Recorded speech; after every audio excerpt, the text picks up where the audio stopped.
I think that my new TV is too big, Rick. I said that I know, when he I bought know what it. I was thinking. But I can't believe it. He talked about this buying it. He's got a bit of cash now, of course. And what is it? 42 inches? 42-inch plasma screen. What did it cost you? $3 grand or something? Don't tell me. That's wow, huge. it's ridiculous. £3.5 grand. £3.5 grand, big spender. Of course it's too big. Well, I can't get far enough back in my room, in my living room for it. You know, you're meant to be, I think, 4 times the screen size away from it. Really? To get out from the air. So that's 4 times 42 inches you're meant to be sitting away from it, which is impossible. Yeah. Well, I'll have to just get friendly with the neighbours. Yeah, watch it through a hat. Yeah. If that's the case, though, aren't you better off just getting a portable? What? I don't understand that rule. What are you saying? Well, you're meant to be 4 times the screen size away from the TV. But then what's the point in having a big telly if you've got to keep moving further back? Get a portable. and sit right next to it. Do see your point. Why do people go to the cinema then? Did you see films that are out yet? Fair enough, he's got you there. Done. I'd tell you this, though. I had it delivered, and, are you supposed to tip delivery men? Of course you are. I don't know. You see, if I've never had anything delivered before. I never spent that much money. Not if it's a courier with an envelope, but if it's a bloke who's struggled up the stairs, two fat blokes with a fridge, then give him a £5 for a drink. But the problem was, I didn't realise, and I was thinking to myself, I wonder if I've got to tip him. And the guy was leaving, and my mobile phone went off in my pocket, and I reached in to get it. He put his hand out, thinking it was a tip. I went, it's just my phone.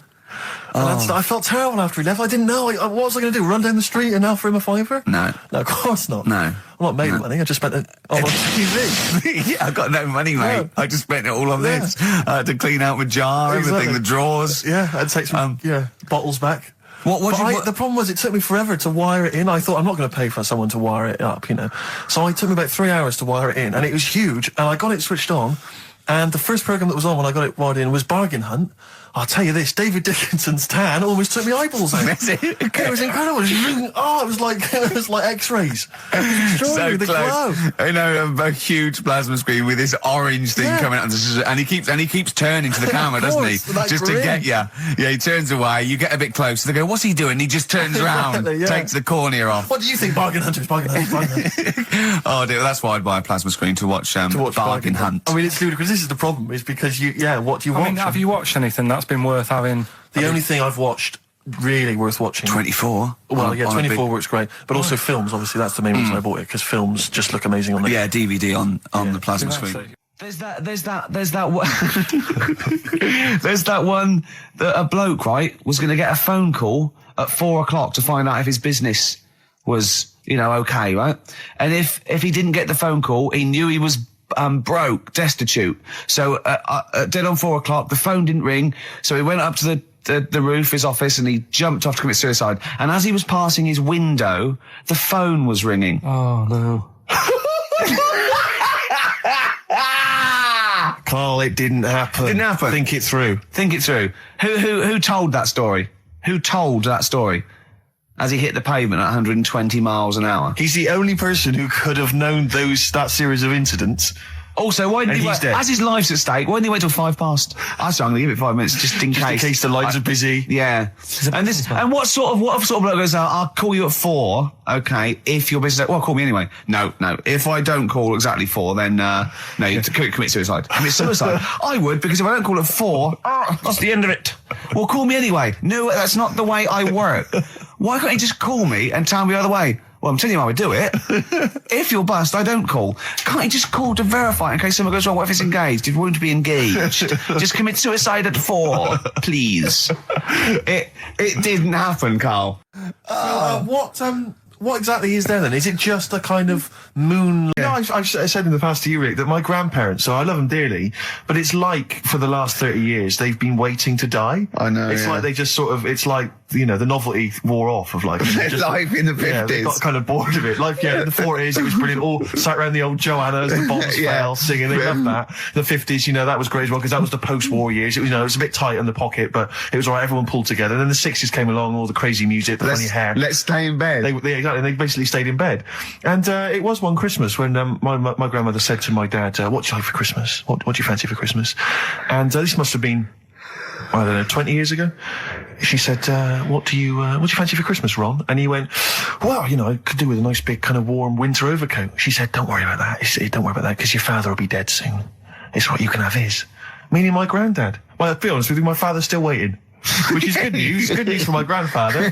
Less good news for my dad. He's freezing. He's freezing. He finds out, how is he today? He's fine. Oh, okay. Oh, I'm freezing. It's such a weird mindset, that. I think that, to me, is what sums up people from that older generation, the 40s and 50s. And it seems to me that you've got that kind of mindset. It's like you were born in the 30s.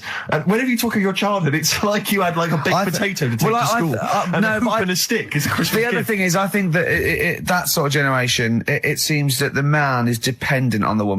There's a total dependence. Oh, absolutely, If she dies, he's done. Yes. He's done for. Just pine away. If he dies, she's got 30 years of pottering. Absolutely, yeah. Do you know what I mean? And going to, like, you know, the youth club and the church. I know what you mean, yeah. It's sort of like that. It's sad. Of course, it's sad for them, but it's not the end of their life. No, sure. And it sort of is the other way around. I don't know why that is. Yeah. It's terrible. That's a little melancholy thought for I know, Christmas I've really you brought it down, you've brought it down, I've brought it. This isn't a nice show at all, this is terrible. Well, we're going to have people just killing themselves. What? Well, I didn't really want to make it a Christmassy type show, because I don't really like it. Oh, he's done it again. Well, you did Christmas once, didn't like it. No, my dad always said... All right, steady on. Dad said Christmas morning was for, like, you know, for me, so he used to stay in bed. So he never... That's brilliant. That's a great thing to say, isn't it? Yeah. Christmas morning's for you. Run wild. Do what you want. Just don't bother me. I'm going to Honolulu for 2 weeks. That's great. Dad, it's Christmas. Do I have to do anything? No. So my mum used to get up, because she used to like to see my face light up, you know, when I open my presents. And then... to give fireworks. And then... then I'd have to go to my bedroom from about 6 o'clock onwards, because, like, my mum and dad were into having big Christmas parties, and I wasn't, like, old enough to go. Right. So they'd say, right, you know, you've had your fun there, you go up to your bedroom, stay in there. Really? Yeah, I remember one year, right, I got a train set, that's what I wanted. Yeah. Right? It's brilliant. Playing with it all day. I thought, I don't mind about the party, I'm happy staying up here playing with this. Brother comes in, he's had a few, right? He's going, yeah, give us a go on your train. How old is he? He's a bit older than me, so he might have been like, let's see. Well, let him be 18. Probably about 18, 19, and how old something were you? like that. I had a train set, so, I don't know, about 14. Something like that. Yeah. Right, so I'm playing on that, loving it and stuff. And then he comes in and goes, oh, give us a go. He turns the transformer up to like 14. He went really fast for about 5 seconds, broke it, and then he went back downstairs. Wow. So Christmas, I hadn't even got to Sounds Christmas like the Conservative government with British Rail. Satire, Rick, I just thought that there's satire. If there's any satirical shows listening or magazines. It doesn't work in any way, because there's the analogy falls down apart from there being a train. Think it through, though. British Rail was trains. Yeah. And the government broke the trains in many ways. They didn't break them, like, not officially breaking them, but they kind of... It does work. It's perfect. Oh, I'm very pleased with that. And and no one's asked him to be on Have I Got News For You? It's weird, isn't it? Because it's strange, that, when you've got a satirical mind that's as quick as that. Yeah. All and he's broke your little train set. So what did you do? I just, like, watched telly and had some sausages. I bet you were happy with that, though, weren't you? It's a bit annoying, though, isn't it, when your main present of the year's been broke. And did it ever get it fixed? No, that was it. Put away. I'm intrigued why your parents wouldn't let you come and join in the festive fun. Was it like really debauched down there? Was it like eggnog everywhere? Well, no, but I mean, that's fair enough. 6 is a little bit early, but I just think, you know, if you're a kid, you know, he had his fun, put him to bed at 8, maybe. And you think so on Christmas Day? I thought that was a day for family. Well, not if there's a party going on. Well, don't have the party on the Christmas Day. Well, that's another option. Yeah. Your parents are weird, aren't they? A strange breed. Well, I think that was the year, right? You're talking about buying presents and stuff. I think I did treat my mum. I didn't buy my dad anything. I think that was like when I got a bit older, he used to get me dad something because he wasn't that bothered anyway. No. So, got me mum. There was a cheap shop, right? Of course. Thank God for that. Called Snips. Right? So I went in there and I thought, let's see what I can get her. And remember Victoria Plum? I don't think so. Well, it's like a fairy character. Right. I mean, Mum's into gnomes and stuff, right? So I thought, right. She must be pleased with you, then. Victoria Plum. I was thinking, is that one of the neighbours? Is it like a brandy liqueur? Do you remember Victoria Plum? Victoria Plum. Victoria Plum, yeah. It's like a little fictional sort of character, right? Okay. So I saw it. I thought, yeah, she'll love that, right? So I did my paper round, saved up for 2 weeks, right? Got that sorted. Went to Snips, bought the Victoria Plum. Next day, I'm in town with her, right? So I think, I know what I'll do. I said, come in here a minute, right? So we go in and we're looking around, and I tested her, right? I went, look at that there. That's all right, isn't it? And she goes, oh, it's bloody awful. Oh, Carl. Oh, Carl. Oh, God. So then Christmas Day comes. I said, don't bother opening it. She said, no, why? Said, no. Why didn't you still give it to her? So, well, it's too late. I'd already bought it. Oh, Carl. So she opened it, and I was like, and she said, oh, that's nice. I said, why are you saying that? I said, the other day, she said, it's bloody awful. She said, oh, no, I thought you were pointing at something else. Oh, no. So that's why I don't get anyone anything anymore. I don't know what to do. What's your cheeky freak of the week? Quickly, just throw that away. Right. Well, it's just like, we look at cheeky freaks. Is this show offensive in any way to some people? Do you think? Ding dong.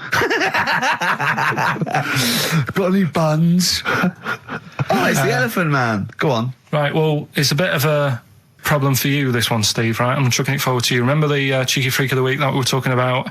That illness where people age quicker. The 5-year-old girl that was older than her mum, and he said to you, what, if you ran off like you wouldn't serve her fags and beer? And you went, no. He went, why not? And you went, because it's a 5-year-old. Yeah. Right? He went, oh, she's got enough problems. Give her some fags. You remember that, don't you? Sure. Yeah, right. So another dilemma for you, right? Picture this. You're running a restaurant, right? Door goes, right? Few people. Most of them look normal. You notice the woman at the back, crawling on all fours. Top half is woman, right? This is real. Yes. This isn't like a comic or anything. This is on, yeah, on the internet. I've seen it. They're called dog people, and her legs just come straight down. They're like little swing legs at the back, and so they walk on all fours because it's easier. Dog people, right? Yeah, not dog people. They're human beings with deformed back legs, so they walk. It's easier for them to get around like that because they can't stand up because they can't stabilise, and also it comes straight out of their hips. Right. So you're running a restaurant. It's a busy night. You haven't really got time for any hassle. She comes in. Would you serve her? The premise being what? That he doesn't serve dogs? Because the restaurants don't allow animals in. Right. So it's a dilemma. It's not a dilemma. She's not a dog. She's a human being. Yeah, with I put a plate of meatballs on the floor, and she tucks in, and a little glass of, a little bowl of wine next to it. He turns round. There's the woman older than. Get away from that plant.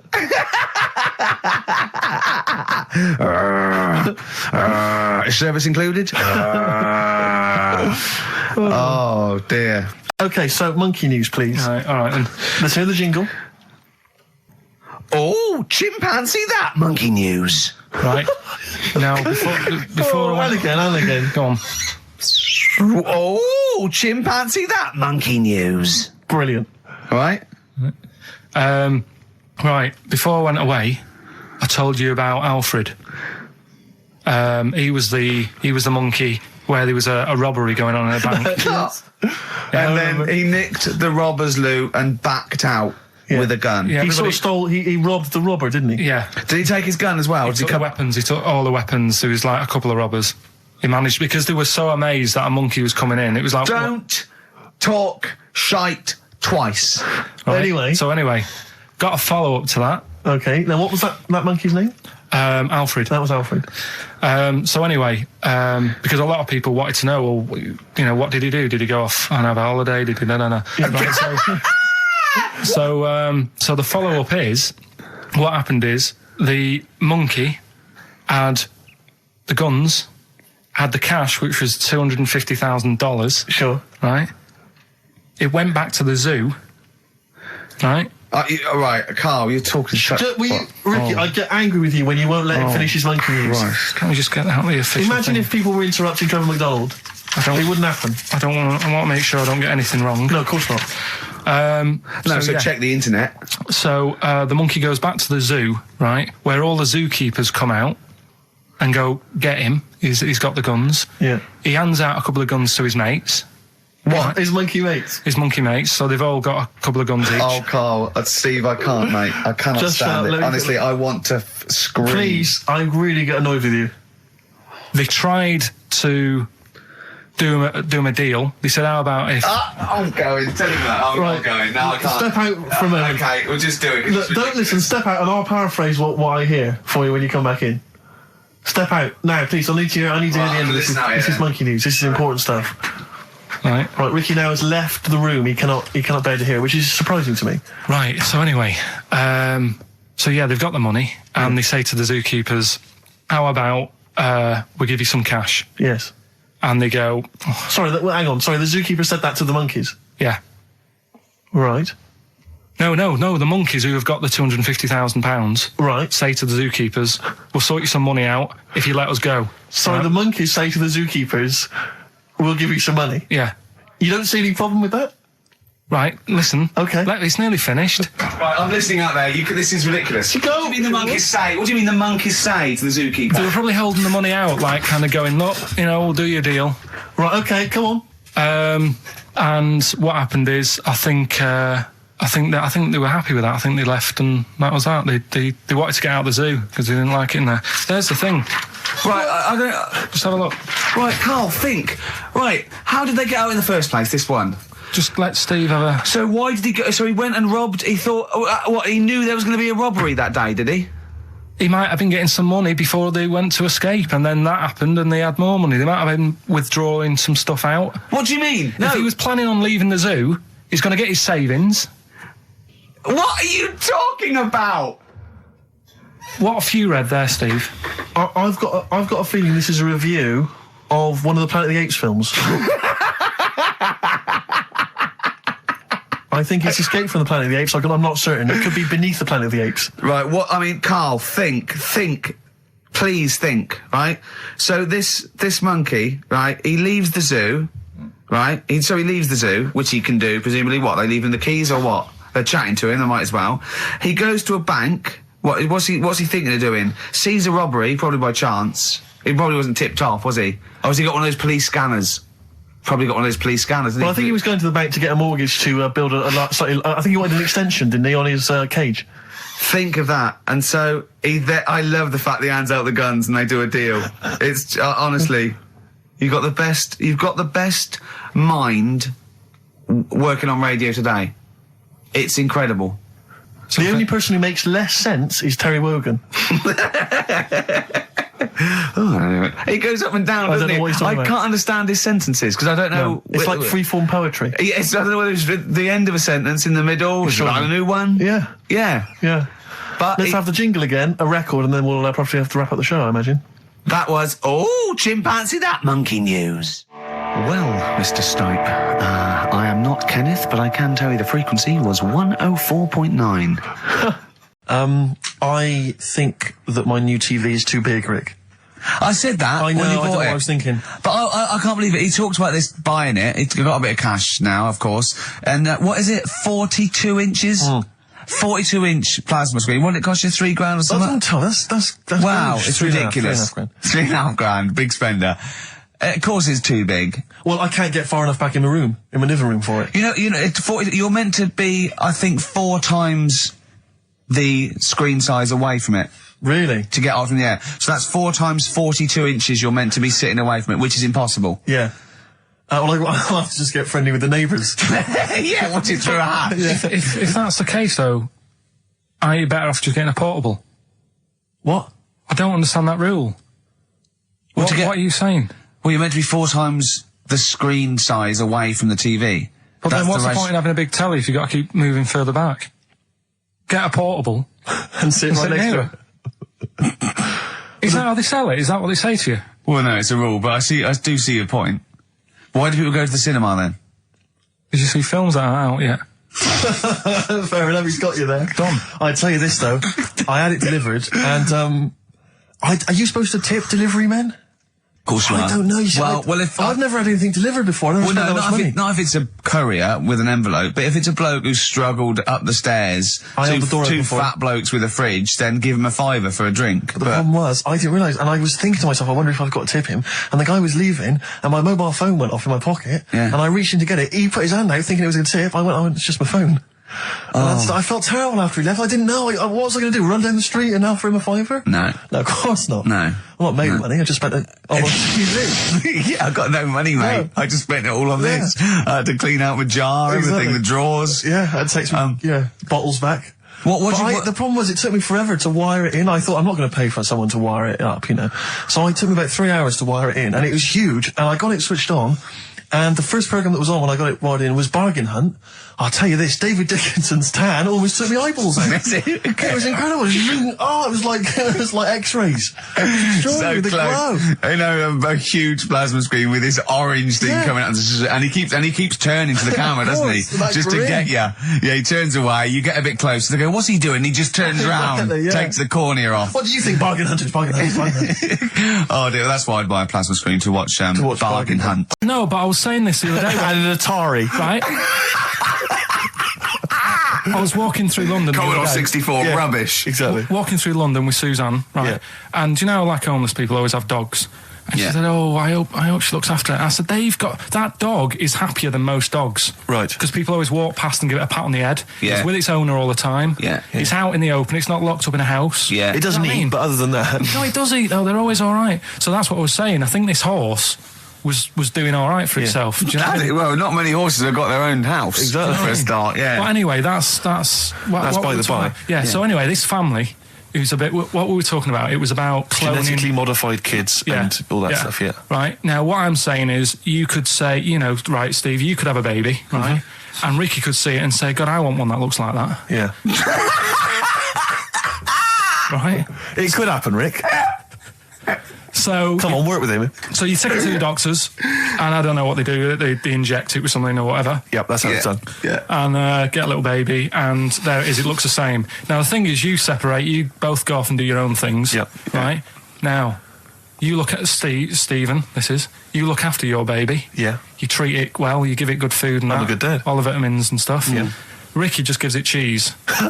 Right. So then it changes its looks. It goes a bit fat. It gets tired easily and that sort of thing. Now, when this family... Why am I just feeding a baby cheese? Right, this family who had a horse in their house. Yeah. They had a little baby, and my mum went round and said, "You're not going to believe this, but it's a beautiful looking baby," right? Yeah. And I was like, well, And the weird thing is, it was a good-looking kid, but as time went on, they didn't really look after it. And I'm not saying like abusing it, but it used to run around. It used to play out till like 10 at night. Yeah. It used to chase cars. Right. It was a bit. Did it have hooves? No. Chase cars. Right. What sort of kid chases cars? Oh God! No. Was it called Rover? Did it catch sticks? It's Liam. It was called, right? Right. Now, the weird thing is, it was a good-looking kid, but as time went on, and all that, like, not eating properly, and its hair was all patchy. It's not Liam Gallagher, is it? And chasing cars and that, and it became an ugly kid. It's definitely Liam Gallagher. And that's what I'm saying, right? You can clone all you like, but at the end of the day, it's how you brought up. Brilliant. Wow. Life. Wow. That was a hell of a point. Oh, God. But am I right? Oh, you're always right. Karl Pilkington. Tell us about this monkey, Karl.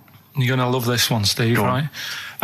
So last week we were talking about how, like, a lad left his family because there was problems at home and that. He went and lived in the wood. He got airy, right? No. Leave it there, Rick. We haven't got time to go into it. Right, so... That's what happened. And that's what happened. He lived with the monkeys. He went airy. That's what happened. Looked into some other stuff about, like, airy kids and all that. Yeah. Came across this story about a bloke, right, who worked in a zoo. Oh, dear. Right? So... Trouble's brewing. Loving his job and that, but it's quite a lonely sort of job because you don't see many people. You're just dealing with animals all the time, right? So, anyway, he gets a bit pally with a monkey because it's the closest thing to a human. Well, that ape is. Right. Yeah, but you can't really go that close to apes. What do you mean? What type was it? Just let him tell the story. Was it a chimpanzee? I reckon it was a chimp, yeah. Yeah, I don't even know. So that's a chimp. It was a chimp. Yeah, but it doesn't matter, does it? So he gets pally with him. Right, so he gets pally with him. Did they go on holiday together? Well, no. I mean, it starts off just checking each other out and, probably sharing lunch and that together. Yeah. Right? Anyway, this goes on for a while. They're getting on well on that. And then after a while, right, the monkey starts sort of imitating him a bit more and sort of walking upright. Oh, God. Yeah. Right? So he thinks, oh, that's a bit weird. Anyway, they get on really better and what have you. So he thinks he could live at home with me, because we're getting on the storm. Yeah. Right? So he takes him home, and before you know it... Is this the beginning of Beneath the Planet of the Apes? I think it is. I think you've seen this on video. I'm worried, because he's already imitating him when they're moving in together. I'm thinking it's maybe a bit like Single White Female. Single White Zookeeper. Oh, brilliant. Right, so anyway... So he's moving in, and it's getting used to sort of the normal human life. He's having a cup of tea in the morning. Yeah, PG tips. He finishes the day off with a... Oh, dear.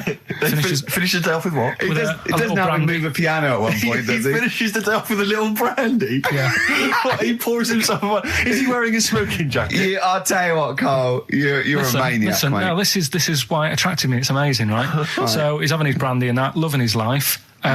Next thing you know, he sort of... I don't know if he loses it or he gets shaved, but the top half of his body is hairless. Right, apart from his head. Right, so he's got a nice. So it's the opposite of the kid. Well, yeah, this is what I'm saying. That would happen. Right. Well, hang on, but so you don't know if he was shaved or if it's... How did it say? Then the hairless. What? I'll bring it in for you, the story, and then you can see if I've gone wrong. Keep going. Anyway, so this is going on, and he's having a great life. Then the zookeeper starts getting a bit annoyed because he's having a better life than the zookeeper. The zookeeper's in the zoo. This is such So the zookeeper's still got to do a day's work. The monkey's at home, he's partying, well, he's got his other chipmates when he says there's no point you coming in to the zoo, because the whole reason of you being there was because you're being kept there. Right. And he didn't want to bring the memories back, so he said, you stay at home. So you're talking such... Just let him finish. God, I don't know if I can sit here and listen to this drivel. I'm fascinated. It's nearly over anyway, right? It sounds extraordinary, Carl. So he's walking up, right? He's having a tea in the morning, finishing the day off with brandy. Gets a bit out of hand, only tries it on with the zookeeper's wife.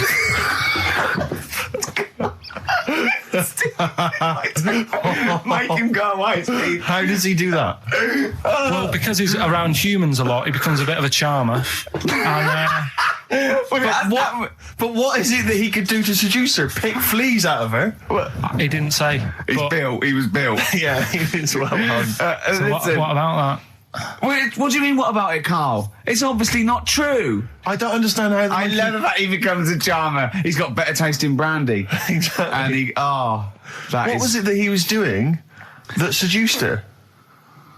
I don't know. Maybe because he was at home more than the zookeeper was. But what would he be doing, Carl?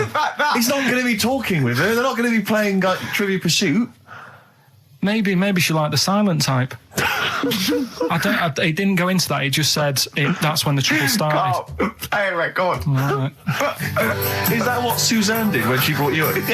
How will you get a sort of feedback from the world? How will you get sort of like input? And I always, if ever I've got like a question on anything, the internet's sat there and I can just go online and find out. The internet is good. It's brilliant, but it's not all verified. It's not all necessarily factually accurate. Anyone can put things onto the internet. It's it's freaks and things that put on. Well, here's things one, right? Here's one that I read in a week. Right? Go on. About this woman. Yeah. She was a bit of a punk, and to get her hair done like she wanted it. Super glue. Right? No, she got lard. Apparently, it's a popular thing. You might know. Put lard on your head. Yeah. And you put it in the oven. Now, apparently the heat that you get from the oven is different from the sort of heat you get from an hairdryer, right? And she had to do that to get the style that she wanted. But anyway, she comes into money or whatever, treats herself to a microwave, right? It's not true. Opens the door, jams the things, like the little catch, so the microwave works. She jams it with a screwdriver or a knife or something. Yeah. Puts the microwave on, sticks her head in, boils her brain. Don't be ridiculous. Right? Well, why is that ridiculous? Boils her brain. She boiled her brain. She boiled her brain. And this is what's good about the internet. I went straight from that, and there was a subject about brains. And do you know that Russell Crowe, when he dies, he's given his brain to charity or something, some sort of some people who can do stuff with it. She gave hers to Pot Noodle. Vesta. Yeah. Oh, That's boil the in sort a of stuff. skull. Yeah. It's not true. No. It's not true, Carl. Just urban myths. Someone made it up. Yeah. For a laugh. They're just too convenient urban myths. Everyone's you can tell an urban myth's not true because it's always this happened to a mate of mine, and when you say what happened then, they go, don't know, that was it. Was that it? Was it? Someone boiled a brain and that was it. There was no more story. Well, were there any dates, locations, times? I think it was in Belgium. We went. It was a great day, wasn't it? Brilliant round of golf, absolutely brilliant. Such a beautiful place in Stoke Poges, it's like a really posh place. And are you a good golf player? Well, we'll get to that. Oh, okay. Wow, he bought the shoes especially for it. Oh, I'd love to have seen him in those little shoes. I know, and they were no good because they were metal spikes. We had to change them. He was annoyed straight away. He spent over £22 on these golf shoes. We hired a buggy that was brilliant fun. I was bombing along, wasn't I? I don't drive, but it was great on that buggy. Well, you've been on a buggy with me, and you were a bit scared. Yeah. What? I nearly killed us once. I was just taking banks and things, but you don't see sort of bunkers, and he'd scream and go, stop! And he'd put his foot down the brake, and then I reversed. At one point, he sort of did a handbrake turn next to the lake, and then we had to reverse, right? And you just flick a switch and put your foot down. He did that without looking. I looked behind, there's a big oak tree there. He screams, watch the tree, right? So Dukes of Hazzard. And I kept jumping in and leaving him behind because I had to go to my ball. Anyway, so the first shot, I got on my driver. I honestly did one of the best shots I've ever done. It went straight down. It was great. I thought, phew, got away with that because it's always the first one because it's a clubhouse and you want to look good. Yeah. So. He tees up, and I've been saying, buy some balls. He just got 6 balls. I was going, what if you lose me? I won't lose 6 balls, right? He tees up, right? Whacks it. It goes miles, like right angles, straight into the woods, right? He turns around, he goes, go and buy some more balls. So I'm laughing, because it's like impolite to laugh, but he broke the ice for me, and I was falling around. And then his second shot, I go, you're off a 3 now. If you take another shot, he went, oh, right. So it's his third shot, he puts the ball down. He hits the ground before it and misses the ball altogether. And I was on my back, wasn't I? Unbelievable. Actually rolling about on his back. And we were terrible. I went round 107. He went round in like 119 or something. Sure. It was just rubbish. How long did it take? 5 hours. Of course. And there was no one around, luckily. But it was fantastic. So then we go and have our meal. What annoys me, I said, right, I'll go for a run. He went, I'll have a bath. I said, I'll see you at 7:45.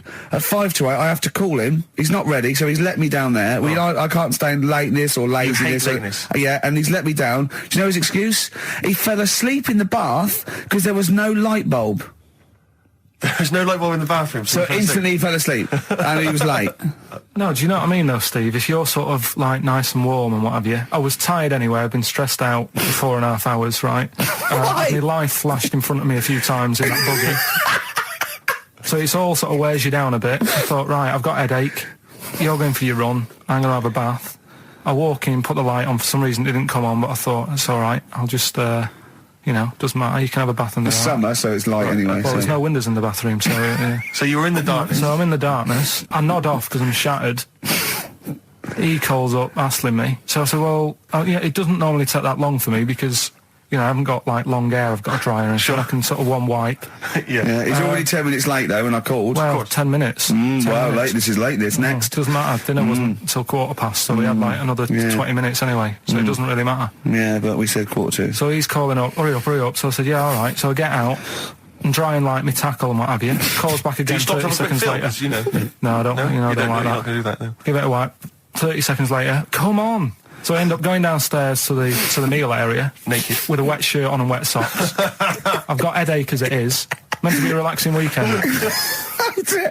But anyway, so we have our meal, which is really nice. And then we're sitting in the bar. I'm having a cigar by the fire. Yeah. Like, we're having a rather nice Pinot Grigio. Yeah. He's there going, I've got an headache. Is this 1955 that you live in? I know, yeah. It's so right. And we are knackered because, he's not used to work. I've seen him moaning, falling asleep. He's not used to it at all. And you've been on your feet for over half an hour.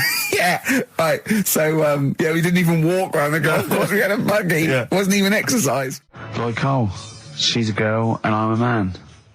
Good that, innit? On XFM, 104.9, Ricky Gervais, Steve Merchant, Karl Pilkington. The SIBO, the bitter end on XFM 104.9. I'm Ricky Gervais. With me is both Stephen Merchant and Karl, the K-Man, Pilkington. Oh. So you've already got that. That's safe. It's only 4 minutes past. You've had placebo and you've got us three. So you're definitely going home with that. Yeah, whatever that's happens. safe. That's on its way to the hospice. Exactly. You've banked that. Yeah. Now, do you want to gamble all that to go on and listen for another 2 hours? Well, you could walk away now and you're up. Yeah, you're up. You're already up. Right, that's brilliant. You have not wasted any time. Do you want to gamble that against another 2 hours? It might be shoddy, it might go downhill, but it might get even better, Karl. What do you say they do? Listen for another 2 hours? Yeah. See, we shouldn't have done that. We shouldn't have asked Karl, because a lot of them now are already taking what they've got. And what they've got is great, Rick. What they've got is lovely. Yeah. They're loving that. They're going to enjoy that. We have got monkey news. We've got cheap as chimps. That's not the same thing. How many radio stations have got two ape-related simian features? Rick, can I point out now, a lot of people are making that mistake. A lot of people are thinking that monkey news is exactly the same as cheap as chimps. It's not. Let's keep that clear. It's not. It's in the same ballpark, but it's not the same. There are apes. They're involved. They're involved. Yeah. We've also got some great music. Yeah. We've got an amusing sketch about a fly. Oh, he's looking forward to that. Oh, and Mystique are dropping in. Let's hope the Mystique ladies are coming in. Singing their I want to kick off with a song that is, you've got like half a dozen posing songs that when you're sort of like between 40 and 18, they were the ones you'd put on to get ready to go out or just pose around or be that pop star or think you're on stage or whatever or in the video. Yeah. And embarrassingly, I dug this out and I remembered I used to post this like a mother when I was about 14, right? This is Street Life by Roxy Music. You used to do... Mine was Oops Upside Your Head. Yeah. It was just me on the floor in my bedroom. One day there'll be other people in this imaginary pose. yeah. Elbows going everywhere, knocking over vases. Yeah. But then I remember later, it was Black Lace's Superman, which is something similar. Do you remember that? That was brilliant. Wow. Spray, ski, da-ding, da-ding. If you've out there in Radioland got any funny jokes, then call in. Email them in, because we need some. Oh. Street Life, Roxy Music off the Stranded album. That's what I used to jump around to. What would you have been wearing while you were listening to that? Well, probably Brutus Gold jeans. Classy. Or Green Flash pumps. Sure. Any socks? I would have had socks, yeah. I'd have probably been wearing the shirt my mum got me from Tesco's, which was again a Brutus shirt, and it had women in bikinis eating bananas on a chaise longue. Of course it did. So, lots of small ones, or just one big one? Lots of little small ones. Yeah, so that was that. A trilby? I didn't wear a trilby. Did you have a toy with a trilby? I remember when I went on holiday about that time, and I was about 14. My older brother had this leather jacket, and I was on the beach. Just in the shorts and that, and I went to get an ice cream or something. I said, "Can I borrow a jacket?" And I put his jacket on, and I was posing on the beach thinking they are all looking at me because I look so good. And I also had a straw Stetson, and I really thought, I'm turning into quite a man. Yes, I'm quite a catch. Yeah. Just thinking they're looking at going, who's that dude? Is he American? Hold on, has he just come from some sort of rodeo? Wait a minute, I'm in a bikini and I like bananas. I could be the woman for him. Oh, dear. What was that? Didn't you have a t-shirt or a jacket or something you wore to university that was pretty classy? Didn't it have like some foul language on it or something? What was that? I'd when I was this was when I was 18, right? The Christmas or the birthday before I went to university, got two sweatshirts, one black, one red, had bullshit on them. Just telling them about. Right. And the red one, all my clothes, the first wash, everything was pink. all my white shirts, all my white socks, of course, because I just put it in. I didn't know. Yeah. So I was a man at university with all pink clothes except for a rather nice red sweatshirt with bullshit on it. Again, turning into quite a man. Quite the man. Was that pre or post the time you washed your clothes by getting in the bath? And that was That was the second year when I was had to go and digs at our Halls residence. So I had a bath, and you had to sort of like pay for a bath, you know. So I thought 2 birds with 1 stone. I got in the bath with all my white shirts, because I was going through sort of, you know, wearing a white shirt and tie, that sort of, you know, David Sylvian sort of fine for everything. And Daz. And I just wriggled around in it. I washed myself. It's quite a good exfoliant. I didn't do it again because it was sort of not good for the skin, Daz. Quite sore, is it, around the sort of the regions? Yeah. So there you go. Roxy music and street life. I sometimes get off at the Tube at Tottenham Court Road if I want to look at the record shops before I come into XFM. And I always cut through Chinatown. Oh, yeah. And every time I come through Chinatown, the same thought always strikes me. I always feel like I want to just gather all the little locals, all the little Chinese fellas, just gather them round and just go, guys, in what way is this a town? It's not, is it? This is not, at best, what you've got here is a novelty street. Yeah, Gerrard Street is not a town, mate. No, it's not a town. You've had this for like 100 years. It's not expanding. Yeah. You can't just call it Chinatown and claim it's a town. If I was them, though, and you did I go, what are you talking about? It is a town. It is a town. It's our town. It is a town. It's our town. We've got all lots of stuff. Where's your church? Where's your mayor? We got a betting shop. Not enough? It is. See, all you've got here is restaurants. No. No. Got a little supermarket with snacks. What does it sell? Snacks. Specifically, I would imagine crackers. Yeah. Do you want to buy a dragon? Do you want to buy an ornamental dragon? If I wanted to buy one, this is where I would. Do you want to buy a gold dragon? Is it made of gold? No, it's made of plastic, but it's sprayed gold. Do you want to buy that? It's not a town. It is a town. It's not a town. Yeah. And it annoys me because when I first came to London, I genuinely thought Chinatown was going to be this amazing, what they've got there is... You'd hear a gong and... every time we went in there. And there'd be rickshaws and people walking on those little sort of wooden shoes. You know those ones? They're brilliant, they are. Just clomping around in them. But nothing, it's nothing, it's just... Yeah, exactly. Yeah. It just reminds me of, have you ever been to any of those sort of museums? You tend to have them up north where they've got you sort of sit in a little cart and it sort of rides you through kind of, I don't know, it might be, Newcastle, the Victorian era. Yeah. Could I have half a pound of those sweets, please? Exactly. Of course you can. If there was some animatronic then, it would just be an exhibit. Yeah. Their concession to be 100 years ago is that there's some scales in the shop and there's a horse outside. Yeah. That's it. That's it. Exactly. Yeah. The traditional sounds and smells of old England. And the voice of going, of course, there was no television. Exactly. Amazing. Yeah. Amazing. Brilliant. Yeah. Welcome to... Chinatown. Ding. So it's not, it's a good point. Is that a piece of traditional music? Ding, ding, ding, ding. Yeah. Is that some traditional Chinese music, or is that music that someone in this country wrote, thinking it sounded like Chinese music? I think it was the Vapors, wasn't it? Oh, is that what it is? That? Because it sounds that's the music, isn't it? But are you sure they didn't take that from some other source? It's that pentatonic scale, isn't it? What is it called? It's the black notes on the piano. Right, that's the one I can play along with EastEnders. Yeah. Do you know what I don't get with it? Go on. Chinatown. Yeah, Chinatown, because I always walk through it on the way to work. A couple of things annoy me. First of all, I think it's bad business, just because if you've got a Chinese restaurant, put it somewhere where there isn't any others. It's a good point. Yeah, but it's also a community. They're not just a theme park for other people. I remember going out one night with Suzanne and some friends, and you got there and there's so much choice. It's that dilemma of, forget it. Well, not really. Specifically, do you fancy Chinese? Well, no, but why don't you go to the one with the dead ducks hanging in the window? That's my favourite. That's the other thing as well. It's like, normally you put your good stuff in the window. If that's what's in the window, yeah. Right? Yeah. And the other thing that annoys me, walking through it today, there's always lard on the floor.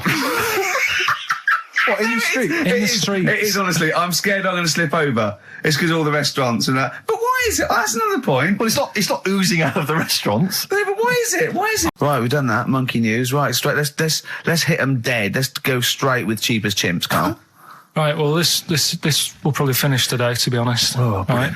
Because what if we looked at cheapest chimps? We found out that... Eat one banana. Next, go on, do this one. One banana a day and that. Yeah, that's it, brilliant. So what... It was a long-running feature, go on. Sorry, can I just ask again, what are the rules with cheapest chimps? It's just, if you wanted a chimp, how much would it sort of cost you? Brilliant. Title come first? So, yeah, as always, that's the way to do it, right? Cheapest chimps. I thought I'll go online and see, if I could buy one. Mm-hmm. How much do you reckon? £6,000. To buy a chimp? Yeah. Oh, no, ridiculous amount. What? Where can you buy them from? What sources? You shouldn't be able to buy them. eBay. What do you mean, buy a chimp? From who? There was this website that was selling stuff. What you could actually... What are you talking about? Right, here we go then, right? I looked at it. Here's some of the other animals that were on there. No, wait a minute. What, are these poachers? I don't know. What, the zoos that got bored with them? Where can you buy a chimp? I don't want to give it a plug. Right, some go on website, then. right? So what are the other animals available? Right, well, I'll give you some prices with the other animals, and you can try and work out if it's cheap as chimps, right? So, right, a camel. What do you reckon? £25,000. Right, $8,000 for a camel, right? Sloth? 40 quid. $3,000. Right. Last one, Bengal tiger. Oh, that's got to be pricey. $12,000. $1,800. What? Yeah. Carl, this is an awful website. That can't be true, mate. Right, That's so awful. a chimp. Well, $5,000. I'm going to go with $1,000. 55,000. What? Yeah. That doesn't make sense. It's mad, isn't it? Yeah. So, But I don't know what to say, because this is rubbish anyway. What website can you buy? Okay, get me a tiger. Here's £1,000. Get me a tiger. well, I don't know You're an idiot. if postage and package is in. Sorry, so where does the cheapest chimps element come in? Well, that's sort Aren't of you supposed to shout, it's cheapest chimps at the end? Well, it isn't. That's why I want to finish the feature. I'm Ricky Gervais. With me, Steve Merchant. Hello Steve, there. how's it going? Lovely to be here. Yeah. Karl Pilkington there, pressing the buttons. Great to be here. Yeah. How long can you maintain it? I'm bored already. Yeah, already bored of doing Bored already. that. Every week you start it the same way. Yeah. That was not bad, though. You actually grammatically made sense, which is Really? Impressive. Yeah. Thanks very much. A rare treat, indeed, from Ricky Gervais. Some of the listeners have already worked out. Got nothing to say at all. Sure. Haven't prepared again. No. We did come in half hour early to prepare, but instead me and Carl were playing. You had to flick the football into the bin. Right. We had 5 goes each, or the world was going to end. Okay. And that took up.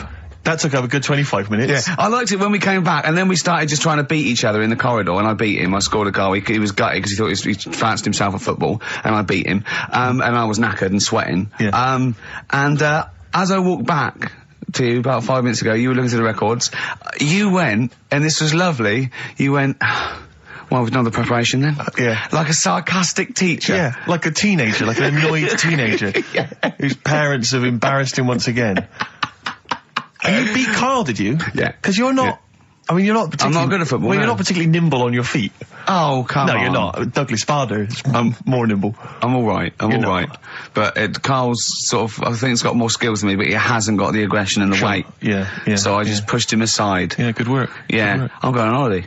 Are you? Yeah, I'm not here next week. What are you going to do, Carl? Are you going to do the best of or something next week, aren't you? Yeah, that's what we've got to sort out. Well, I can't sort it out. I've got to go to the airport after No, it. straight after the show you've got to do some links. No, I'm not doing any links. I said I wouldn't, so... That's what we planned. No, we didn't. I said I'd do some during the show, and then you I thought you were joking. I honestly can't do it today, so we do some during the show. What are you going to do? Just put the shows that we've done in this year? Sorry, guys. I hate to interrupt. This is the sort of stuff we should have been discussing when you were playing football. I know. Play a record. What are you going to play? Let's have a bit of Foo Fighters. Okay. Let's just discuss this off there. Okay. 104.9 XFM. You alright? This is Carl, producer of Ricky Gervais and Steve Merchant. They're not about today. Ricky's on holiday. Steve couldn't be bothered. So I'm left here with all the DATs. That's a digital audio tape of all the shows they've done since they've been here. over the last, I don't know, year and a half or something. So we'll play you some of the best bits. All right, so here's the first bit. I just wish we could maybe tape the bits we're not on air, just because that's when Carl comes into his own. Yeah.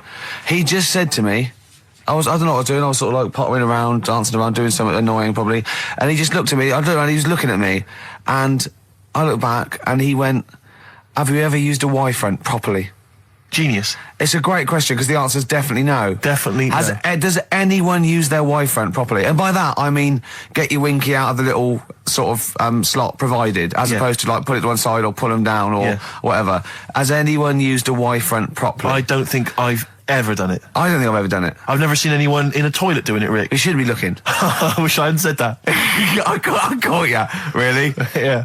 That's actually how you prove people are gay. Yeah. Get them into this conversation. Yeah. Yeah, it's a trap. Yeah, it's a trap. It was the trap. Yeah. I'm not gay, by the way. Yeah. You didn't prove I was gay. I double bluffed you. As I knew the old gay trick. I thought it was the old gay lord say no thing. That is another method. Yeah, there's innumerable methods of doing it. That's how Oscar Wilde was caught. Yeah. Yeah. What happened there? Well, the judge went to him. Did you see that film last night? Gay lord say no, and he went no, and they went take him away. Yeah. Take him down to the cells. Yeah, take him to Reading. It is true. Well, it originated in America. Yeah. So many of these things do. It's a brilliant point, Carl. I'd like to hear from anyone listening who's, and I mean, well, they'll just lie, wouldn't they, I suppose? Yeah. I don't even use sort of flies. No. Usually. I sort of pull my Y-front, my sort of tracksuit. That's why I wear sort of like elasticated waistbands all the time. Exactly. Just sort Speed. of like... Yeah.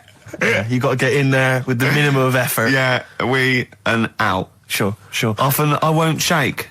No, oh no. To my detriment, because it often leaks out a little bit later, doesn't it? Ever been out on a date with a girl where it's just trickled down your leg and you wish it hadn't, and you're thinking, what if she gets my trousers off later? She might smell or see it. What? What? I don't know. I don't know what I said there. Right. Feeder, come back around on XFM 104.9. You're listening to Ricky Gervais. Yeah, I'm with him as well, Steve Merchant. I was thinking of dropping that. What? Thinking of dropping that, just going, because it's just too, that's all that. I'm Ricky Gervais, with me Stephen Merchant and Karl Pilkington too. I mean, get to the music, so it's, hi, I'm Ricky Gervais, this is XFM. Sure. Here's Radiohead. Yeah. Something like that, come out, that was Radio on XFM, I'm Ricky Gervais. Tony Blair, what's he all about? Yeah. That sort of, snap, fast, because I quite, on a serious note, and you've always been saying it, I listened to an old show, because when Carl was compiling those things, I listened to an old show, and I listened to me, and I'm really concentrating now, because I sounded like the most inarticulate, brain-damaged older drunk I have ever heard given a show. Yeah. I mean, I was shocked. Not finishing sentences, leaving out words, slurring, just doing noises that you understand because you know me. Yeah. So I'm really going to make an effort for the listener. Yeah, it's not going to happen, is it? You're going to give up after about 3 But I thought you were joking. And I thought it was like, oh, he's taking it there.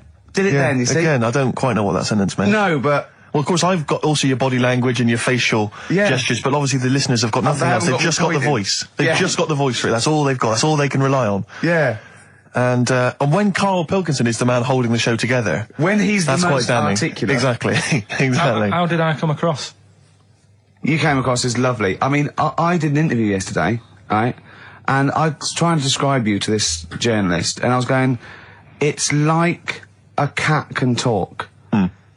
Because the things you say, I just want to know what your world is. You know when a cat comes in, you go, where have you been?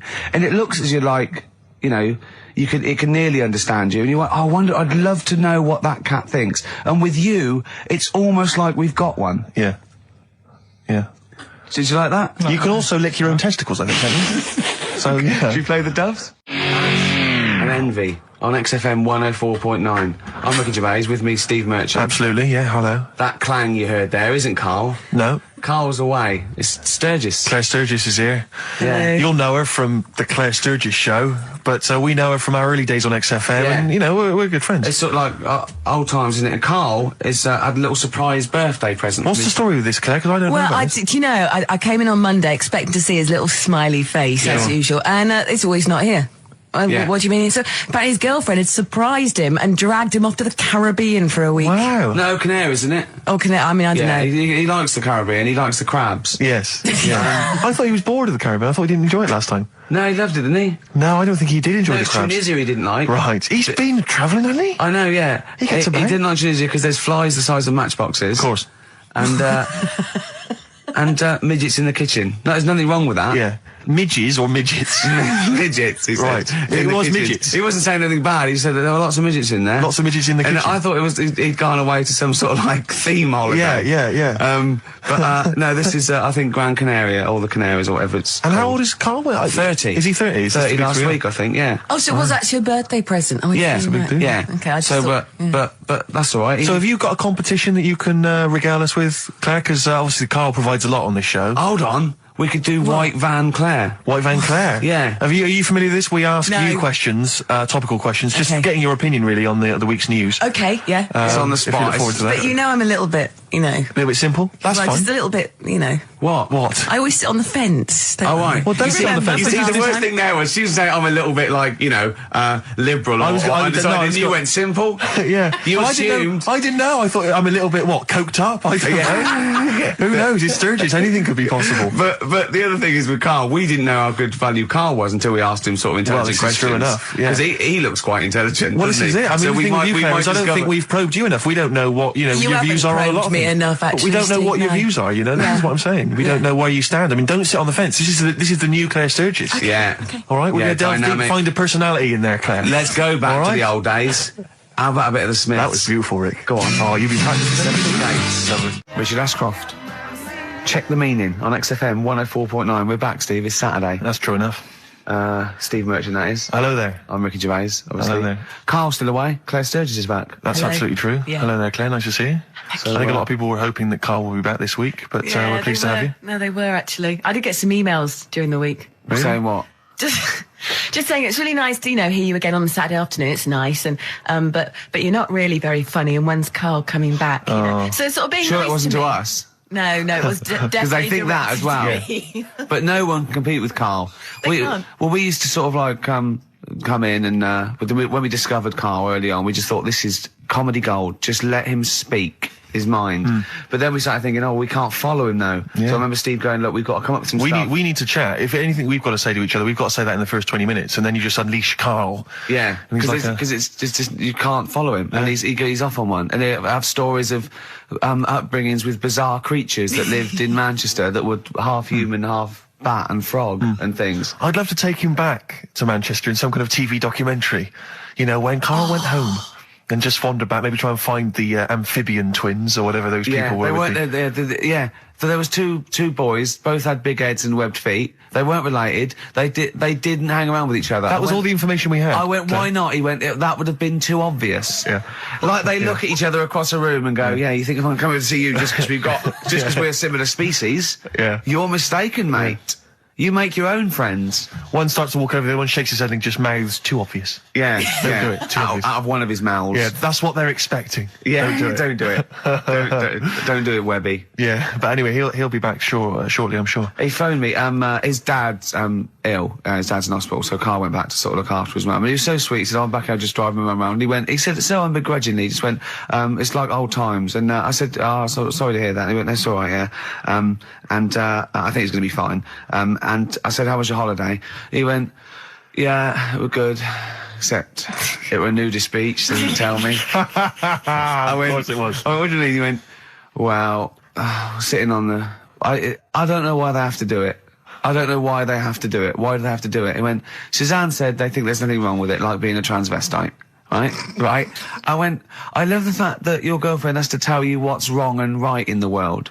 And he went, "Well, we're walking along the beach, fella coming towards us with knob out." I went, "Oh, what's going on here?" Right?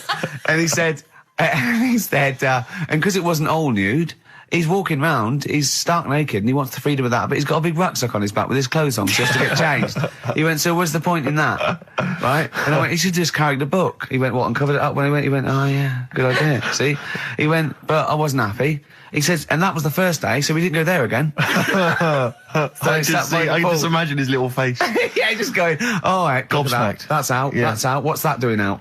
Why has he got his out? I imagine Carl sort of dressed in a suit, in a sort of safari suit, done right up with a cravat. I'm not undressing. I don't want people seeing the flesh. That's for you, love, and no one else. But I love the fact that it's going, goes, Carl, they don't think there's anything wrong with it. They're just happy that way. and he in his own mind just goes, like being a transvestite. He knows there's nothing wrong with that. I'm always a little bit suspect about people who like walking around nude. I think you meant transvestite. No, nudists. What? Hold on. Can you be a naked transvestite? What are you then? Yeah, I suppose you're a... When Eddie Izzard's naked, is he a naked transvestite? That's an interesting metaphysical question. Yeah. Yeah. On XFM 104.9. If you know the answer to that metaphysical question, or indeed any of the famous ones, if a tree falls in a forest and no one hears it, has it fallen over? Any of those. Excellent. That's brilliant. Yeah, if you leave the room, Rick, what's the does sound? It get quieter? Yeah, what's the sound of one leg hopping? Exactly. What we got there, Claire? Do you want some music? Or I'd love to hear it. What you got? Yeah. I've got the Vines, actually. Oh, play it. Nice. Strokes. Someday. I'm already annoyed. I've been here 3 minutes and I'm already annoyed. Yeah. I'll bring back Claire, I'll tell you. No, it's not his fault. It's the whole place. The library's shite. I tried to get... Oh, God. I had to go to Capital Library. Fancy that. I had to go to Capital Library to get a couple of records I wanted. Right? Place is falling apart. The email's not working. It's so shoddy. He's had 2 weeks off. On holiday. I mean, they might as well bulldoze this, honestly, because for all the, you know... It is ludicrous. And we get paid peanuts. You get paid, do you? Oh, and it really annoys me to have to fight. Oh, anyway. Anyway, just calm down. 104.9, I'm Ricky Gervais, with me, Steve Merchant and Karl Pilkington. Carl, you're back. All right. How was it? What, the holiday? Yeah. Well, it wasn't all fun, was it? Because my dad was in hospital. Oh, but he wasn't during the holiday. Not during the holiday, though, was he? You came back from holiday and then found that out, didn't you? Yeah, but it happened when I was on holiday. Did you know that, though, when you're on holiday? No, because I didn't take my phone with me. But it's time for White Van Man, which is where we ask Carl the questions that the Sun asks someone else. Exactly. It's an article in there where they ask them, typical man on the street, the big questions of the day, gives them their platform to the nation, and we think this is just too good to let out because we only care about one person's opinion in the country now. That's true enough. He's the K-man, and there he is. There he is. Right. What do you make of New York's ex-police chief saying we need more bobbies on the beat? He's come over here. He's the guy that sorted out crime in New York City. He's come over. He said, "You're going all over the place here. You need more bobbies on the beat, more policemen, a visible police presence." There was something last week about some copper in London who was sat on a bench, and he was asleep or something. Oh, yeah. And people were like outraged because like he should be looking after England's people, not nodding off on a park bench. Which is a bit daft because they were shouting he should be looking after England's people. Was this the 16th century you went back to? What do you mean he should be looking after England's people? Wherever he was, if he was in like a park somewhere, they were like really annoyed because he was asleep. But sure. He was probably undercover. No, but the thing is, if there would have been any trouble, I'm sure he would have woke up. Yeah. If there was any if someone needed help and he screamed, he would have woke up. So I don't know why they were having a go at him. Yeah. And he might not have been there at all. So, it was, he probably have his radio turned on, didn't he? Yeah. Listening to Heart. So you're not concerned then that there's not, the crime's going up? I think there's enough. I see quite a lot of them whizzing around. Okay. You're happy then? Yeah. As long as you're happy, Carl. So you don't think it's too much crime? No. Just the right amount of crime? Yeah. What about the fact that new gambling laws give Blackpool the green light to become a British Las Vegas? What do you make of that? Are you a gambler? Little bit when I go on holiday, like going in the arcade and having a little flutter. Sure. What's your favourite? I have a go on the fruit machines. Yeah. There's a good one called The Simpsons.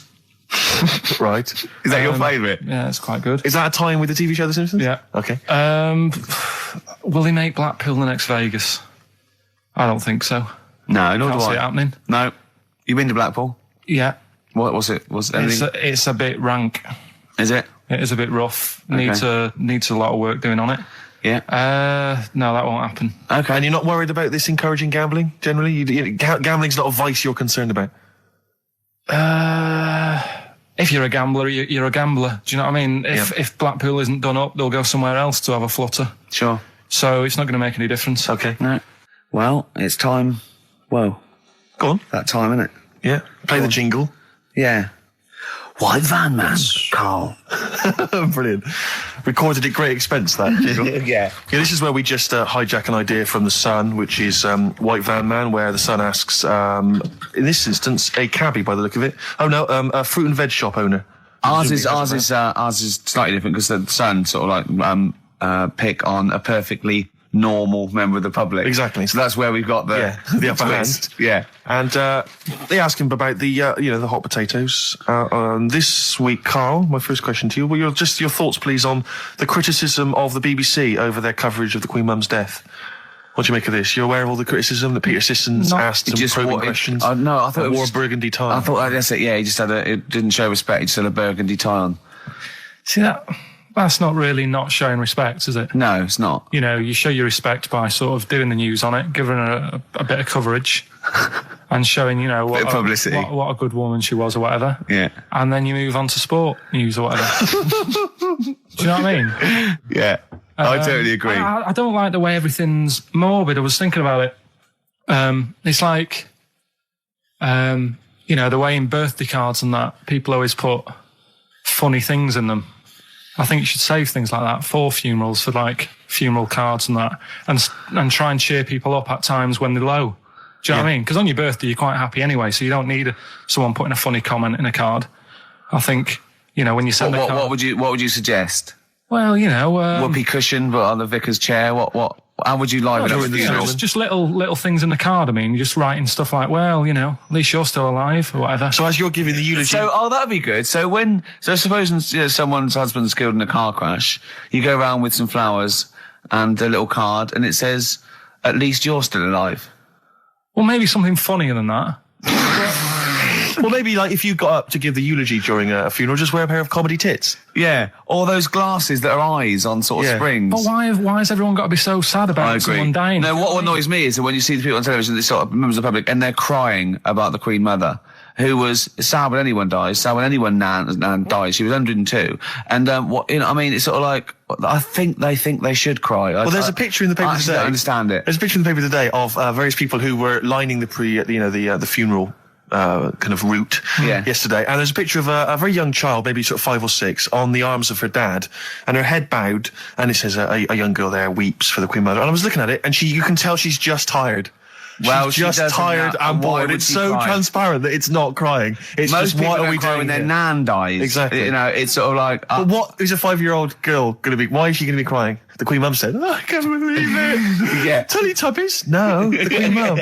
Oh, not the tweenies. No, it's all in a minute. Yeah. It's just like, oh dear. I mean, I know. I'm sure, I don't know much about her. I don't know if she was a great woman. And obviously, it's always sad when someone dies. But it's interesting that there was a lot of tourists in that long line of people that are now queuing for hours upon hours to see her dying in state. Because it's clearly just people who want to be a part of history. Must be gutting if you're over from Sweden and you find out that the Queen Mum's died. Oh, you must be devastated. You probably don't want to carry on with your visit. Exactly. Really. Okay, listen, Carl. I think we've covered that. What do you make of the? What do you make of the first genetically modified baby? Oh, are you worried about this? Do you know what did they do? What? Let me see what it says here. Isn't it just choosing the eye colour? Well, this is the concern, isn't it? That in the future you'll be able to decide whether it's a boy or a girl, how intelligent it is, what it looks like, is it handsome, is it ugly? Obviously, no one will choose an ugly baby, and so on and so on and so on. And so it means that where will it lead? Where will it end, Carl? Are you concerned? I've thought about this a lot. What will us three look like in the future if they're being, genetically modified, beautiful people? What will we be like? How will we be considered in society? True, yeah. But we've talked about this before, haven't we? About the cloning thing. Yeah, that's a bit weird. Yeah. But I don't think it matters, because at the end of the day, right, you might look like some other kid, but it's the way you're brought up that will change your features and the way you are, your personality. If you lie, you get a long nose, don't you? Well, no, but listen, right, because I remember when we, I was growing up on this estate. This is going to be good. Go on. No, it's not. It's just an example of how this doesn't work. Go on. So we don't need to worry, sort of thing. Sure. Right? Okay. So I'm growing up on this estate, and there was this woman about 4 houses down, right, who's a bit rough. All right. Didn't fancy her. Oh God, no. Right, but she had a baby. Well, tell me about her first. I'm interested in this woman. What was she? It was a very... Was it like being a man in a dress? I mean, I didn't grow up in a posh house or anything. I'm not saying that if you live in a bit of a rough house, you're a bad person. What did she look like? But anyone can Tattoos? clean up. Looked like Tony Green with a fag on. They didn't clean up much, right? Oh. Which, even if you've not got a lot of money, you can still try and make the place look nice. Yeah. Right? But she didn't, and a kid used to take a horse into the house. Sorry. Whoa, Neddy. What do you mean a kid used to take a horse into the house? Where did he get a horse? Must have nicked it from somewhere. Must have done. You've seen a horse in it? No. What, is that from outside the saloon round the corner? Yeah, was it just tied up with a bit of lettuce? Oh, that's great. Did Big Jake come looking for it? I'd been out. Oh. Sorry, let me get this. This was before the lynching stopped or after. Where did he get a horse from? What do you mean he must have nicked it? His mum said, where'd you get that from? I bought it. All right, then. But keep it out of the kitchen. I don't want you going Catlin rustling. Where did he get a horse from, Carl? And how long did he have it for? Was he leading it or riding it? Mum, open the door, I can't stop. I can't stop it. Open the patio door as well. Looks like we got us a runaway. What do you mean? I don't know, but the thing is they couldn't afford to buy one because they're not cheap. So I'm just guessing. Maybe that's wrong of me. But I think... He had a horse? Yeah, right. So that's why the family didn't have any money. They'd spend it on the horse. No, I don't think, that's what I'm saying. I don't think they would have bought it. So anyway... Yeah, it's wise to whisper, Carl, in case they're listening. Yeah.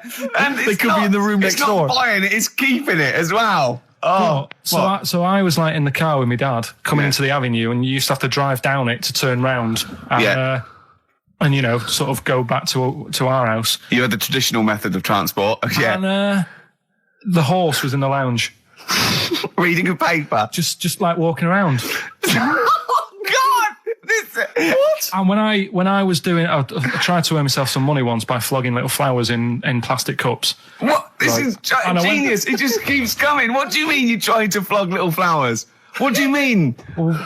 Let's play a record. Let's play a record and come back to this, because it's always going to just unravel and unravel. It's going to go for hours. Let's play a track, Carl. Deeper and deeper. It's like an onion, isn't it? We've created a whole world here where there's a man living with a horse. Just walking around the lounge. I come from the West Country. I've never heard anything like that. I just think of a big sort of like orange carpet, and it's got a rediffusion telly, and this horse going, I'm fed up in here. Exactly. This is really... I am not taking the rubbish out again. Yeah. Right, play a record. Let's have Velvet Underground. We've got that lined up. Oh, yeah, the classic from the first album. I'm Waiting for the Man. Let's come back to the horse in a second. Little flowers in pots. What do you mean?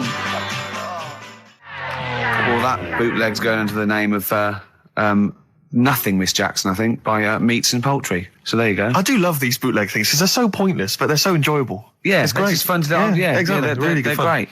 But not as much fun as White Van Carl. White Van Carl, absolutely. Do you want to explain the premise? Well, we take the Sun asks someone else and asks Carl. It's as simple as that. The Sun have just taken a normal person. We flipped it. We're going to ask Carl the same questions about the week's news. Yeah, just basically your opinions, Carl, as ever. What do you make of, well, obviously the big news, David Beckham's broken foot? Is this a big concern for you? No, I mean, he's sad. You know, it's sadder for him more than anyone because, you know, to like be in the World Cup is like the main thing for him, isn't it? Yeah. But he's still a young lad, and I don't think he'll give up. I reckon he'll still turn up. He'll be all right. And yeah, good luck to the lad. You know, I like David. I'm not going to slag him off. Voice words. Yeah. He says that like he knows him, like he's popping round for drinks later. Yeah, like we tried to stitch you up. Go on. But obviously yesterday, was it yesterday? I think maybe Thursday. The Sun printed a big picture of David's foot and encouraged everyone to touch it at midday, because hoping that this would somehow, if we all thought and prayed together, somehow that would help his foot heal. Do you believe in that? No. Any belief in that? No, you're going down the old like Yora Geller route, aren't you? Sure. I know it's stupid. Yeah. I'm sure. I mean, it's nice effort and everything. It sort of cheers everyone up. Educating Ricky, right? Final one. Come on, Carl. Right, what was it? It was. Why don't they just get a diary or some paper or something to write on? Yeah. Because snappy. I couldn't think of a heading for it. It's basically Go on. People who have tattoos. I've never understood it. Right. That they have something put on their arm. Right. Sorry. Have we started the educate? Is this part of it? Are you educating me? This is something that will be useful in my life that I didn't know about. Yeah. Go on then. No, it's just like they've got a machine out, right, that does tattoos. You come up with a design you want, and you sort of this machine scans it, and you put your arm in this thing, and you press print or whatever, and then it does the tattoo on your hand or on your arm. Like loads of little needles that follow a pattern? Yeah, the computer, basically, yeah. Is it a real tattoo? It's a proper proper one. The fella said... well, as long as it goes out, it pierces the skin with a I just wondered if it's one of those kind of, those kind of... No, it must be lots of little needles or a moving needle that can go along. But how is this cleaned, like, in between each person? Dunno, probably... I don't know. Well, no, as long as it's only that. If it's one needle, it's just the head, isn't it? If it's one needle that moves, and does it like loads of little... What are we gaining from a machine doing it? Just because they're not going to sort of mess it up. But hold on, how do you keep your arm still? Because your skin moves slightly. It's sort of strapped to your arm. Right, and so it's spread... the fella said that the tricky thing was in all this... It was the fact that, nobody would let him test it out on anyone else, so he had to do it himself. But did it work? Because the thing is with a tattoo artist, they can see when your skin's moved and they can see what they've done and they keep wiping it and looking, whereas a machine's just got to trust itself. Yeah. So I think one needle could go wrong. If it was a lot of needles, that it just came down, 1,000 needles that was an imprint. Yeah. But obviously I'm asking someone who hasn't delved any further than there's a machine that can give you a tattoo. That's all you've got at the moment, isn't it? Well, basically. That's all you've got? I mean, that's what I've got, because I'm not a fan of tattoos. I don't... But where did you read this again? This was... Internet? This was on the internet, yeah, it was, yeah. Okay. And I just don't understand why people do it. That's what got me attention. Because me... Sorry, what have I learned from this? That if you wanted to get one... you can get one done by a machine now. People say machines are sort of taking over and that, and there's another one. But it's just the fact. I mean, I don't know. So give us the snappy title of this education again. Why don't they just get a diary or some paper or something to write it on? Basement Jacks. Right, okay, let's get this right. Have we knocked this on the head then? Is this not happening? Oh, here he is. Look. Here he is. Come in. How have you... Oh, God. I don't believe that. Oh, that's pathetic. I do not believe that. That's absolutely pathetic. Now, they won't believe this, will they? No. Right, if I say that Jonathan Ross just got his massive member out, and he is a big lad... Come and sit down. I've got your tickets, Mr. Gervais. Thank you. What's going on here then? I mean, why are you dropping off tickets? Well, because, in the spirit of the Comedy Awards, we like to have the rising young stars of the British Comedy Awards. That's right, yeah. And that's me. Well, we couldn't find any this year, so we've asked Ricky whether he would sit in the rising young star seat, and I wanted to deliver the tickets personally, so there's no excuses if he doesn't turn up later. Yeah. I always suspected that you were sort of pretty well endowed. Yeah. And now we've seen, it's on webcam. That was just one of my cocks. That's the one you're wearing today. Didn't we? Don't say that. No, this is meant to be the happening young station. What's going on? No, you can't say stuff like that. You can't. Just careful what you say. Look after Julian Clary. 10 years in the wilderness, and he comes back in a person. 10 years in the wilderness. Happened to you. That's Jesus you're thinking of, isn't it? Just because you're on everything at the moment. I walked in here, and I came in here, and I thought, this is the young happening place, and what do I see in here? 3 old men sitting there. What are you talking about? I'm only 28, 27. You're wrecked. You all look wrecked. Well, that's because we're always partying. I was looking for some youngsters. Where's the youngsters? I wanted to see some tight leather pants. I wanted to see some foxy chicks hanging on you every word. What is it? It's a bunch of old blokes on a bloke up there washing up in a sink. But look at him. He even dresses for radio. Look this is ludicrous. It's amazing. It's like, I love the fact you were on the phone to Gervais last night, weren't you? Asking his advice. Yeah. On clothes. Well, look at him. He's going for the man down the DSS. I like that look. That's a nice look. Have you got a single pair of trousers that aren't elasticated at the waist? They're maternity jeans, aren't they? They've got a whole panel that pushes forward. The thing is, what I do, at the end of the week, I can pop these in the pan and I can make a nice soup with all the food that's encrusted in them. At his years as a homeless coming to the fore there. Look at you, one step away from Lawrence Llewellyn Bowen. I'd like to be that bit closer. But why are you dropping off tickets? Are you a little bit... Because I thought you were married and stuff. Why do you suddenly got this obsession with Gervais? Because I'm a bit rough, ain't I? Yeah, it's like when you see Dale Winton out with those rough boys. I'd like to get one of my own. When a top celebrity in a lovely looking suit walks down the corridor with his penis out, yes, I know that I'm still attractive. You've arrived. I was inaugurating the same way. For me, it was Des O'Connor. It's the passing on of the baton, if I may use that euphemism. and you've been battened. It's fantastic. Well, it is a pleasure. I don't think I'm complacent just because I'm mixed with people like you. I still wake up and think, I don't believe it. I'm mates with Jono. Can I just point out one thing? I was listening to the show last week and I heard you, as always, revealing a little too much about yourself, if you don't mind me saying so. Yeah. Steve, not as much as you. No, but that was just for the benefit of the room. Yeah. And talking about when you used to occasionally urinate in the sink. Yeah. When you were around my house last time and I came in and you looked a bit shifty. No, please reassure me. It was more ownership. I was like, I went to my territory and then other people that come in and go, has Gervais been round here? It's like just marking my territory. Because my coffee the next morning had a hazelnut tang to it that I don't remember putting in. Can I just say something? Because I mean, I used to, mention to you, Gervais, when we first started getting involved in the business. Yeah. I used to say, if there was one celebrity I'd like to be friends with, it's Jonathan Ross. Yeah. Lo and behold, Ricky's befriended Jonathan Ross. I'm nowhere to be seen. But Not invited round. Ricky told me that I could be his friend, providing I never extended the arm of friendship. Right. To Yeah, if you ever... I thought it was mad. He tries to keep everyone else down he works with, from the office, all the other shows. He tries to keep them down. I didn't even want you to come in. I wanted to meet you on the steps. Yeah. I didn't even want to tell you you were around. But you called. He went, who's that? And he saw your name come up and he went, well, can I meet him? Well, you're coming tonight, aren't you? This isn't Radio 2, by the way. These links are way too long. This is snappy radio. We have to play out... Yeah. You might The be kids have lost interest. But the kids want to hear... Karl Pilkington. Tell us about this monkey, Karl. You're going to love this one, Steve, right? So last week we were talking about how, like, a lad left his family because there was problems at home and that. He went and lived in the wood. He got airy. Right? No. Leave it there, Rick. We haven't got time to go into it. Right, so... That's what happened. And that's what happened. He lived with the monkeys. He went airy. That's what happened. Looked into some other stuff about, like, airy kids and all that. Yeah. Came across this story about a bloke, right, who worked in a zoo. Oh, dear. Right?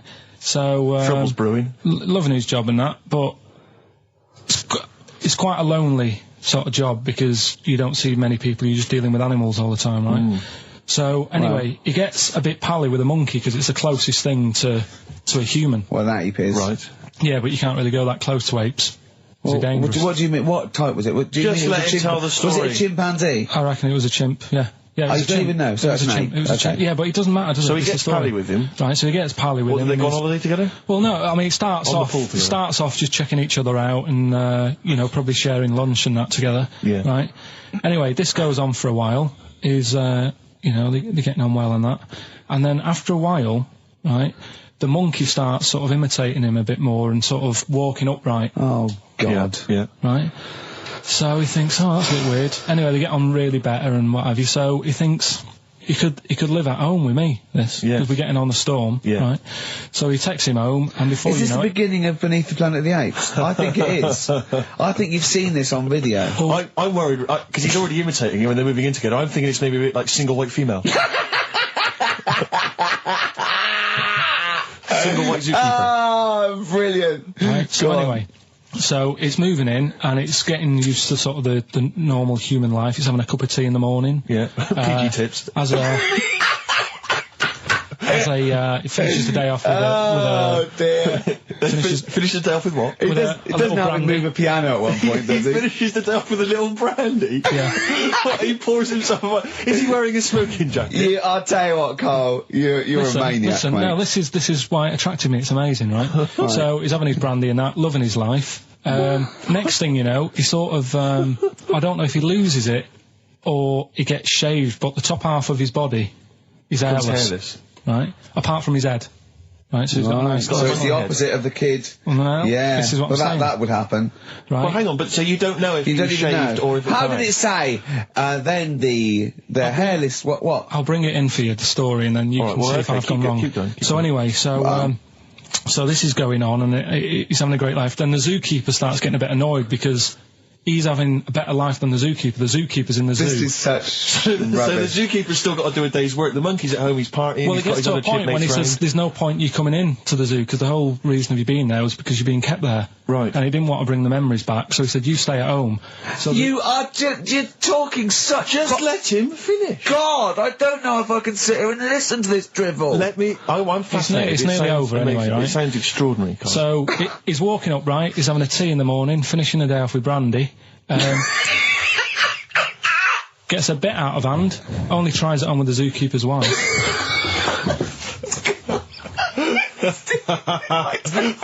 Make him go away, Steve. How does he do that? Well, because he's around humans a lot, he becomes a bit of a charmer. And, But what is it that he could do to seduce her? Pick fleas out of her? he didn't say. He was built. Yeah, it's well known. So what about that? What do you mean, what about it, Carl? It's obviously not true. It's obviously not true. This wasn't on the internet. This was in a book. So it's not a quick joke and just put it on a website. This is in a book. I don't understand how... I love that he becomes a charmer. He's got better taste in brandy. Exactly. And What was it that he was doing that seduced her? I don't know. Maybe because he was at home more than the zookeeper was. But what would he be doing, I Carl? love the fact that... He's not going to be talking with her. They're not going to be playing like Trivia Pursuit. Maybe she liked the silent type. He didn't go into that. He just said that's when the trouble started. Carl, play a record. Right. Is that what Suzanne did when she brought you in? You saw something about the Bermuda Triangle, didn't you? Yeah, when I talked about ghosts, you sort of just... because you don't believe in it. I think it's because you're scared of it, to be honest, and you can't admit to understanding it and actually believing in it. Sure. Thing on last night, Steve. Yes. Bermuda Triangle. Oh, yeah. Do you know much about that? Mainly the song by... What was his name? What's his name? Bermuda Triangle, where people disappear. No, Bermuda Triangle. What's his name? No, Barry Manilow. Yeah. Are you familiar with the lyrics? Bermuda Triangle, where people disappear. Bermuda Triangle, don't go near. Yeah. Shouldn't really make a joke out of it. No, you're right. Go on. But what it is, right? There's a program saying what it's about. What do you know about it? As I say, mainly from what Barry's told me, but certainly planes and various boats have gone missing within the Bermuda Triangle. Planes. Yeah. Yep, but obviously that documentary didn't explore it. He learned a lot about that. I learned a lot about American history through "We Didn't Start the Fire" by Billy Joel. Again, most of my knowledge of the sort of Tsarist Russia comes from Rasputin by Boney M. Well, listen. Yeah, he was the lover of the Russian queen. They put some poison into his wine. Yeah, yeah. They shot him till he was dead. Yeah, which is, go on. Right, well, this. Oh, those Russians. Sort of bit of an earthquake in the sea. Sure. Lets out methane gas. Okay. And apparently, if you were swimming out in the sea, and there was like an earthquake and some methane came out, you can't swim in it, you just sink. Okay. Even if you're a good swimmer. What happens if you're two lads from your school and they heads? Yeah, that's like a buoy. So you can see them a mile off, and their webbed hands would get them into shore. Because they did actually say even if you're wearing a life jacket, if the water's full of methane, right, you just sink. You just sink. So what it's saying is boats have gone across the sea, got a load of methane in the sea, and the boat just sinks. Right. What about the planes? Is it then sort of planes with little sort of floaty things Could on? be. That'll be the sort they've landed in the sea. Right. And methane's... Well, sorry, Carl, what did the documentary say? Not I imagine. Yeah, your hypothesis might be working. Yeah. What did they sound like? They didn't cover that bit. They didn't cover the planes. They didn't do the planes. Something else they said about it, though. Go on. Loch Ness, the monster. Yep. Sure. Probably doesn't exist. Okay. What it is... Interesting. Hold on, interesting. Oh, interesting. What they thought Loch Ness probably didn't exist. Curious viewpoint. Hold on. What proof have they got for that, Carl? How can they go around saying stupid things like that? It's methane. Right. Again, in Loch Ness. And people have seen... what's the lake it's in? Loch Ness. Yeah.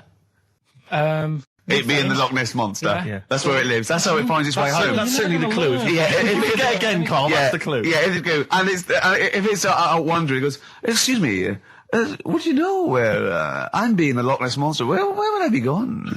Oh, you'd be going to the Loch Ness if that's your home. It's way over there, you big monster, you. So the bubbles from the methane bubble up out of the water. Yeah. People think, oh, God, it's a monster's head. But it's not, it's just water sort of shooting up because of the bubbles. Well, that's two of the great mysteries of the universe solved by Karl P on a Saturday afternoon. That is fantastic. Yeah. So that makes me think a lot of things. So when mediums are sort of like going, oh, I've got something coming through. Do you think they are exhaling a lot of methane gas, and thus making them not think straight? Do you think everything's down to methane gas? Do you think that all the mysteries of the universe are down to methane gas, Carl? What did it say in the documentary you saw? About what? What was the budgie happy? We know that budgie was sad. Was it in a room? Because they used to take canaries down the mines, didn't they? They used to take canaries down the mines, they'd smell the methane, and then the budgie would be happy. I'm not going to teach you anymore. Play a record. Oh, excuse me, Emma, don't be alarmed. I look quite frightening, but I'm merely a nice monster. I seem to have lost my way home. Could you direct me in the right direction? Nice to meet you, yeah, Karl Pilkington. Hi. What's your name? Why do you need to know my name? Well, it might help me to find out where you come from. Oh, my name's the Loch Ness Monster. Okay, alright, give me a second. What was your name again? Loch Ness Monster. See, this is what I mean. Just doing some research, right? I'm sort of working my way through different creatures and insects and stuff that's on the planet. Yeah. Right? And finding out if we need them or not. Right? Yeah. Do you know much about snails? Sea snails? Well, yeah. Snails in general. I don't know much about snails, land snails. I know a bit about sea snails, like whelks, top shells, that sort of thing. Would you say they're important? What sort of sense do you mean by important? Say if we had to sort of get rid of some animals and insects and that because we're running out of room. Right. Do you know what I mean? Because I'll tell you what I know about some snails. I don't know if this applies to sea snails as well. I mean, I called you today because a lot of other places are shut. Yeah. Right? So, I know they like to eat stamps, apparently. The glue on stamps. They love it, right? Right. Apparently a lot of letters and stuff aren't getting to where they're meant to be getting because snails are crawling into letterboxes and eating the stamps. That obviously doesn't apply to the sea ones, but that's a problem they're causing. All right. Were you aware of that? No, I didn't know that. But you're glad you answered the phone today? Right? They love beer. Beer, yeah, who doesn't? And also, I don't know if this is right, but I heard that they sleep for 13 years, or can do. Right, I wouldn't know if they can sleep for 13 years or not, but... I mean, sea snails are pretty important, yeah, they do quite a good job in the sea. They graze on algae and they provide food for other animals. I mean, you can say that about any fish, or any animal. Why do they exist? Would you be upset if someone said we're getting rid of them? Oh yeah. You would be. They're an animal, I wouldn't. Forget being like favouritism and all that I get for them, right? There'll be other things knocking around you can sort of spend your time looking after. You'll still have a job. Don't be worrying about that. Because I'm not going to get rid of all the fish. Jellyfish need looking after, so you're safe. Yeah. But do we need them? Come on, there's loads of people saying, come on, we've got to move on through the animals, and you're holding them up saying, well, I want to keep them. Well, who's saying we need to... That just sounds a bit crazy to me. Just imagine. Do you know what I mean? And they would come to you because you're working in an aquarium, so they'd be asking for your advice. Right. And you're slowing it down. Well, they asked for my advice and I'm giving it to them, so, that's what I think anyway. Yeah, but snails, I mean, like I say, they drink beer and that, What did they do apart from some food for a whelk? They were around, their descendants were around a lot longer than we have been. Yeah, they've been around a long time, but what have they done? Well, they've survived that long, so they must be doing something pretty good. Well, apparently they sleep for 13 years, so really, even though they've been around for ages... I think that sounds a bit... But I don't think they sleep for 13 years. Not all of them, just the tired ones. So, snails, do we need them? Well, yeah, I just think they've got to, just as, it's not for us to say, do we need them or not, we can't just... So you think we should keep them? Yeah, definitely. Right, listen. Right, so they're making this documentary, right? And stumble across a little gang of... Come on, just... Get on with it, please. Little gang of monkeys. That's the first time I've ever laughed, I'll hear that. I know. Well, brilliant. What do you want, a cake? Come on. Can we play a song? Oh, I don't understand what is wrong with you, you freak. It's making me laugh. Just tell us the story. All right, then. All right. So anyway, right, so there's this documentary being made. They found a little gang of monkeys.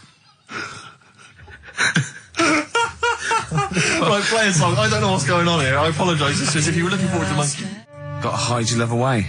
According to the Beatles on XFM 104.9. I'm Ricky Gervais with me, Steve Merchant. Right, Carl, come on. Monkey news. Everyone's composed. The jingle, please. Oh, chimpanzee that! Monkey news. Excellent. Okay. Right, where were we? We were just start again. There's some people making a documentary. For what? Okay. Making a documentary in a jungle and that. Right. Stumble across a little gang. Okay, come on. All right. A little gang of monkeys. Yeah. Oh, come on. So the camera crew are there filming it. Yes. Everything's going normal. It's all fine. Nothing odd about it. Okay. They're not running a restaurant. They've not got any barber shops. Nothing. No. Just regular monkeys going about their business. Yeah. So anyway, what normally happens is the monkeys sleep with the partner. They already do what? They don't sort of sleep around and that. Once they find the girlfriend or the boyfriend or whatever, yeah, they stick with them, right? Okay. But anyway, they were watching this one, right? And it's going around a bit, sleeping around. Oily. And it was getting fatter. They thought, this is a bit odd. Yeah. Right? So followed it round and see it having it away. Turns out, little prostitute.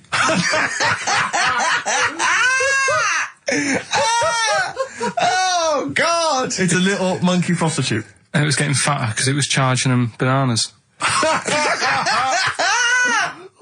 a load of old rubbish. It's charging them bananas! What was it, a boy or... It was a... Woman. Little woman monkey. That's the most extraordinary monkey news I've ever heard. Oh! That is genius! Has this documentary been televised? I don't think it's been on yet. No. And that's all the information you've got? Yeah. And is that's one banana for everything? The half a banana is for... Just oral? A poor job. Right. If you want full-blown monkey sex, it is 2.5 bananas. Sure.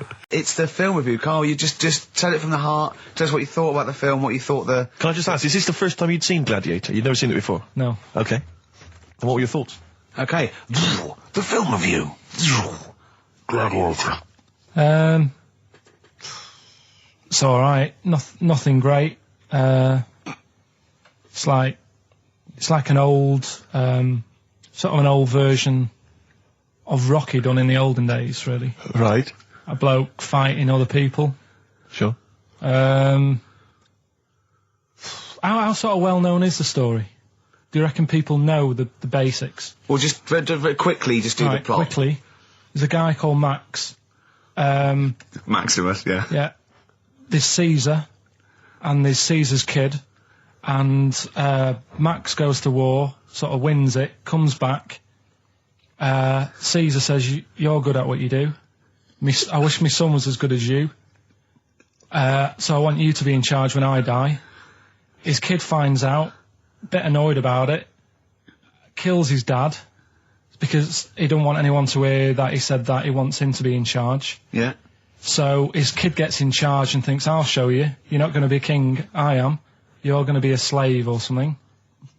And then, next thing you see is... Sorry, can I just stop there? My only thought is the film's 3 hours long, so maybe we should go through the whole plot. We've done the first 10 minutes, but yeah. Go on. So, yeah, he's a slave and then... Yeah, but then, that was an interesting bit that I thought, right? I mean, I was watching this with a girlfriend, she was already annoyed because she wanted to watch Friends on E4. Okay. Yeah. It was a good episode as well this week. Was it? Yeah. Don't tell her that. Okay. Right, so she was annoyed and she said, come on then, put it on. And I got it wrong straight away because it says on the back 149, so I thought that was 1 hour and 49 minutes. It turned out it was 149. No, I thought it was 1 hour 49. Yeah. But it was 149 minutes. Sure. So it overran anyway. By 40 minutes. Yeah. So anyway, the interesting bit was where he was going across the desert on a horse. And I think to show you how long he'd been going across the desert on his horse, he's showing you a shot of the horse's knees and they were bleeding. And I just wondered whether that's what horses do if they run for a long time. Do you know? I don't. Good. Right, so anyway, so he goes on, he keeps going on like this. He's a slave, and then he has a fight at the end with the Caesar's kid, and he kills him. And that's how it ended. Okay, good. What did you think of it? Just generally, what bits... What do you think was wrong with it? Right, well, I've read up on it, and there's already a fact that is wrong. Right. Caesar's kid, he didn't actually kill his dad. His dad died of a natural death. Right, in real life, you mean? Yeah. Okay. And, what's Caesar's kid's name? Comedian or something? I think it's comedian, yeah. Yeah. That's where the name comes from. When a funny person is called a comedian. He didn't actually get killed in real life by Max. No. He died by his sister poisoning him, and And he didn't. No. Are you saying that this is not a historical document? It's wrong. All over the place. Yeah. Well, next week I'm giving you Braveheart, and that is actually true. That is factually accurate. I can't handle it. It is. It was a little Australian fella that helped him out. Just for people who watched it, you know that the guy, Caesar's kid. Yeah. He died. His sister tried to poison him. That didn't work. Apparently, he was a gay fella, and his boyfriend, who was a wrestler, strangled him. Where did you get this information? On the internet. I thought I'd look it up to see how much of it I actually got right. Yes. And that's what I read. Okay, so out of 10? 5. Really? Yeah. Okay. It's no good. I wouldn't get it out. It's annoying the way it says, like, you know, this film's got to be seen at the cinema, because I saw it at home and I don't think I missed out on anything. Very good point. I think that's probably the point they're making, but yours is valid too. We'll play a record, and after that I'm going to ask you about Rasputin, the mad monk. Go on then. When things like that happen, right, you know, you've been told not to mention it. Yeah. And you're like a little kid. Yeah. And once things are in your head, yeah, it's difficult not to mention it. I mean, when I was a kid, yeah, right, my mum's sister Hazel, right, was seeing another bloke. It's weird because she's a lesbian now. That's really weird. That must have been an interesting Christmas. But anyway, she was seeing this bloke, and he looked like Ken Dodd, apparently. He looked like Ken Dodd. Looked like Ken Dodd. So people said, don't mention it because it gets on his nerves when you like meet him and you go, oh god, you look like Ken Dodd. So I said, all right, his name's Will or whatever. And I was introduced to him. First thing I said, nice to meet you, Ken. Did you do it as a joke, or did you? No, because you know when you know that he's like, I'm not allowed to say that. I can't say that. I mustn't say that. Can't. And then I saw him. I thought, Jesus, does look like him. It just came out. Was it Doddy who turned her into a lesbo? Do you think? Well, he wasn't a good-looking bloke, so possibly. She started going out with Esther Ranson though, which is weird, out of the frying pan. What was the story with the lesbianism then? How did she announce that to everyone? What age was she when she realised? Well, I mean, we're not a close family. Do you know what I mean? We're not the sort of family who keeps in touch with everyone. And I think my mum called her up one Christmas and sort of said, you know, how's the Diddy men? Yeah, how's Nutty Ash? And she said, oh, no, I'm not. I don't do that anymore. I'm knocking about with Sandra or whatever. Right. And it was like, oh, right. Not big butch Sandra with the big earrings and the skinhead. He used to live down the road from you. I don't know. He used to get Doc Martens wholesale. That's Sandra. All right. We're talking about embarrassing stories and stuff, and I don't know if I've told this on this radio before. Have I told you, Carl? I'm not sure. But this was when I was working at the BBC. This is not even long ago, and I'd moved to London, and I was fairly new in London. And I was working at the BBC, and I had this BBC hire car, and I've never told it. If there's anyone listening who works for the BBC, I don't know if I can still get in trouble for it. But this BBC hire car, and it was like I'd been ferrying kind of actors and people and production people around all day in this car. And I was driving back, it was quite late, it was about sort of 7 or 8, and I was driving back, and I pulled in to get some petrol to fill up the car every day. And I went into this garage to fill up some petrol, and I was there, and two blokes came in a white van, right? They pulled into the forecourt, and I was filling up the car, and they went, hey, do you want to buy a couple of speakers? And I said, yes, I do. Yeah. Because, I'll tell you the reason, it was like I was so flattered that they thought I'd be the kind of bloke who would, A, need some kind of classy speakers, and B, would like to buy them on the sly. Do you know what I mean? Yeah. I thought, they like the fact They've seen me. They've seen I look a bit of a hustler. Exactly. Yeah. I'm a street sort of guy. You can see by the way I use my walk. Exactly. Yeah. So I couldn't believe my luck. So they drove behind the garage, the little sort of garage bit at the back, and I went round there, sort of casually went round there, sort of locked the car, went round there. They went, open the back. You had 2 speakers in there. I said, are you sure these aren't knocked off, mate? He went, no. We work for Dixon's. This is the story he spun me. We work for Dixon's, right? And we're delivery men. And if we make a delivery and the person's not there to sign for the goods, then we have to bring them back to the warehouse. But if we can sell them on the way back, then that's really good for Dixon's. Dixon's must love that. And instead of thinking, are you sure some kind of troubleshooter didn't... I mean, did someone go into Dixon's and go, you're not getting in the garage forecourt market? Jones. Exactly. Get a couple of lads in a white van. Exactly. Yeah. So anyway, so I sort of bought this story, and I was a little bit dubious, and I went, right, let me hear them then. And he wired them up to the car stereo, and boom, boom, boom, they're playing. So it was some groovy hip-hop. I was thinking, great, these guys know what I'm into. Yeah. And he's giving me the talk and stuff. And I said, I'm a bit worried these are knocked off. He went, no. Listen, we got a bloke at Dixon's who can confirm this is fine, right? Phone him up, use my mobile, right? And quote this reference number, right? So I phone out, and I goes, yeah, I go, hi, some guys here in a garage forecourt trying to sell me some speakers. Just wanted to check. He went, it's fine. I went, should I just read the reference number or whatever? He went, if you want. And X14, and I'm like, yeah, it's fine. Yeah. Okay. You know what that was, don't you? That was actually Mr. Dixon himself. Exactly. Yeah. Exactly. So I'm thinking, well, they sound great. They're giving me for a knockdown price. I'd say they were like 400 quid. They were like 200 quid or something. It was a good bargain. I was in the market for some speakers as well. Yeah. So while they were loading it's them all kosher. I phoned Dixon. Exactly. I phoned Dixon. That's fine. Yeah. So while they're loading them in the back of the BBC hire car, right, I'm in there paying for the petrol, right, and the guy who's serving goes, all right. He goes, what were you doing around the back with those blokes? Right? Because obviously there's security cameras filming this whole transaction, right? And he goes, what are you doing around the back? And I went, brilliantly, there's some old mates. Some of my mates were just having a chat and that. He went, oh, right, okay, like giving me obviously the evil eye. So I went back to the van. So I'm in the car now and I'm driving with one of the blokes who's in the van with me because I didn't have the money on me. So I had to go to the cash point to get the cash, right?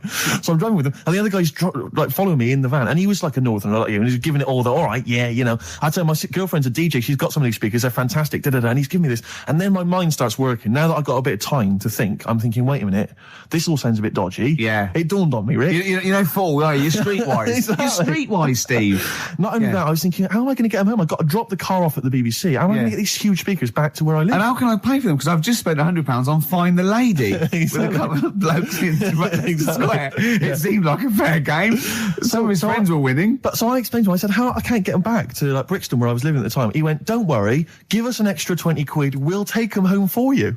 Oh, that's good. Deliberate. They do a whole service, you see. And there's also a backup guarantee. Did they have the guarantee, the 3-month guarantee? They didn't. No. But I said, I'm not sure about that. He went, well, why don't you put them in a cab, send them back, and your housemates can collect it? I was like, oh, no, there'd be no one in.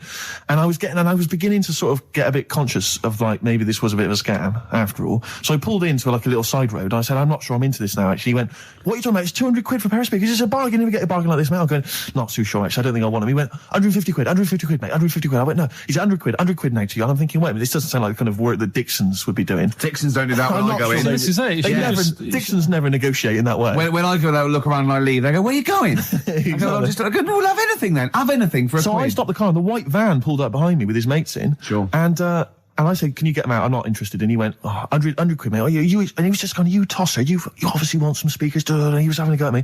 So I was carrying the speakers out and putting them back in the white van. And he was just shouting at me. He was going, 70 quid. I was like, 70 quid from 200? This is ludicrous. You realise that wasn't Dixon's policy then. Exactly. They don't usually shout you tosser as you leave the shop and walk down Camden High Street. They're not usually shouting you tosser. You should have took the offer of like the monthly payments they've got on at the moment.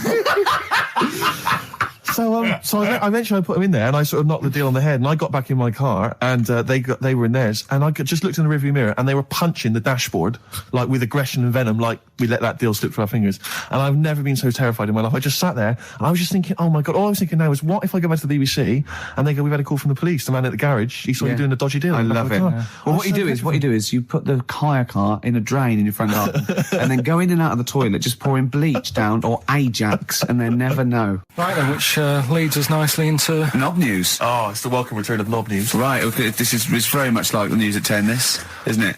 I do a bong, or in this case a schlong, and he gives me the headlines, the knob news of the day.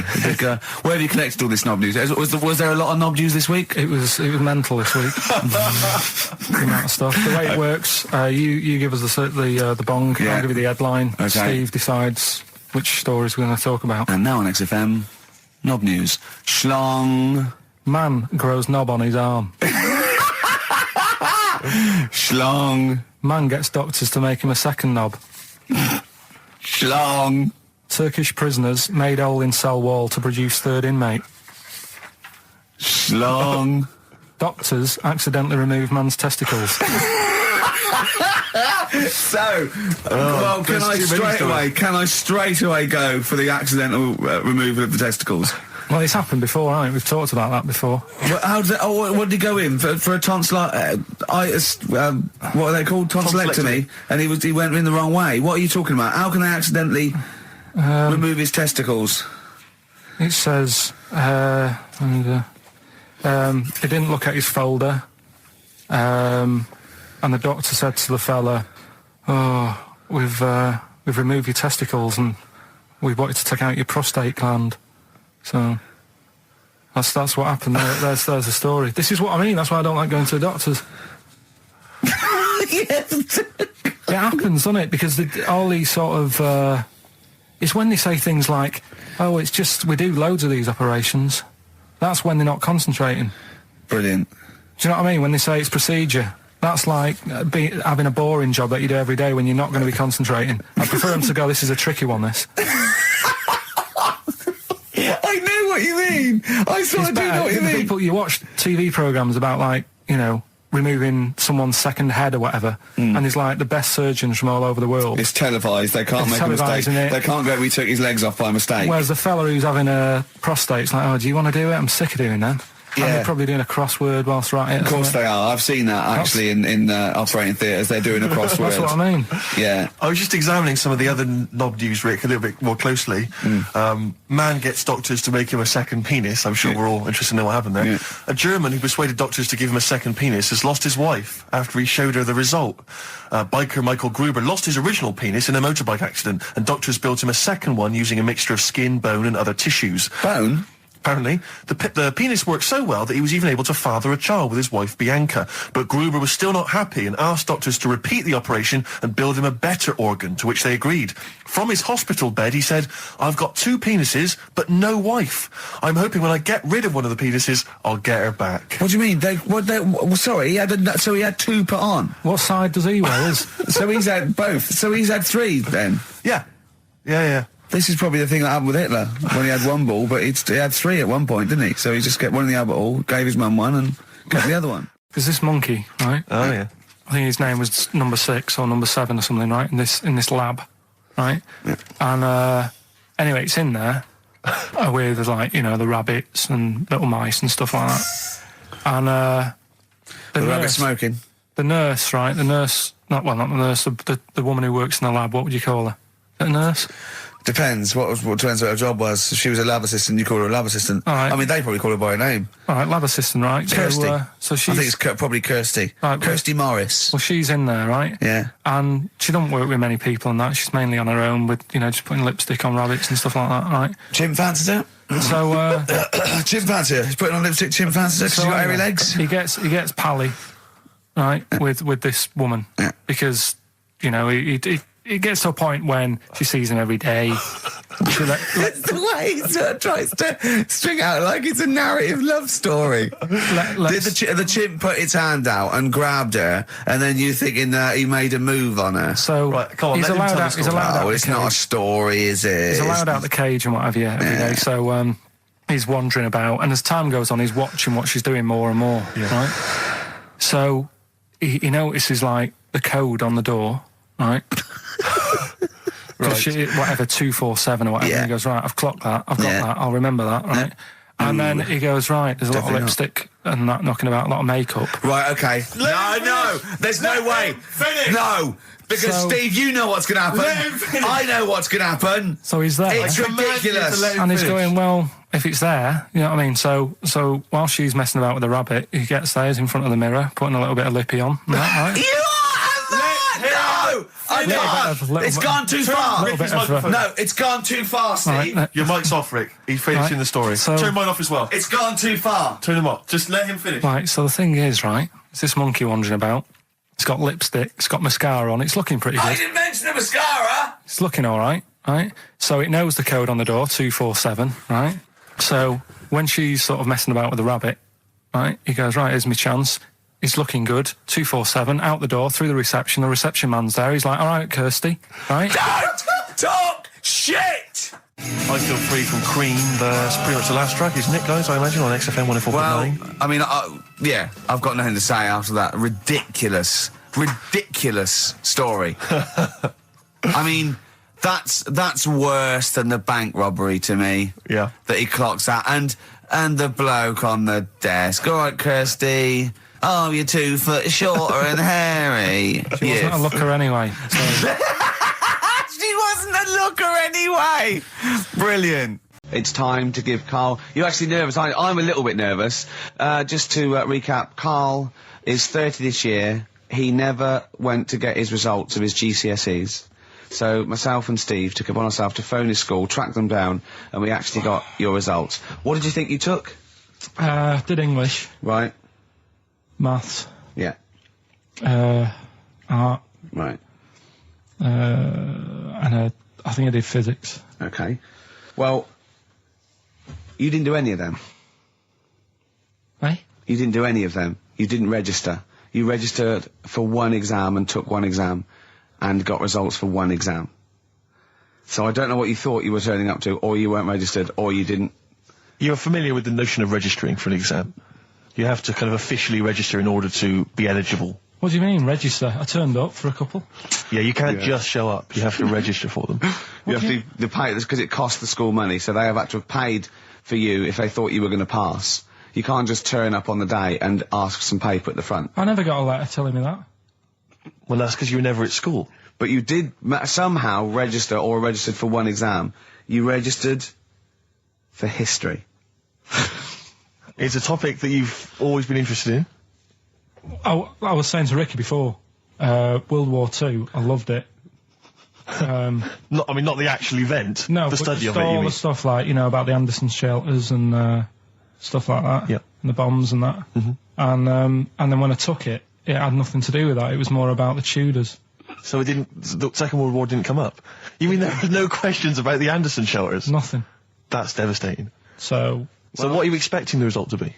Is that seriously? Is that it? Yeah, it's the only one you took and registered. As far as the school is concerned, or certainly it's the only one that counts. It's the only result. It's the only one that counts. Yeah, you've got. Did you register for yours? Yeah. Yes. I've got certificates and everything. So what, do you do that before the exam? Do you have to go somewhere and sign something, or...? Yeah, you don't check your results and then decide if you want to register. It's not like Millionaire, when you look at the question and go, I think I'll take the money. Yeah.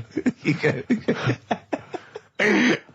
No. But anyway, you must have registered for one, or maybe your teacher put you in for it. Well, I didn't do it. They must have been confident. They must have been confident. They must have thought your best bet was history. Right, so...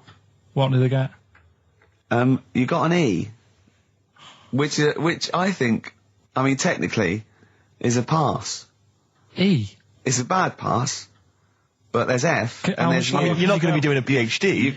You can get an F, right, which is fail, and then a U, which is ungraded. Now, I don't know why the U exists, because F means you failed. U is like them going, you not only failed, but you wasted my time. So... We're annoyed that you took this exam. So you thought they'd register me to get an E? Well, they didn't. I think they were hoping. It was rather like you with the lottery. They were hoping for something better than You nothing. see, I assume that the man who registered for that thought he can scrape an E if Anderson shelters come up. Yeah. Well, that's it. You've got... Now, what I'd like to do, Carl, is... I've started your re-education. You've read a book on Rasputin. I'll be asking you a few questions about that later. I've got another book for you to read next week. Next week, I'm not in the mood. What? Not in the mood. Oh, come on. Look, what's that? What does that say? It's that fella, it's the picture of the bloke that he used to use for Citizen Smith. Yeah? Che Guevara. Yeah. Yeah. He was quite happy, I think, when he found out that Robert Lindsay was involved. He went, yeah, of course you can. No worries, yeah. What are your feelings, Carl? What do you think? Are you depressed? I'm just a bit annoyed because I'm sure I turned up for more, so it just wasted me time.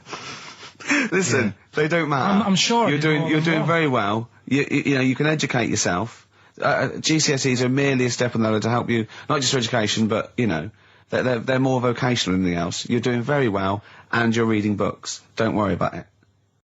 Probably that one, the kid who was like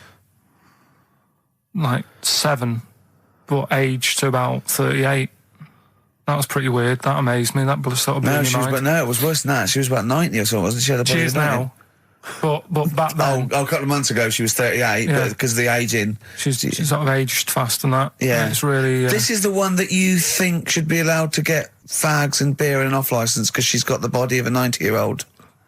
Well, yeah, it's only fair, isn't it? Let her have a decent life. Even though she's 6. If she wants a packet of fags, the doctor said, you know, you're older and that. Even though you're 6, you are sort of 72. She wants a packet of fags, let them have them. She was 72 September, wasn't she? Yeah. So, yeah. but it was that's probably Do you the actually weirdest think that would be a good idea, to give a 6-year-old with an Asian disease a packet of fags? If that's what they want. If that's what they want. And a pint of Tennants. All the stress and that she goes through. It was saying something about how she has to have a passport picture done every 3 months or something. What's your last room 101? Oh, God. It was, holidays. Holidays. Well, you want to put holidays in room 101? People who are sort of annoying on holiday. Oh, yeah. Do you know when you go away? Oh, yeah. It's sort of touched on this before. Is this going to be the Scouse guy? Yeah. Go on. Oh, it's so long now. I mean, it was a holiday when we went to Tunisia. And the Scouser pissed you off, surprise, surprise. Yeah. Yeah. But the annoying thing was, you know, when you go on it was a cheap holiday, and, like, the lesson here is, you know, if you want a good holiday, you got to, like, spend some money. Yeah. And we didn't on this one. We spent about, I don't know, 400 quid for 2 of us for, like, a month or something ridiculous. And we got there, and, you know, you get to the hotel and you go, we have made a mistake. You know, it's a ropey hotel. You know, you can tell, like, the blinds and stuff as you walk in, they're all dirty and stuff. And you think, well, let's make the most of it. You know, let's not get down about it. It's a holiday. It's for a rest. And you try and make the most of it. And we had to meet. You know, like, you have one of those things where you get to your destination and the rep says, right, you know, go and unpack your bags and that. Go and sort yourself out in the room. And tomorrow morning we'll meet up at 10 o'clock. And I'll go through, you know, the best sort of place to go for camel rides and, you know, the best deals I can get you.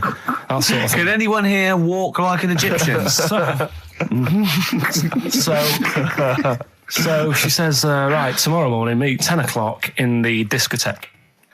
So we get up and we have breakfast, and it wasn't a good breakfast. The kitchen was, like, bit horrible. The food wasn't good, and it was run by sort of midgets. What do you mean it was run? Not there's anything wrong with that. There was little fellas running around, and the annoying thing was one of them sort of started to fancy my girlfriend. How did he manifest his affection for? No, you're not saying there's anything wrong with midgets, though, are you? Just saying it was strange that there was. Yeah, but even midgets shouldn't be cutting in on Karl Pilkington's territory. I know, no. But it's also that thing of, you know, they've got little fingers, and it's sort of ruined. I'm so sorry. No, I'm not. It is a bit of a phobia of mine. Okay. Do you know what I mean? They are nice people and that. Sure. Oh, God. But the annoying thing is... So what was he doing then? How did he... I don't understand how he was chatting up your girlfriend. Was he crawling under the table so you couldn't see? He just kept... Whispering to her from underneath there.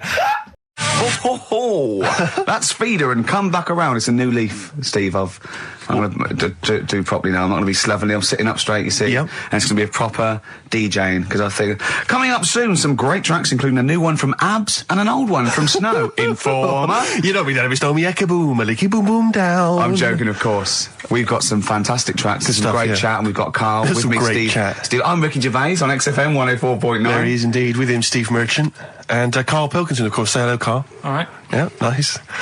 And you say you read... The beginning of a radio show is very much your wares, your shop window, laying out your stall. I don't think you could choose a better track than The Only Ones, Another Girl on the Planet. I'd love to hear it. One of my favourite intros, that. Amazing. Oh, that was dangerous, because I once heard on Capital Radio, this has got to be the greatest rock intro of all time. And they played Money for Nothing by Dire Straits. Brilliant. Yeah, I can just imagine them putting their head down. I remember a friend of mine, when I was at school, he just bought a car, and he took me outside to show off the stereo system, Money for Nothing. Really? He just played that. I've never heard the song before. Just played that for its entire 4 or 5 minute duration. It is a good song for the sound system. Yeah, it's a good song for showing off intros and sound systems. Exactly. Yeah. You said you were driving along earlier. You saw someone. Yeah, it was one of those zooped up sort of sporty saloons. Nice. You know, the big like a Mondale or something, big, and it was blaring out. And the bloke in it was sort of like, I could tell he was 24, but already going bald. Yeah. From like obviously his estate agency job, not too well. Yeah. But he's made a bit of money, and the stereo system was ridiculous. I mean, so loud, and it was going through Covent Garden. He was playing Snow in Informer. Do people remember Informer by Snow? It was a big tune in my I don't know. It's great. Yeah, I always enjoy it. Can I bring that in next week? Can we play Snow next week? Well, you can play a tiny little bit. Tiny little bit of Snow. Yeah. Informer. Do you remember Snow, Carl? Yeah, you loved it. Yeah, big tune. Yeah, loved it. Oh, did you? Big tune from the 90s. Happy song, isn't it? You were saying that you've turned over a new leaf. Yeah. Is that in all aspects of your life, or is that just in your broadcasting career? Because the reason I bring that up is because, do you want to describe what you were eating just now when we came in? Because you're a 40-year-old man. You've put on a little bit of weight, so presumably you're watching what you eat. Well, no, but it sounded sounded exotic. I went into a cafe and they didn't have a cheese sandwich. Right. And can I describe what it looked like to me? Right, it looked to me like a big slab of cheese. You've just got them to just cut off a big block of cheese, like the size of a CD case, or one of those double albums, right, of cheese, right, and just lightly melt that for me so it drips over my hand and it gets really greasy in the bag. But just lay some strips of bacon on the top. Yeah, but listen, you've embarrassed yourself. Is that what it was? No, it's a croque monsieur, so it's French. It's a what? A croque monsieur. A croque monsieur. Yeah, and so I thought, I've never heard of a croque. You're having a see, you've embarrassed yourself. Is that how it's pronounced, or is it croque monsieur? Oh! You didn't expect me to be bringing out the French. Tu aimes la musique pop? Oui, je t'aime la musique pop. Le plume de ma tante. Où est le syndicat d'initiative? That means my aunt's pen. So what was it then? It was a croque. Yeah, and it was just too greasy. It was just too, and it was all wobbly. I like toast, like it to be crisp. Sure. That's the thing with like, what? This is rubbish. Play Coldplay. It's just that I found one about. What's the point? About a lad who 8 years old, but he's still breastfed. Now, I don't know if you can get anything out of that. Is that what his mum said?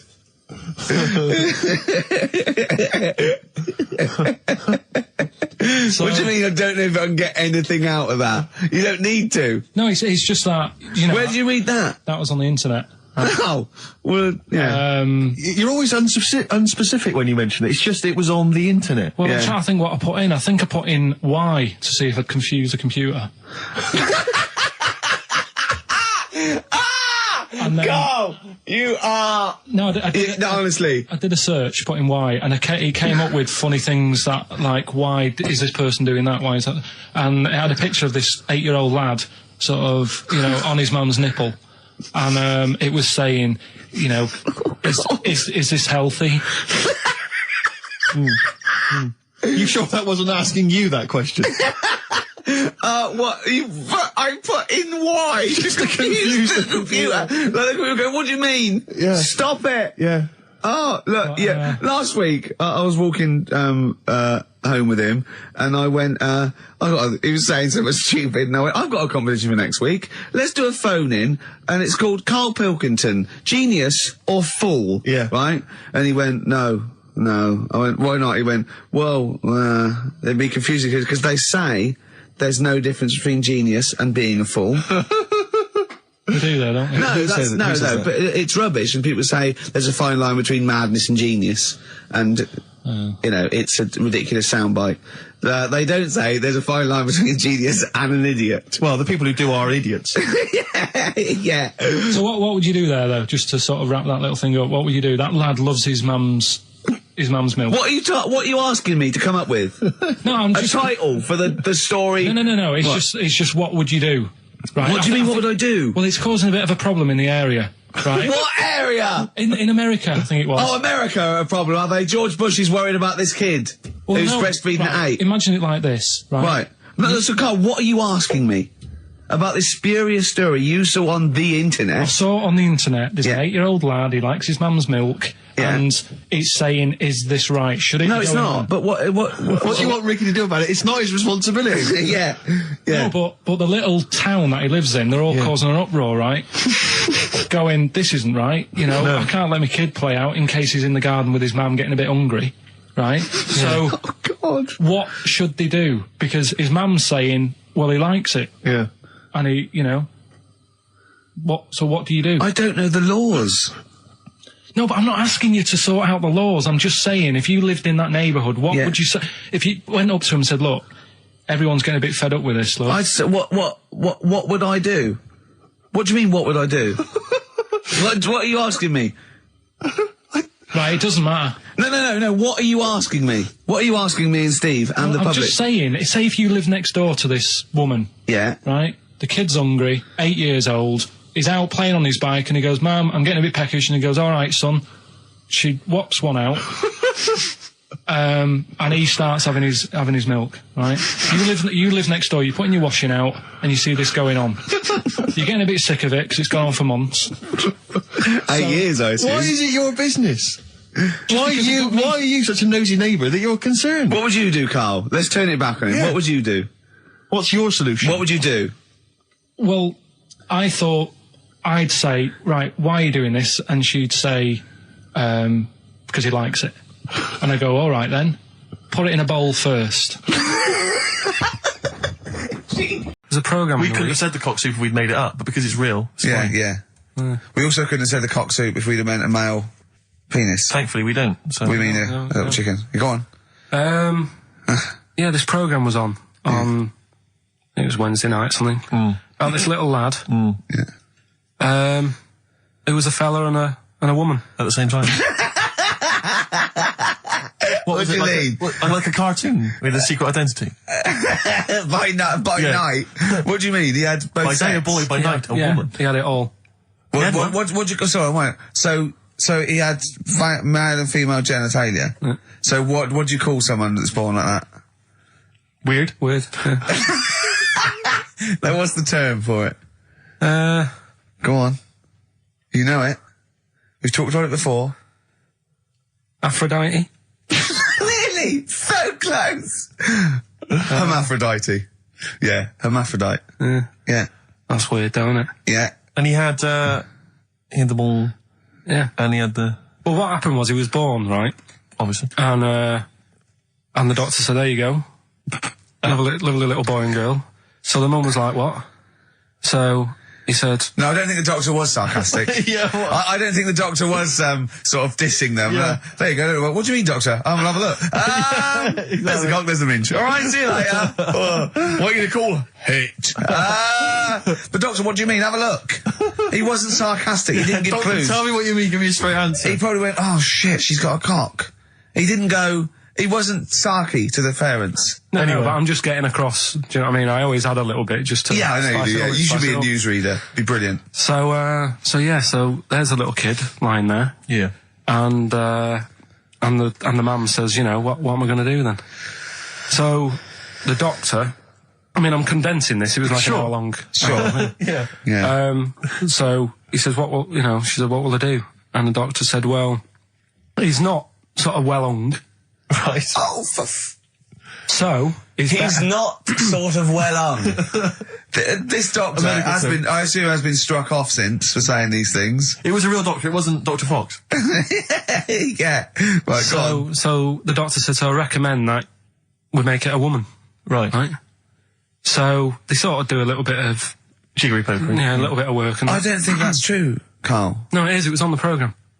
But I think they can tell really what they were meant to be from their chromosomes, can't they? They can tell whether they're X, Y, Y, or yeah, it's not very well hung. No, I tell you what, because back then, when this was going on... Yeah, no, I'm just thinking they might not have had it. The doctors then thought if you had a kid, right, and you thought, it's a bit ugly, maybe it'll have a better life if it was a fella. If it was a girl and it's a bit ugly and you think it's going to get hard time. Right, don't talk shite. What? What? That a doctor would go, right, you've had a young girl. I'll tell you what, she's a pig, let's pop a cock on her. Don't talk shite. I'm not saying that. What I'm saying is, say if you have like I say, a girl. I just think it's harder if a girl's ugly and she's growing up. She has a harder time. Yeah. Don't you agree with that? Possibly, but you don't change someone when they don't... You don't change their gender because they're I'm just saying what I'm saying is the Elephant Man would have had a harder time if it was Elephant Woman, is what I'm saying. What annoys you about that? What? Sexual relations all night. The concept, or people keep you up. Is it your next door neighbours or something? No, just that thing of people who say, oh, was that it all night last night? Who says that to you? You know, lads who think they're, they think they're a bit of a lad and think that means it's good. Well, like Sting and his tantric sex. Sting. Yeah. Well, to be fair, it goes for 8 hours, but only 3 minutes of that is going for it. The other sort of, 7 and a bit is sort of laying next to each other, isn't it? Right. Or sometimes in a different room. Yeah. Yeah. Is that why it's called Sting? Hey? Well, if you're at it all night, bet it's gonna sting. Yeah. So what's your problem with this notion of going at it all night? It's just that thing of, get it done right the first time. Do you know what I mean? Get it done. Yeah, get in, get out like the SAS. Once you've done it, you've done. You know what I mean? Yeah, no fanning around. No messing about. So, it's just that, isn't it? It's like, Do it right the first time. Once you've washed up, right, you put the pots away, you don't dirty them again. What a lovely analogy. That's one of the great Is that what you say to Suzanne? Come on, love. Once you've washed up. I've already washed up. You don't dirty the pots again. God. What a romantic song. Monkey news, we might as well leave it. No, come on, tell monkey news. No, it's nothing that great, really. Is it worth playing the jingle? Quickly? Go on, then. Oh, chimpanzee that monkey news. Right, it's about a monkey. 2004, It's about this woman monkey who was born in 1834. Right? Half monkey, half woman. No, not true. It happened, apparently. It was in the Daily Mail. Right? Okay. The Victorian ape woman was her name. Mm-hmm. Yeah, I christened this thing Victorian ape woman. Well, we thought Sandra. No, I'm calling it Victorian ape woman. She was about 4 foot. No, didn't happen. She had lovely thick black hair on her head and on the back of her legs and on her arms. Yeah. All right. So stockings. Let's have a look. And she didn't need a bustle because of a huge ape-like arse sticking out the back of her dress. She was good at reading and sewing. Well, it's good because they didn't have opposable thumbs. So she could speak 3 languages. Yes. She was human, monkey, and monkey human. 20 offers of marriage. Does that annoy you, Steve?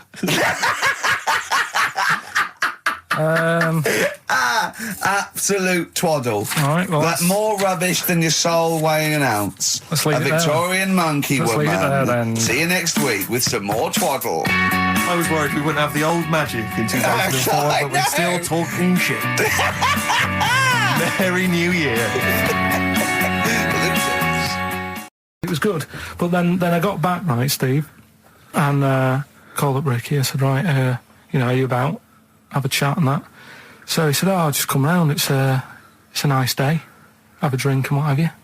So I got round there at about 6:30, right? Go up to his door, knock on his door, right? He stood there with his tackle out. Oh. Yeah, what did you make of that? What was wrong with that? What do you mean, what's wrong with that? Why were you looking at it? Why were you looking at it? I tried not to look at it. But again, you're always sort of attracted to it, aren't you? Kind of like... I've never been attracted to another man's tackle. I don't know what you mean. You can't help but have a little sly look. Especially when it's there. When you ring the bell, and I mean the one on the door, right? And that's hanging out. And does he dress to the left or the right? It was to the left, right? Yeah, it was left, yeah. Just popped it out of my shorts for him. Just popped him out of the shorts. Should have seen the state of him. Shorts on, no top, cigar. Looked like someone out of The Sopranos. It was a mess. Yeah. And then we sat on the balcony drinking wine, didn't we? Did you pop it back in, or was it still... Yeah, I popped it straight back in. I'd got the laugh. Sure. I'd got the laugh I wanted. Yeah. He walked in, he went, it's not that hot. Straight away, it's not that hot. Oh, brilliant. Then, was that knob news, or is there more? No, it's got more knob news. That's just a taster. Just a taster. Listen, let's play some adverts, let's play some great music, and maybe we should have some early knob news. Early knob news coming up. XFM. Oh, I was just wondering, I was thinking last night, he said, supposing you had to have your hands removed. Sure. Right? And the doctor said, well, you can either have them stay like that with stumps, or I can sew feet there. What would you have? And I was bleary-eyed, and I went, the stumps? He went, yeah. I went, all right? He went, yeah. And then what was his follow-up text to that? And then I got the text, it was obviously before it, and it went, and it was like quite serious. What would you do if surgery don't remove your hands? Would you have stumps or the feet? Right? Now the way, when I said, he's made his mind up, and I went, the stumps, he went, yeah. I think secretly he decided on the feet, but was too embarrassed to tell me. There's a little bit of what would you do? Because but why did you think of this? Why did you think of this? Girlfriend's away, right? Yeah, no, that's not why you start thinking bizarre surgery devices. Right? I'll let you into my little mind, right? Last night, I had some beans on toast, right? She was away. It's good already. She was away, she had some beans on toast, she went wild. Yeah. Right? Now, I was stood up, I live on on a high street, right? So I'm washing up, I'm looking out the window. First thing that had my attention is, I can look into other people's flats, right? Yeah.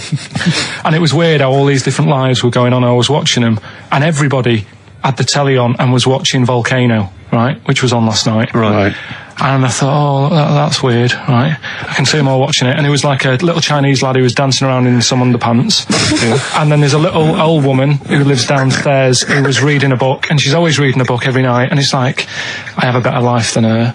And then there's like some sort of bouncer who's always getting ready to go out late at night with all the black on. He looks like a bouncer. So I was watching all this life going on. I thought, did you witness a murder while you were doing it? Yeah. It was like that sort of Sliver film where that bloke had loads of tellies watching people's lives. So that was going on in my mind. And then I was washing up and I picked up the plate and I thought, it's amazing, isn't it? The human body, the way you can just sort of, I want to pick that up, and you do. Yeah. And the way your hands work, right? Yeah. You've got 5 little digits, but it's just the right amount to do to do what you've got to do, right? So I'm cleaning the plate. Sorry, Carl, stop. It's just the right amount. Might be one of the most genius things I've ever heard said. I would love David Attenborough to phone you up and say, Carl, how do I word this about the evolution of the mammalian front limb? Just go, we'll just say it's the right amount. But it is. One extra would get in the way. Yeah. And one less would just make it that little bit more tricky when picking up a bit of a slippery dish. Sure, or buying gloves. Yeah. Good that, innit? On XFM, 104.9, Ricky Gervais, Steve Merchant, Karl Pilkington.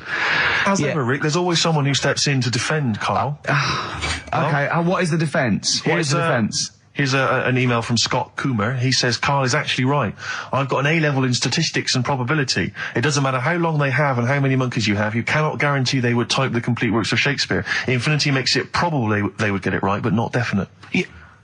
Well, yeah. Yeah. That's what I was saying. No, you weren't saying, Carl. You don't understand it.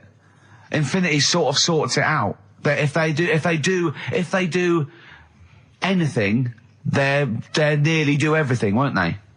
No, I mean they'll give it a good shot. No, that's not the point. But the I'd point be is surprised if they did one page right. Right, listen. It's not to do with consciousness. It's not to do with them aiming. They are just bashing away at the keyboard. It's like they're used to show that there isn't consciousness. They chose the chimpanzee because it can type, presumably, hit the keyboard. It's because they hadn't come across you at the time.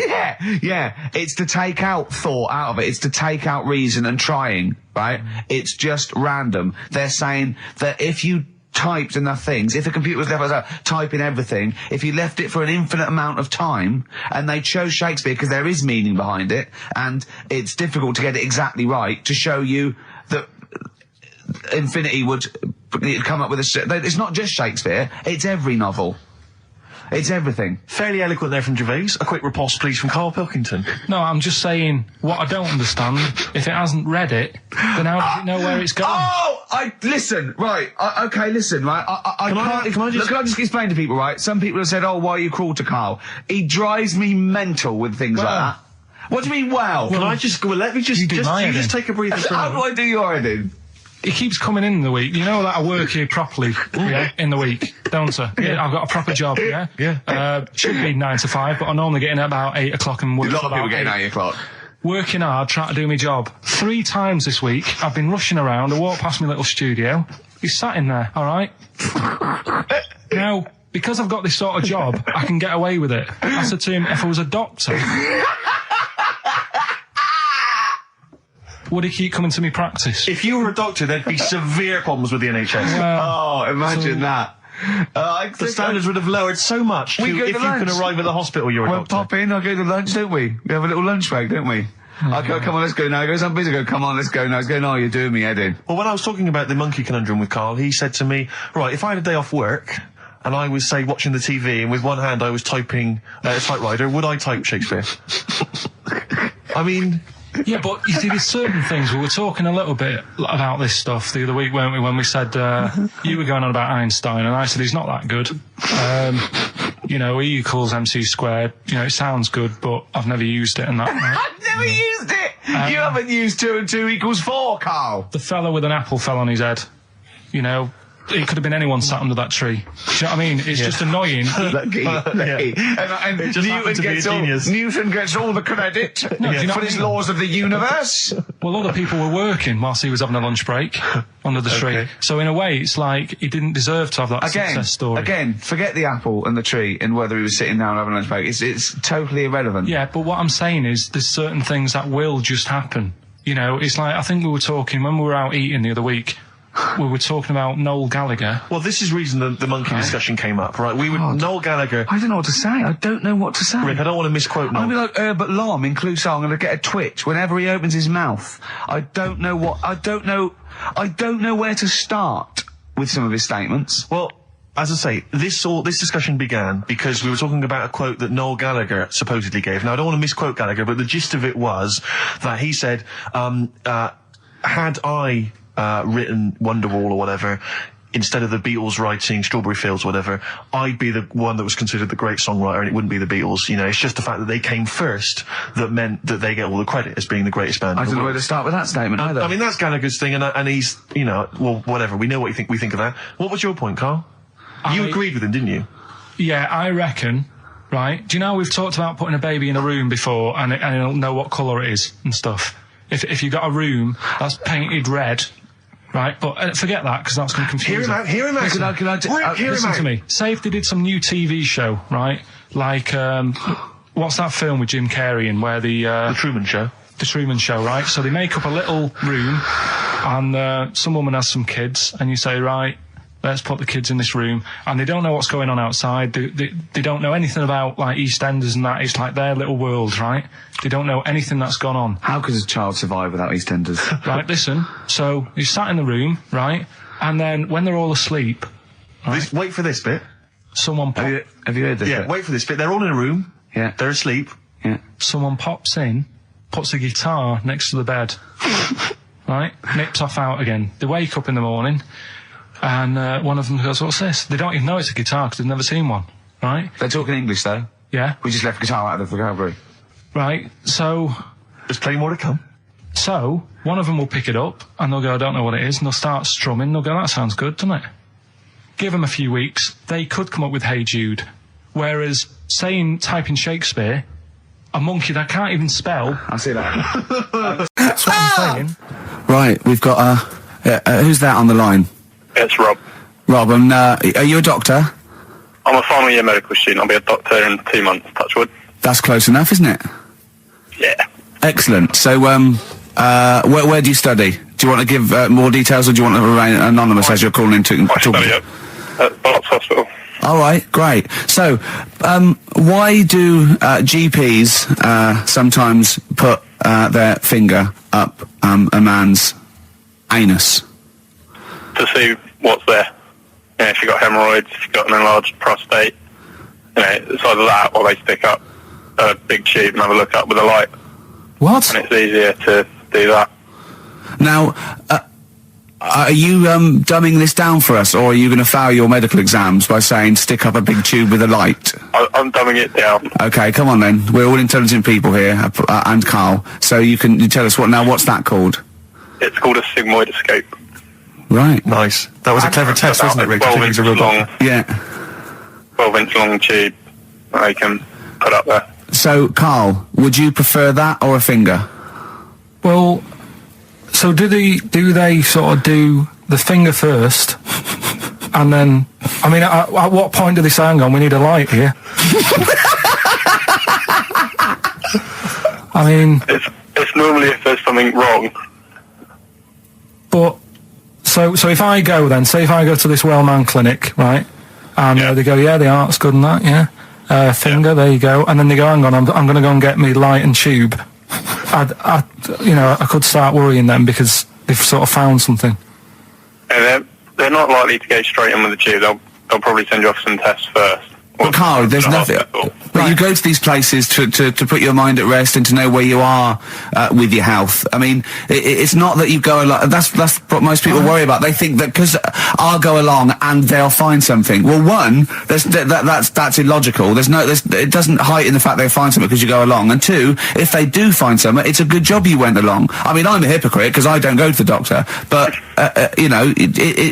I've had that done. You should be concerned if when they shine the little light in your ear, it comes out the other side of your ear. No, the other ear comes right out the other side. That's when you should be worried. But Rob, right, you said then, if they find something, they send me off for some tests. Why can't I just have the test without that and cut out the middleman?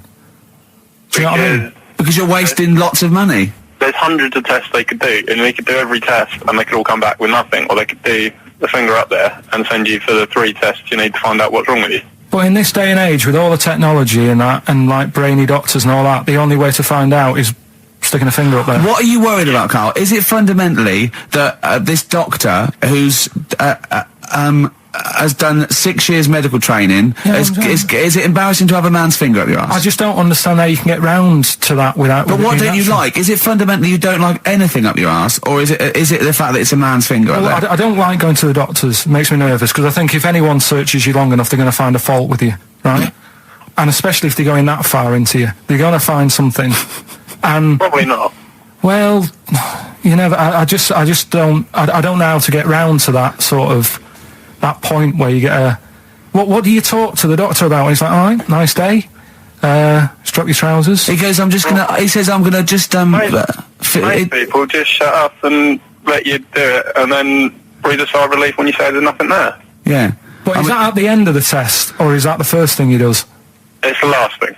So that trousers up out the door. Because he knows it ends conversation. He knows it's a bit of a faux pas. The doctor says, I better not kick off with the finger up the arse. Well, what I do is I'll start on with the, the head, and then we'll then go, one final thing, Mr. Pilkington. So Rob... He drops his keys, and he goes, pick them up, and as you bend over... Will you be doing this, Rob? Is this what you're, like, open to do? You do all these... I'll have to do it at some point. All doctors do it at some point, no matter what they specialise in. So the first one, is the another doctor there to sort of make sure you're doing it right? Not dentists. No, but do you know... aren't doctors anyway. But do you know what I mean? Like, normally it's like a co-pilot will have someone with them for the first one. So when you put your first finger in, will someone be there going, right, you just want to move to the left of it? I've already done it. Have you? Yeah. So that's the thing with a student, you're learning. So you get people teaching and you learn on these things. Can I just point out, Rob, I think I'm right in assuming that you have a glove on. Yep. And there's lubrication. Yep. And it doesn't hurt. No. There you go. What are you worried about, Carl? Who's this person who everyone's testing on in your class? It's not one person. It's not one person. There's like, when a patient comes in and they've got a problem, your boss, the consultant, he does his finger up, and if he finds something, he goes to the patient, is it alright if the student has a feel as well? Then the student puts on a glove, puts the sleeve on the glove, and sticks his finger up and sees what he comes out with. Rob, I wish you could see Carl's face. I mean, his face when you said, and he says, can this fella have a go as well? He looked horrified. That he thought it was a free-for-all, like there's a queue of people trying on gloves and going, let's have a go. That looks good up there. What have you found? No, I mean, how come you had to sort of... Is it not something you could test on yourself rather than waiting for other people to come in? Because then, you know... It's an awkward position to get to, really, isn't it? Well, but you can have a good rummage then without feeling too awkward, but to sort of have a go on your first patient when you don't really know what you're looking for anyway, do you know what I mean? Never really thought about it. Because you don't... If you've never done it before... You pop your finger in there, and you've got to sort of look. You've got to have an expression on your face, like you know what you're finding. Well, they can't see what you look. They can't see your face. You got the big boss consultant man going, now move your finger there, and you'll probably feel this. But he's just done it. He knows what's there. Well, what? Oh, so he's already had a go. He's had a feel, and he's going right. If you feel to the right, that's the conglomerate or whatever. The conglomerate, yeah. It's conglomerate is in perfect working order. Well, that's... I'm still... Thank you, Rob. I'm sorry you had to go through this. Carl is probably the worst patient you'll ever encounter in your medical career. Good luck with your finals, and thanks very much. And do you know any female doctors who do this? Or? Thank you. XFM 104.9. Thank you. Can I just tell you a story that Carl told me a couple of weeks ago? Is this another ghost story? Another spooky story? Yeah. I called him out. I was, what are you doing? He said, I've just been reading ghost stories again. He said, you don't believe in them, but how do you explain this? So I went, go on. He said, I'll tell you as he told me it. He went, bloke, right, just sitting at home, doing, watching telly with his cat. And, the phone rings, and it's a bloke going, is that fire in your oven okay now? 'Cause your wife called. And Carl went, well, 1, there was no fire in the oven. 2, he wasn't married. I went, right. Go on. He went, well. Then, right, there was a knock at the door and there was 2 sort of people in sort of white coats and they came and said, oh, we've come about that fire. Your wife called us. He went, 1, there isn't a fire in my oven, and 2, I'm not even married. Right? And he said, and they saw the cat, and they looked at the cat. It looks a bit weird at the cat came out, nothing. And he said, and then he went back, sat down, phone rings, and they said, did they sort out the fire in the oven that your wife told us about? Oh. He went, 1, there is no fire in my oven. 2, I haven't got a wife. And Carl went, what do you think of that? I went, that's not it. He went, yeah. I went, that's the end of the story. What? He went, well, how'd you explain that? I went, explain what? I thought he was going to say, a year later we got married, but she died in an oven fire. Right? I thought it was going to be that. And I went, that's what? People winding him up. Yeah, or someone did report a fire oven, and their name was Johnson, and they looked up Johnson, they got the wrong thing, it was the gas board, and they sent around to the wrong person, right? You know, he went, yeah. I said, I explained it to him, he went, yeah. Why did they look at the cat funny? Oh, man alive, Carl. This is really weird, right? I was in my house once, right, and the doorbell rang. Yeah. Right, I opened the door, and there was no one there. Yeah. Right? And then I looked across the street, right, and there were some kids running away. Yeah. Now, how do you explain that? Yeah. There was another time, right, where, like, I opened the door, and there was a bird goes, you've ordered pizza. I went, I haven't ordered pizza. And I heard my mate upstairs giggling and putting the phone down. Yeah. How do you explain that? Carl, seriously, why did you tell me that story? What do you think it was weird about that? The fact that it was 3 different people. Is this all the information? Is that the entire story? It was 3 different people. Did you fall asleep and not read the end? A fire that didn't happen, about a wife that didn't exist, and a cat that didn't look happy.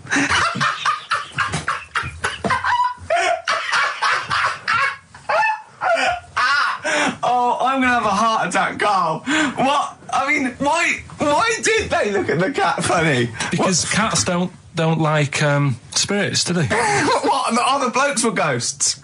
Yeah. Yeah, that's it. So these are kind of beetle about type ghosts. These are ghosts who walk the earth as the undead, just winding people up slightly. That's lovely. That is lovely. Seriously, and a cat that did not look happy. But seriously, why would ghosts wander around just like winding people up? Oh, maybe something did happen there years ago. Some fire. Some woman might have died in a house of a fire or something. Yeah. And it sort of all happened again. Yeah, it's certainly a mystery. It's a mystery. I mean, I can't. What's this book you were reading? Excellent. Well, I didn't do that well at school and that, right? But we had biology, and I didn't take much of it in. But there was one day when it was about, knob news and stuff. And it was all about how blood, is what makes engorges the erectile tissue. Sure. Yeah, it was all about that. And there was this girl in our class called Paula, right? We were sat there watching it, and she fainted. You just heard her go, oh! And she hit the floor, right? Because we were all sat on top of the desk watching this. I wasn't that interested in that. No. I wasn't looking at it and that. But Paula, right, she fell over. And the funny thing was, right? What was it, a video? Yeah, a video of like this blood doing the business to this fella's member, right? And she fell over, like, and everyone's like, oh, what's up with her? And the teacher was trying to, like, wake her up and give her water and that. And it was really weird, because then the nurse came in, and yet this video was still playing. And the nurse came in, what happened? Well, do you seen this? Yeah. And you could hear, like, then it was going on to, like, sex education on the video. It was all done from start to finish. What happens? And by the end, and she was still out cold by the time it got to, like, and then they had a baby. Yeah. Right?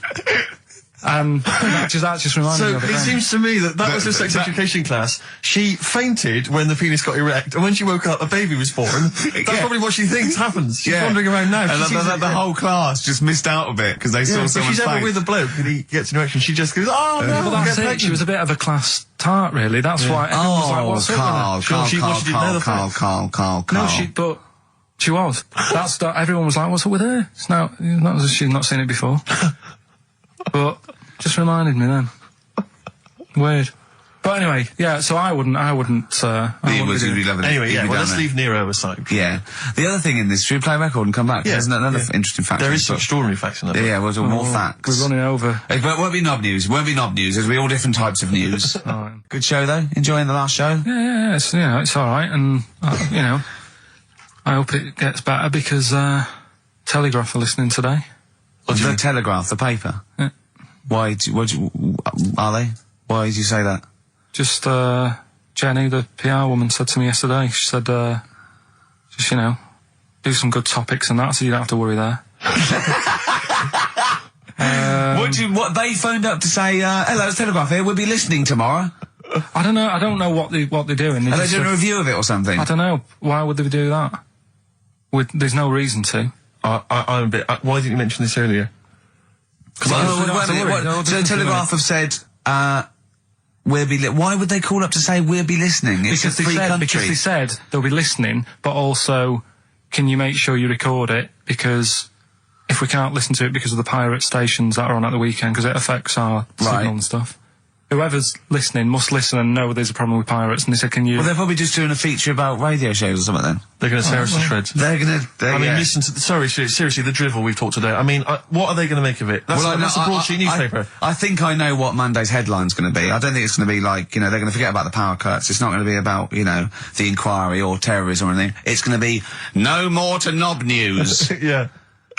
It's going to... They're going to love that. I mean, I have a little bit of self-respect. And if I'd known a quality newspaper was going to be listening, I wouldn't have turned up today. Because, I'm an award winner, and I'm a respected television writer. And I've, won awards, sort of classy. Don't worry, though. And don't worry.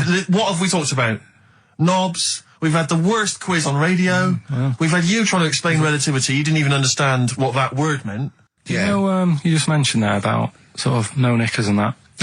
Is this going to be your Auntie Nora? No. Right. It's just, like the last flat that I lived in, I always had a good view across the road and I could see, it was the hairy... There was the hairy Chinese kid. Not hairy Chinese kid, he was just a Chinese kid, actually. Yeah. Because that's rare, isn't it? Hairy Chinese kid's very rare, isn't it? Yeah. There's only one official sighting, isn't there? In one of those shit little magazines that you buy. Yeah, he was running around in his underpants. Sorry, you just swore ironically. I mean, I imagine if there's any newspapers listening, you did that. Because he's sort of jokey and... Yeah, go on, let's not swear. And there was the old woman who didn't move, she was just sat there reading a book all the time. Who we think possibly died and no one came round for weeks, But now I've moved, right? And it was quiet for a bit. I always look at what view I'm getting, right? Looked across and it was just sort of empty, sort of flats ready for people to move in and that, right? Anyway, people are in there now, right? And they've put all the furniture in, but I haven't put any curtains up. Oh. Right. So anyway, I'm sort of washing up, just having a look out the window. Yeah. Right. Girl sort of wandering about, knickers on. Right. With no knickers on. You mean naked? No knickers. Well, she had a bra on. Right. Okay. But, she's probably looking for a knickers. So I thought, and I don't know how long I was looking. No. Right. But anyway, she looks across. Oh God. I think she spotted me. Yeah. I think, oh God. I felt really bad. Yeah. I said to Suzanne... Sorry, is this some sort of Peeping Tom confession while the Telegraph are listening? I've no idea. Well, it's not... That's the thing, though. Peepington. If I was peeping, she was peeping as well, because she was looking over. Works both ways, doesn't it? Yeah, but yeah, all she could see of you was your bald head. Yeah. No, but and your hands moving as you were washing up.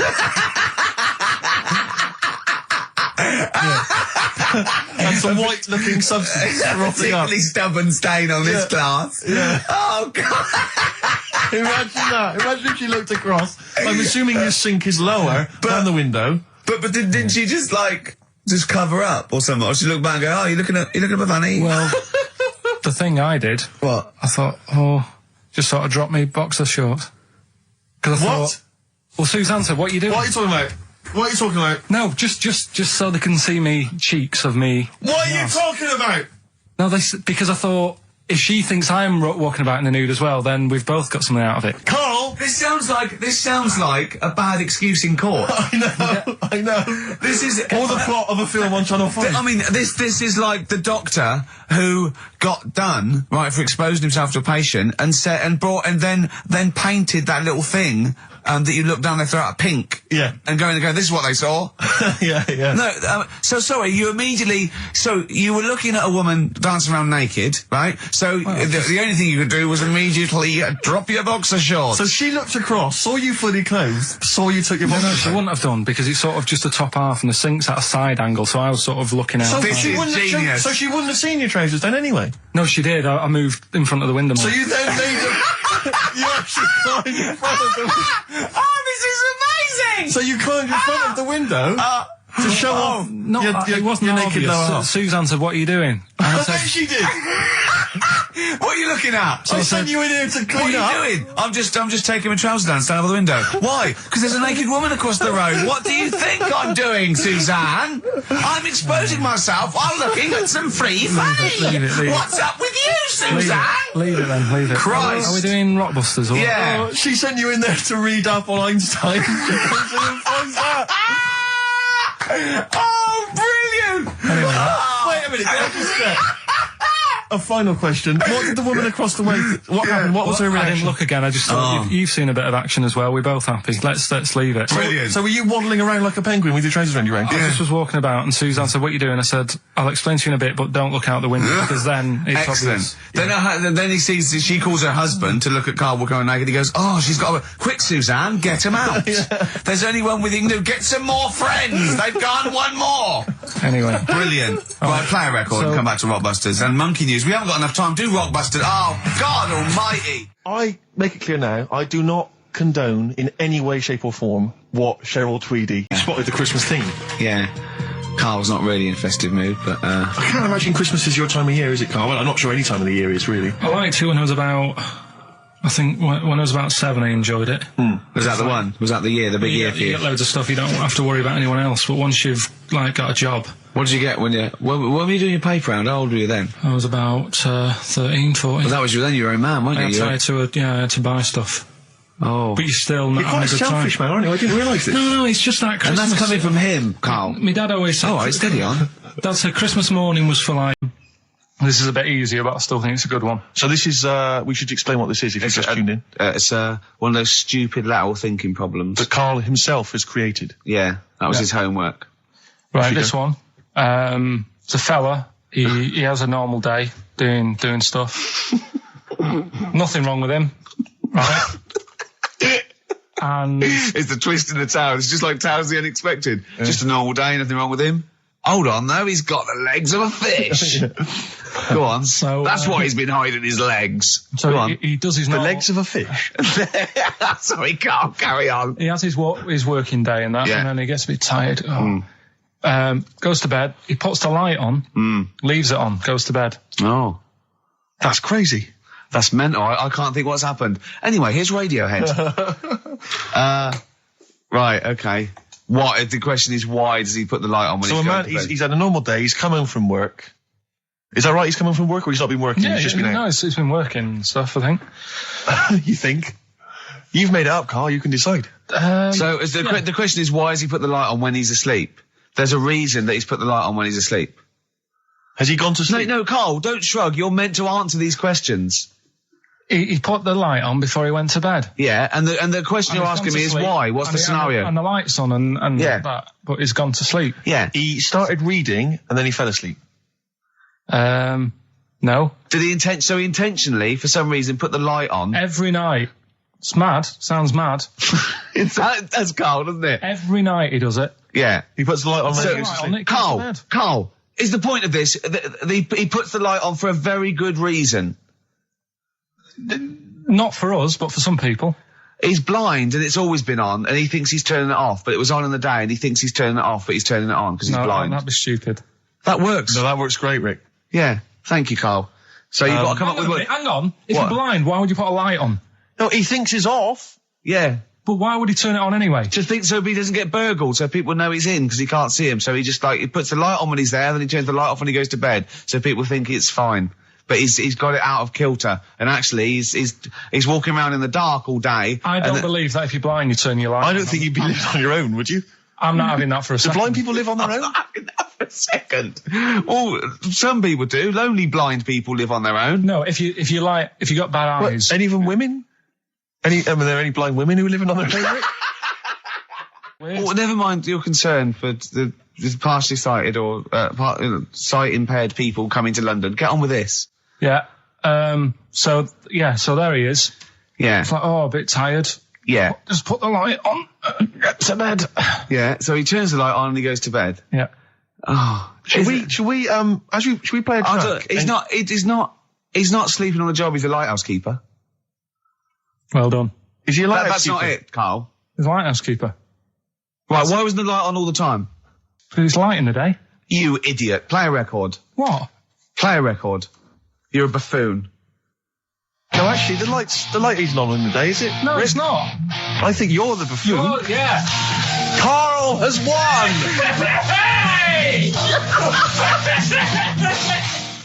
So this week's, and don't say it if you know it, because the idea is that people can... right. There's this bloke, and he buys a new house, right? And he's well happy with it. His girlfriend moves in with him and stuff, and she says, right, let's clean it up a bit. Yeah. And, straight away it'll be worth more money. Good idea. So he says, right, you do the kitchen and I'll do upstairs and that. She's stripping the kitchen down and he goes upstairs and he's in the bedroom and notices little hole to the attic. Oh, right, brilliant. Right. So he goes, I wonder how much room's up there. I've never weighed it up. So he goes up there and it's all like dusty and a mess. And he goes, this could make a good bedroom, this. Yeah. So he starts cleaning it all out, puts all the rubbish, bins the rubbish straight away, and there's little boxes with bits in that don't belong to him. So I wonder what's in here, right? So he opens one of the boxes, it's like a little lamp. Oh, right. He goes, this might be worth a few quid, right? And he rubs it. Magic lamp. And all the room goes all sparkly and stuff. He goes, oh, what's going on?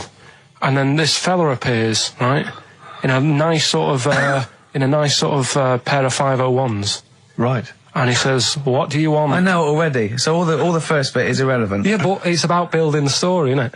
So don't say anything. You think you know it. Steve, do you know it? I don't. So I just quickly recap the end there. I almost missed the end. So there you go. He's in the attic, right? His missus is still downstairs. She's not up there. Okay. Right? He's on his own.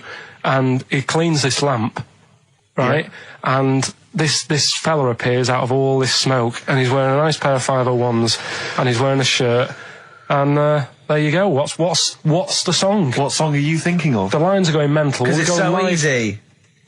Let's play a record, Carl. We'll come back and we'll find out if anyone's got that right. That's a great one, Carl. Really. Right. Did you just come up with that? Literally in the last 10 minutes. Genius. This is genius. Definitely. I mean, if those calls aren't from major TV companies, I don't know. Dynamite stuff. A lot of them are. What's his name's lawyer? Simon Mayer. Simon Mayer. That's my favourite thing I've done for years. Yeah, not bad. That's great. Back to form there. So, okay, line. The lines are going mental just because it's easy. Go on then. So I first one to get it. The first one to get it, but... Well, it's not that, though, Rick. I mean, Carl has just decided to revise the actual rules of the competition. Yeah. So that, we've decided, is very easy. So that's now a qualifier. And so then they have to answer one live. Exactly. So whoever gets that one right can play for big money. Is it a quick one as well? Because some people will lose the will to live. Yeah. Just cut to the chase. And because they've got to qualify now, we're throwing an Office DVD that aren't ready yet. You'll sign that, won't you? Yeah.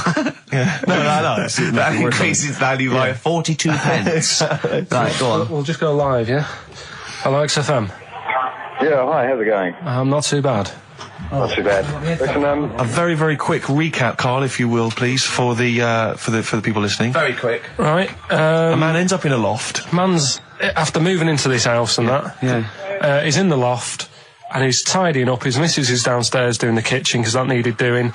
He's up there. He's cleaning up, emptying the boxes. He finds a little. He rubs a lamp. A fella comes out wearing 501s. What's the song? What's the song, mate? Are you talking to me? Yeah. Sorry. Yeah. Well, look, I'm sitting in this bar, right? I'm not ringing up relating to anything that's going on right now. I'm after one of these armbands to go and meet Bowie on Monday. Can you help me out? What? What? Piss off. You can't say that to our public. Yes, I can. What I can't bear is people begging, Rick, on the radio. I can't bear it. Is that the Australian bloke who's got the Bruce Springsteen tickets? Hello, XFM. Hello. Hello. Are you phoning up for an armband? No. Okay, great. Jean Genie, of course it is. Well done. Well done. Right, what's your name? Everyone else can ring off now because this. Well, she might not take the challenge. What's your name? Hello? What's your name? Christina. Right, do you want to take on the challenge? Yeah. Yeah? Oh, right. So this is for... She's already won a couple of CDs. This is for the Office DVD.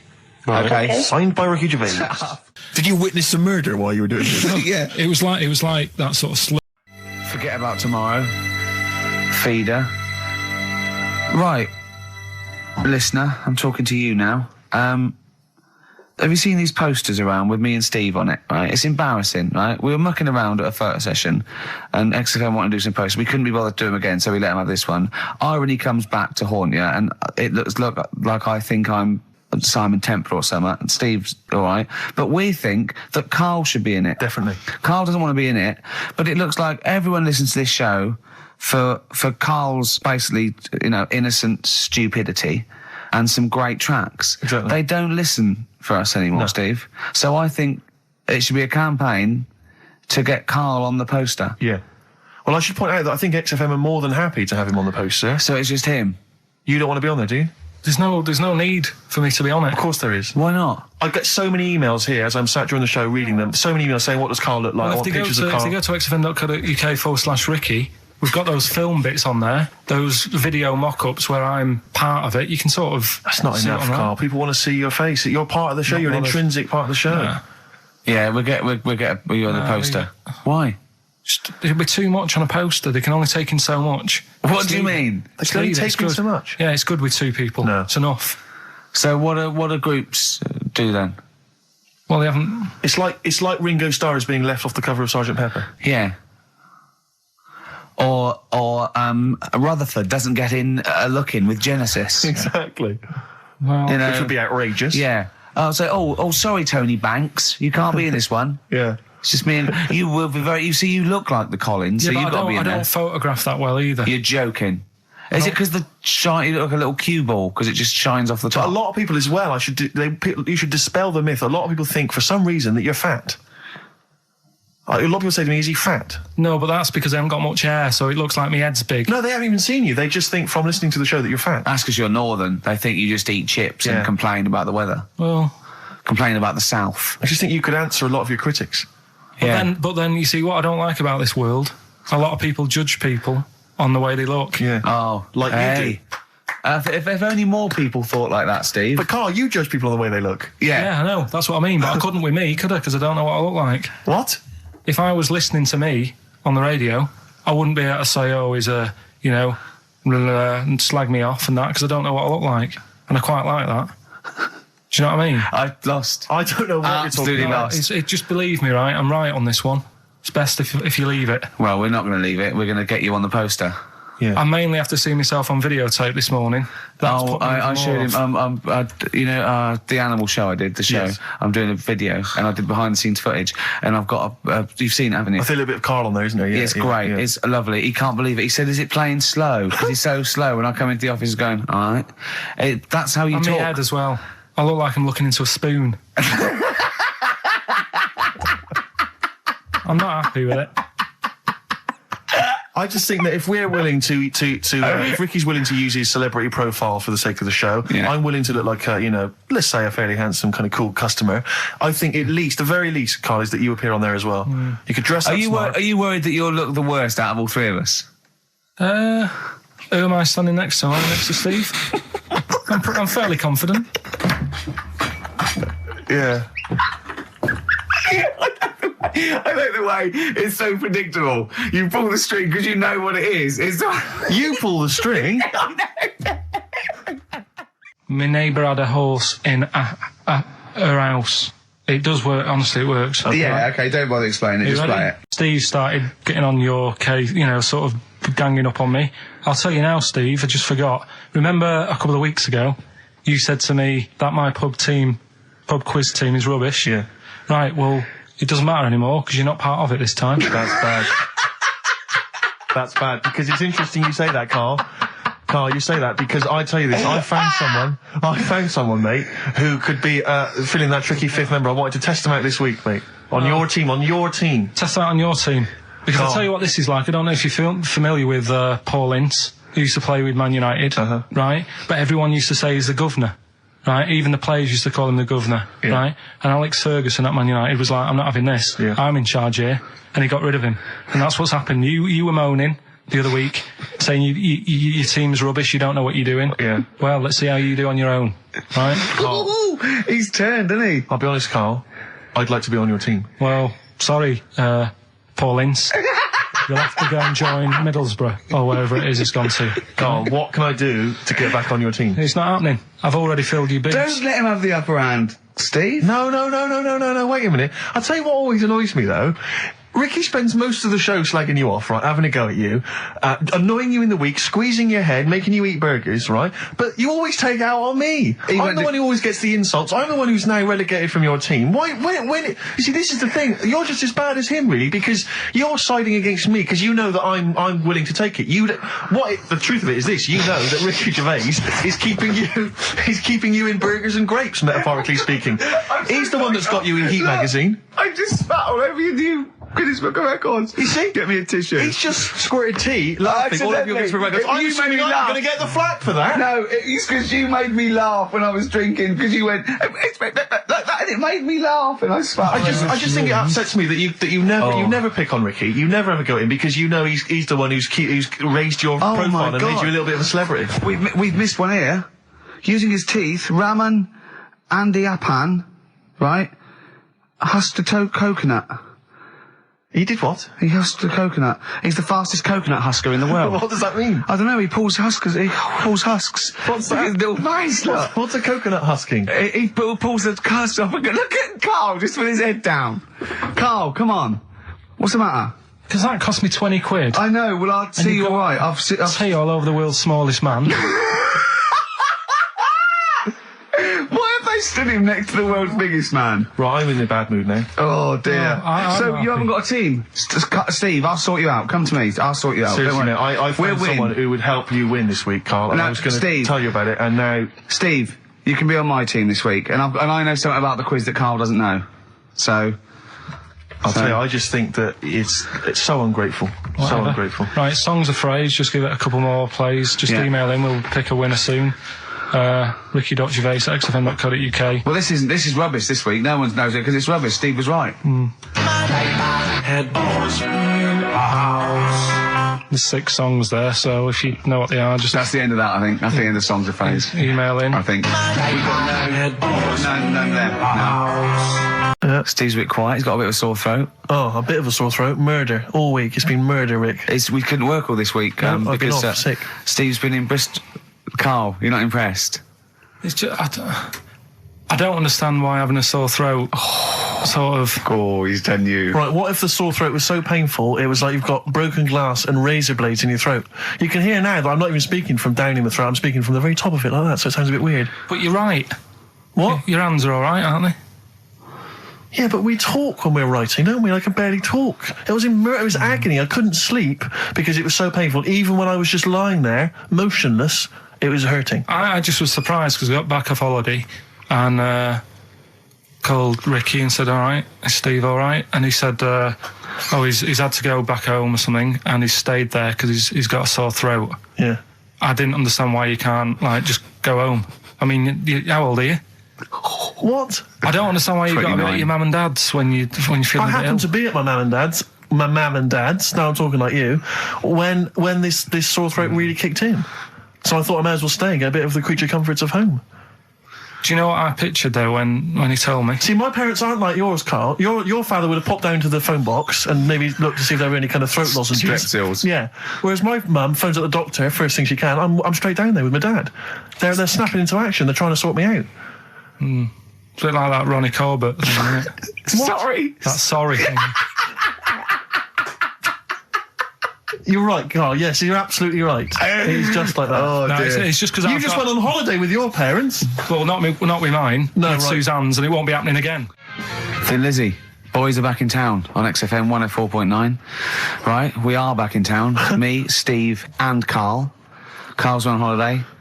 Steve's been living with his mother because he had a sore throat, and I've been hobbling around still trying to keep things going. Do you know why I think I was ill? Stress. I genuinely think it was stress. I think I'm beginning. No, I'm analysing it. What do you think of that, Carl? But I'll tell you what it is. Look, think about it though. We live in London. We got the war, the threat of terrorist activity. That's where I live. I'm all right. Next one. We got SARS. One. Yeah, but you can walk to work. I got to travel on the tube. I came in this morning. I saw a Chinaman sneeze. I was terrified. S Club 7. They've split up. I mean, I worry about those sort of people. They're young kids. They're talented guys. I mean, they say they're going to be all right. I'm not sure Tina is. I'm not sure she's got the talent. So there's just so many elements that stress me out. I remember you were worried about hearsay. Well, Kim Marsh is doing all right. Well, Kim's doing fine, but she got out early. Yeah. But, I'm not sure the rest of them will be. No, I'm just... they're quite emotional. I've got to worry about the show. I've got to be worried about this, It's just me. I've never been that good when, like, anyone in the family's ill or anything. I've just got... Just because that's the way I am, do you know what I mean? If I'm ill, I don't expect people to run about. No, well, I've never been off for being ill. I mean, you were. Did a couple of weeks ago. But hang on, I've not missed either of the shows. I'm ill today, but I'm still here. I seem to remember you took a show off when you were ill. Yeah. You were whinging. I was really ill. Right, sure. I couldn't even walk to work though. Yeah. That's what I mean. Did you go to the doctors? No, I was too ill to get there. Right. That's how bad I was. Did you call a doctor out? No. No. Interesting. But it's just that, I mean, we were talking about it last night because I was saying to Suzanne, I said, Steve's, he's been living at home all week. She said, is he I love really the way he talks right behind your back as well. Thanks. And she said, what's up with him? Malingering geek. And I said, he's got a sore throat or something. She went, sore throat? Oh. So she said, well, you don't know how serious it is. Don't be offhand with him tomorrow because, if he's coming in and he's still not right. Because she always sticks up for you. Yeah. Right? And she said, got some sense. She said, and anyway, you're no good when people are ill. I said, hang on, what are you talking about? So apparently, when we first sort of started going out, the first time she was ill, she kind of thought she saw the real me because she was ill in bed and that. And I was saying, oh, get up. And, of course, you can drink alcohol with these. And I just was like, you make yourself feel worse if you lie in bed. I said, come on, we need to go shopping. And she said, you go shopping. I said, no, I'm not, because I'm rubbish at shopping for food. Do you know what I mean? I'm all right at getting that night's food, but once it starts, like, you've got a plan. Sure, yeah, you're dropping the bananas. I forget all sorts of stuff. Yeah, so she said, all over the floor. Well, she was like feeling out on that. She said, I've got a temperature, so we'll come to the supermarket and hang about in the chicken. Frozen chicken section, cool yourself down. Yeah, sure. And it made her worse. So now she was like, do you remember that? And I was kind of like, yeah. Who's that hot woman sitting in the chicken fillets? Yeah. That's Carl's girlfriend. Yeah. She's obviously ill again. Even when I was younger, do you know when I told you that I was picked at school to give old people biscuits? Right, yes. Because you had nice hands, wasn't it? Because I had nice nails, right? Yeah. And then because I went down a storm at that, went down a storm at that. Said, bravo! Getting back with the Garibaldi's the best I've ever had. Bravo! What do you mean you went down a storm? Because I'm into biscuits, so... you knew your stuff! I was talking to him about I'm into biscuits! Right, so... Did you make sure that they finished the first layer before you dipped into the second layer? No, there's no rules like that. Just no rules. What do you want? What do you want? What do you fancy? Yeah. So then, because I was good at that, we were going to like an old people's home where they're a bit iller. Rather than just being old, they were like ill. Yeah. And I said, no, not doing that. Not going there. Because they're old people. Yeah. They don't want biscuits. Well, yeah, that's the they're too old to eat. So did you have to dunk them in tea before you fed them to them? No, it was just like. Did you feed them like? Did you have to chew their food, then stick it down their throat with your face, like a little bird? Yeah, a little trolley, right? Yeah. A lad who I didn't really get on with. He had good nails as well, so he was serving the tea. Yeah. And I just had a chat and said, do you want a biscuit with that? Yeah. What about this one? Do you like bourbons? Yeah. Oh, you really did the whole... Oh, right, so you weren't just... It wasn't like their choice, you offered a selection. Well, I sort of sold them, because the thing is, there's only so many, so you've got to handle the situation well. Sure. You don't want too many in one type, so it's like, well, you've had a bourbon. Yeah.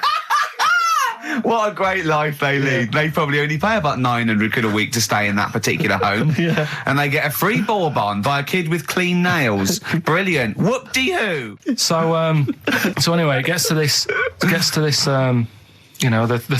Thursday night when I'm going out with Suzanne. Yeah. And her mum's like sat on the sun lounger outside, so where are we going tonight? I said, no, like I said, it's just us. We're going out having a bit of time to ourselves. So I could see as the day was getting on, she was realising that she's got a night in with like her husband, right? Her face started to like look miserable. Sure. I thought, I'm loving this. So I said, right, I'm going in to go and have a shower, go and get ready for the tonight. It's going to be great. And winding them up, winding them up because they can't come, because he said they can't. Yeah. Right, so I go upstairs, have a shower and that. I come down, and a mum's smiling. Oh, hang on. So I'm thinking, hang on a minute, what's gone on here? So I went to Suzanne, I said, why is your mum smiling? She's not coming. She said, no, but my dad said he'll take her out now. So in a way, she was happy because she got her own way, which annoyed me. That annoyed you, sure, because you wanted you don't even want her husband taking her out. Well, it's just the fact she didn't want to go out. She was happy to stay in and have sausage, egg and chips that they'd found from some shop that sold English food. Right. So that's almost like what they do if they're at home. Sausage, egg and chips. So she was happy with that if we were staying in and having that. But because we were going out, she was fed up. Right. So she's smiling. So she's going, yeah, I'm going out now. So I said, well, enjoy yourself. She said, where are you going? I said, well, it doesn't matter, does it? You don't need to know. Sure. She's not going to where we're going. Oh, you just don't want us to be in the same restaurant. So yeah, that's right. I said I want a night out on my own with Suzanne. It's our holiday as well. Yeah. I don't know how you can talk to me like this. This is not even his own parents. This is someone else's parents. These are the parents of the woman he loves. But even Suzanne sort of agreed with me. There's only so much time you can spend with your parents. That's why you leave. That's why when you're ill, you don't go home to them. Yeah. Sure. Yeah. Because the slight difference between me and you, Carl, is that not everyone in the world annoys me. Well, not everyone does. Just I can see what I felt a bit guilty that week when he said I was annoying him, but I realise it's not my fault now. No, everyone annoys him. Yeah. So yeah, it was an all right holiday. It was good to get back. Brilliant. Won't be doing it again. So. No. And what now would you say is your relationship with Suzanne's parents? Is it a frosty one?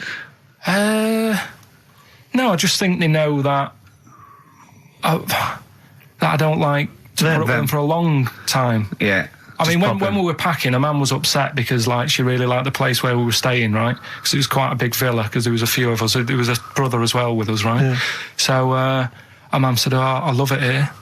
She said, I'm definitely going to book this place again. I said, it's a bit big for two of you, isn't it?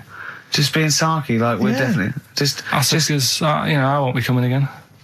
You're like, I don't know what you're like, Carl. You're a monster. You're an absolute You're one of these people that goes, monster. I says that speakers are fine, I says that, and jibbard whap the wibble. Yeah. And never the wear slep. You're like a middle-aged man. You're like an old man. You're like an old man, and you're what, 30? I'm just imagine you scraping along in clogs and a flat cap going, oh, that tree's got to come down. Yeah. Puncturing a kid's ball if he kicks it into your garden by mistake. Yeah. Refusing to give it back. Yeah. Gather round. Yeah, there were once Chinese kid as hairy as that cow, which is weird because there's not many Chinese people that are hairy, but this one, I tell you, it were back in 1990. Grandad, are you eating a Twix? Appropriate words there. That's the Smiths and Panic. Don't worry about it, Carl. People know that you haven't got a malicious bone in your body. So, they know it's confusion. Don't worry.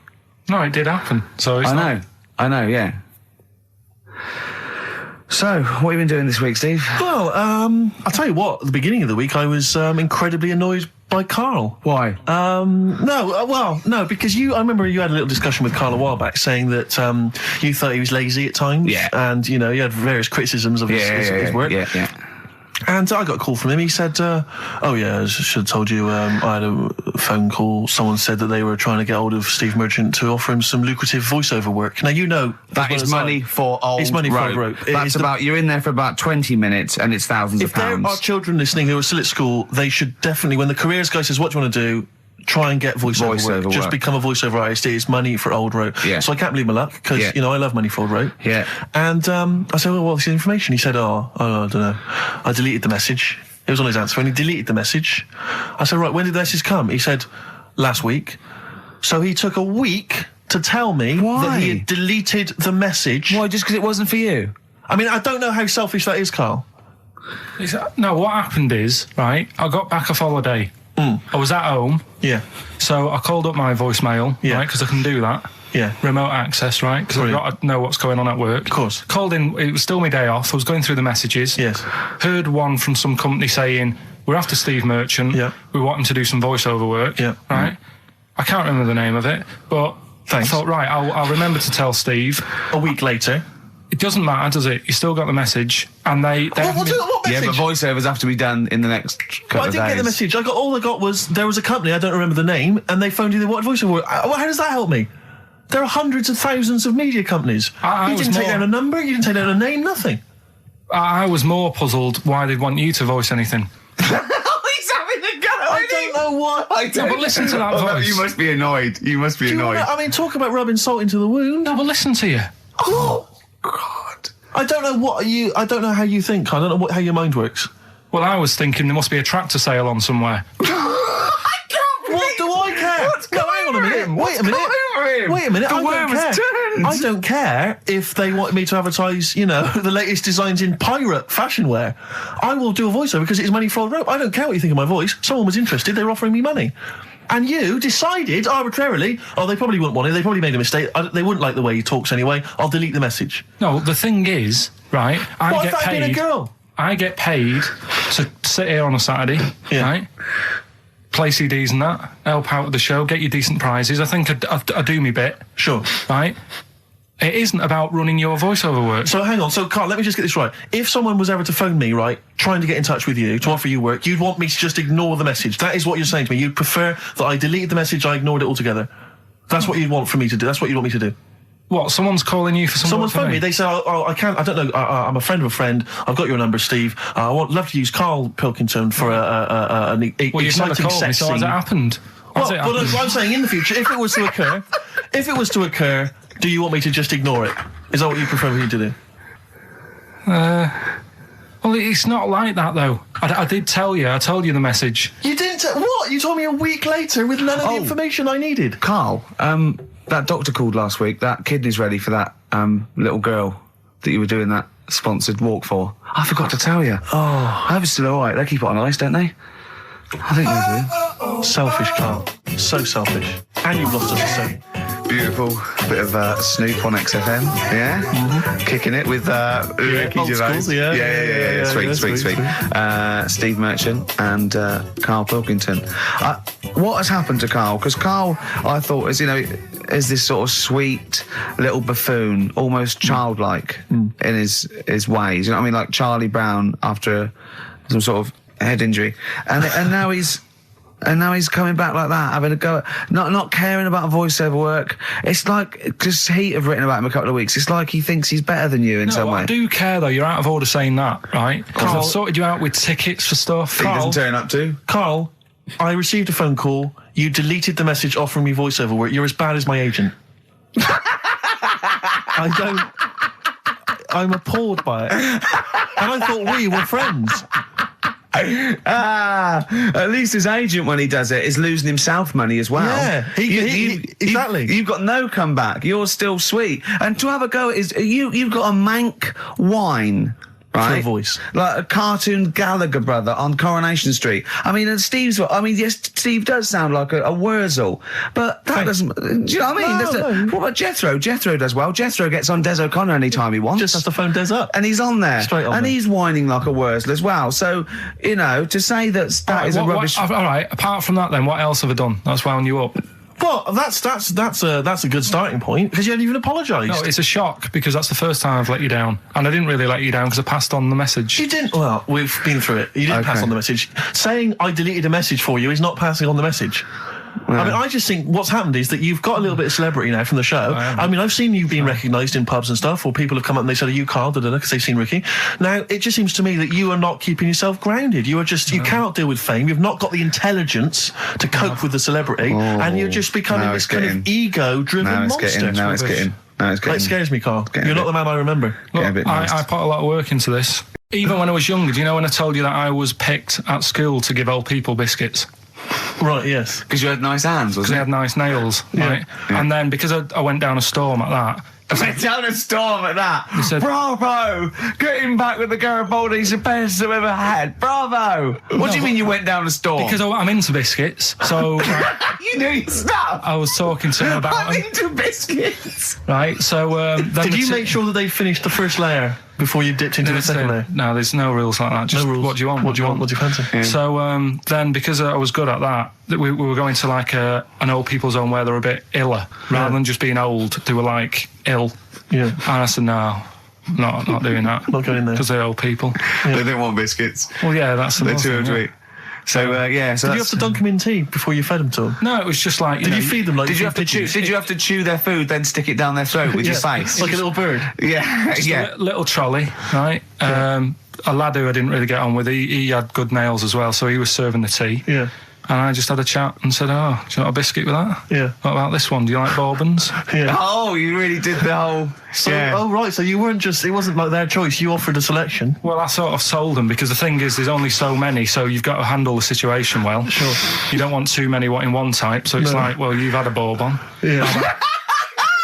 What a great life they lead. They probably only pay about 900 quid a week to stay in that particular home. Yeah. And they get a free bourbon by a kid with clean nails. Brilliant. Whoop-de-hoo. So anyway, it gets to this, you know, the Thursday night when I'm going out with Suzanne. Yeah. And her mum's like sat on the sun lounger outside, so where are we going tonight? I said, no, like I said, it's just us. We're going out having a bit of time to ourselves.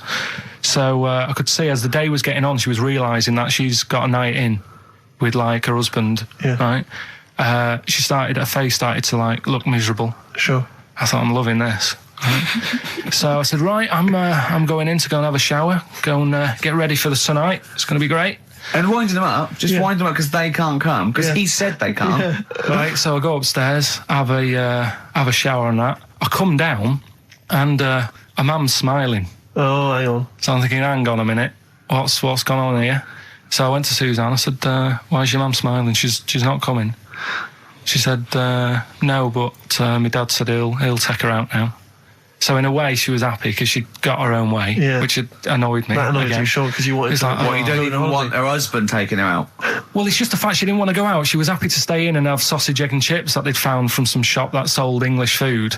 Right. So that's almost like what they do if they're at home. Sausage, egg and chips. So she was happy with that if we were staying in and having that. Well, because we were going out, she was fed up. Right? So she's smiling. So she's going, yeah, I'm going out now. So I said, well, enjoy yourself. She said, where are you going? I said, well, it doesn't matter, does it? You don't need to know. Sure. She's not going to where we're going. Oh, you just don't want us to be in the same restaurant. So yeah, that's right. I said I want a night out on my own with Suzanne. It's our holiday as well. Yeah. I don't know. I can talk to you about this. This is not even his own parents. This is someone else's parents. These are the parents of the woman he loves. But even Suzanne sort of agreed with me. There's only so much time you can spend with your parents. That's why you leave. That's why when you're ill, you don't go home to them. Yeah. Sure.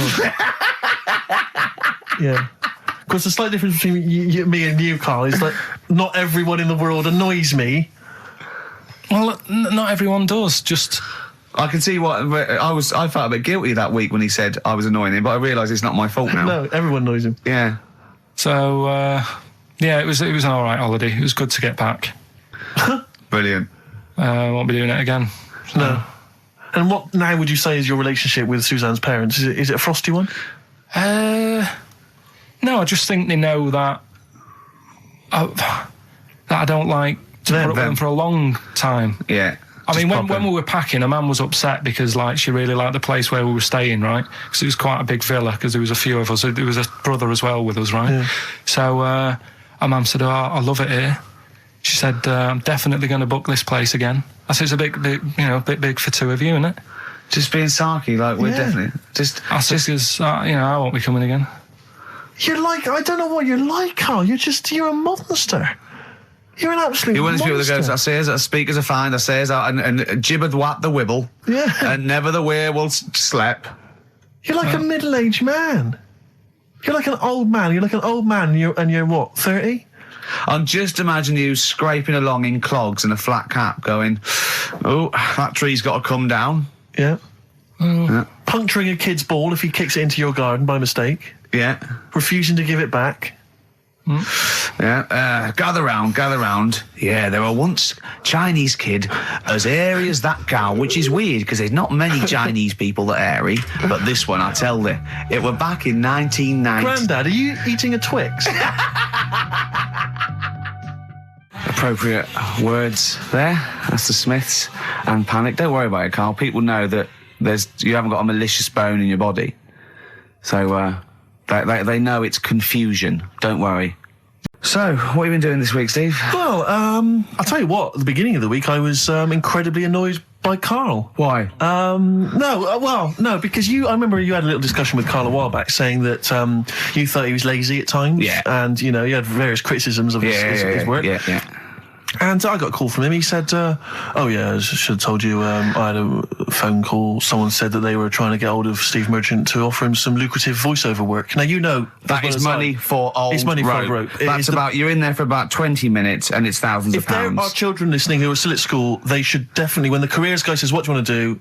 Try and get voiceover work. Just become a voiceover artist. It's money for old rope. Yeah. So I can't believe my luck because, I love money for old rope. Yeah. And I said, well, what's the information? He said, I don't know. I deleted the message. It was on his answer and he deleted the message. I said, right, when did the message come? He said, last week.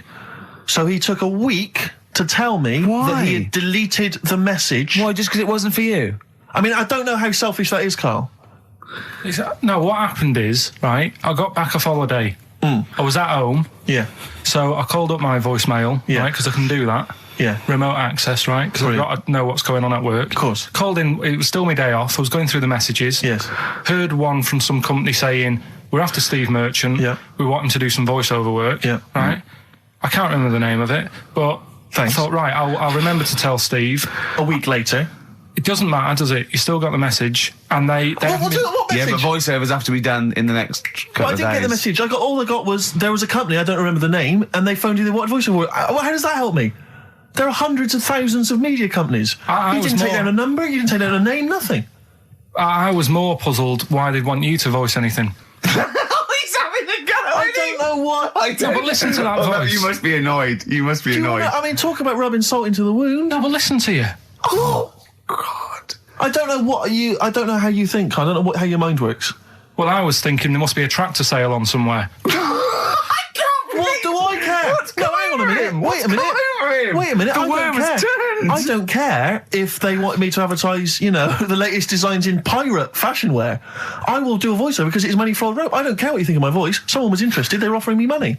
And you decided arbitrarily, they probably wouldn't want it. They probably made a mistake. They wouldn't like the way he talks anyway. I'll delete the message. No, the thing is, right, I get paid. A girl? I get paid to sit here on a Saturday, right, play CDs and that, help out with the show, get you decent prizes. I think I do me bit. Sure. Right? It isn't about running your voiceover work. So hang on. So, Carl, let me just get this right. If someone was ever to phone me, right, trying to get in touch with you, to offer you work, you'd want me to just ignore the message. That is what you're saying to me. You'd prefer that I deleted the message, I ignored it altogether. That's what you'd want for me to do. That's what you'd want me to do. What? Someone's calling you for some Someone's phoned me. They say, I can't, I don't know, I'm a friend of a friend. I've got your number, Steve. I would love to use Karl Pilkington for an exciting sex scene. So has it happened? I'm saying in the future, if it was to occur, do you want me to just ignore it? Is that what you prefer me to do? Well, it's not like that, though. I did tell you. I told you the message. You didn't? What? You told me a week later with none of the information I needed. Carl, that doctor called last week. That kidney's ready for that little girl that you were doing that sponsored walk for. I forgot to tell you. I hope it's still all right. They keep it on ice, don't they? I think they do. Selfish, Carl. So selfish. And you've lost us so. Beautiful bit of Snoop on XFM, yeah? Mm-hmm. Kicking it with Ricky Gervais. Yeah. Sweet. Steve Merchant and Karl Pilkington. What has happened to Karl? Because Karl, I thought, is this sort of sweet little buffoon, almost childlike in his ways. You know what I mean? Like Charlie Brown after some sort of head injury. And now he's coming back like that, having a go at not caring about voiceover work. It's like, because Heat have written about him a couple of weeks, it's like he thinks he's better than you in some way. I do care, though. You're out of order saying that, right? Because I've sorted you out with tickets for stuff. He doesn't turn up to. Karl, I received a phone call. You deleted the message offering me voiceover work. You're as bad as my agent. I'm appalled by it. And I thought we were friends.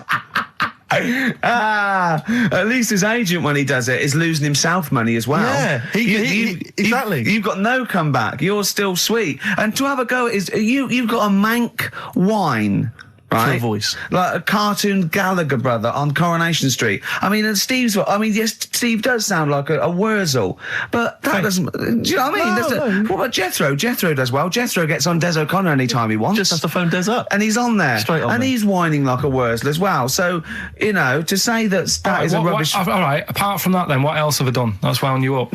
Well, that's a good starting point, because you haven't even apologised. No, it's a shock, because that's the first time I've let you down. And I didn't really let you down because I passed on the message. You didn't. Well, we've been through it. You didn't pass on the message. Saying I deleted a message for you is not passing on the message.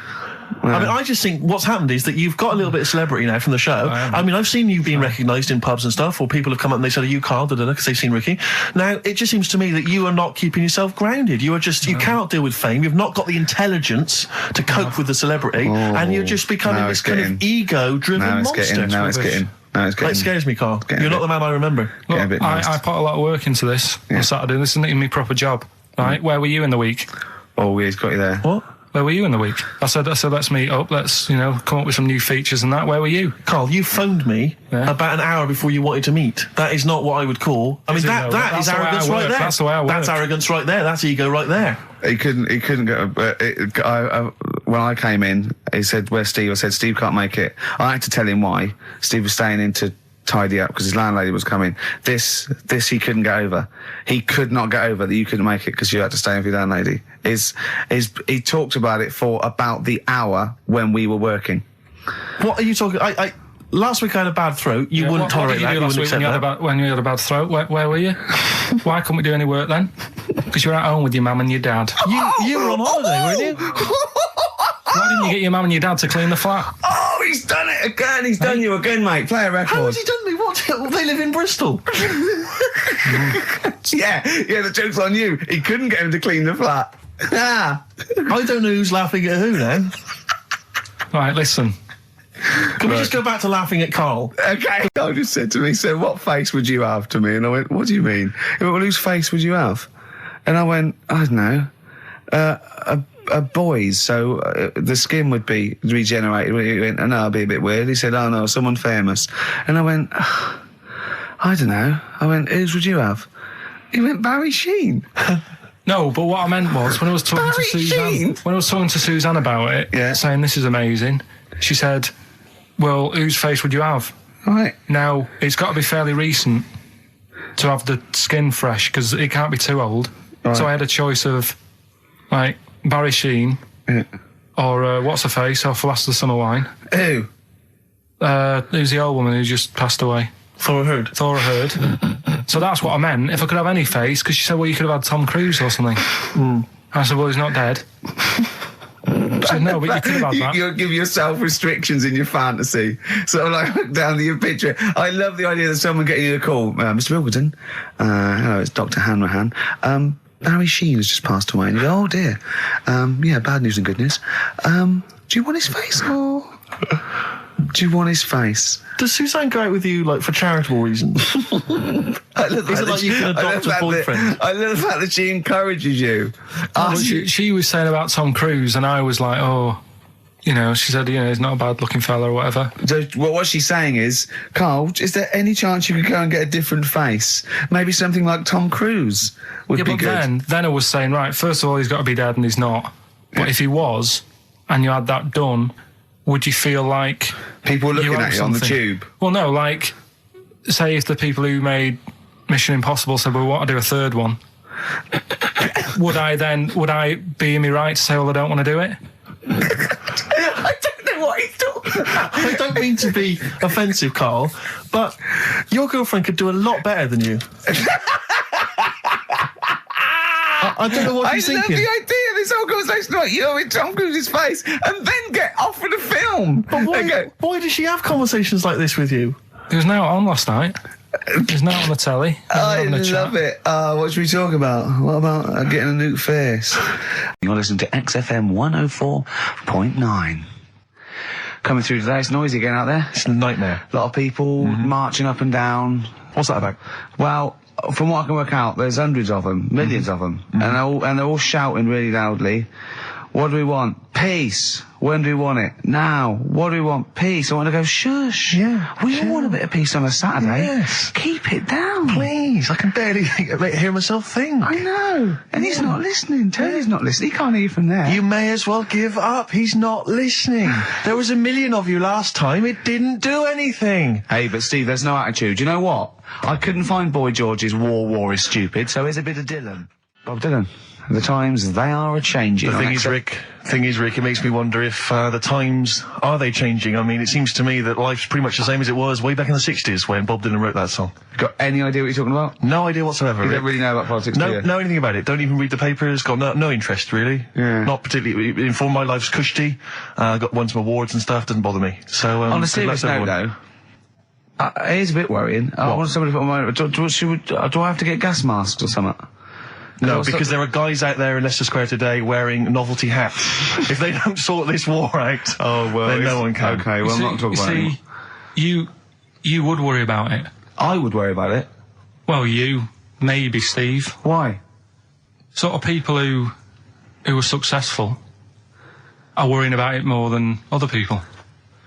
Just because, they've got more to lose, haven't they? Right.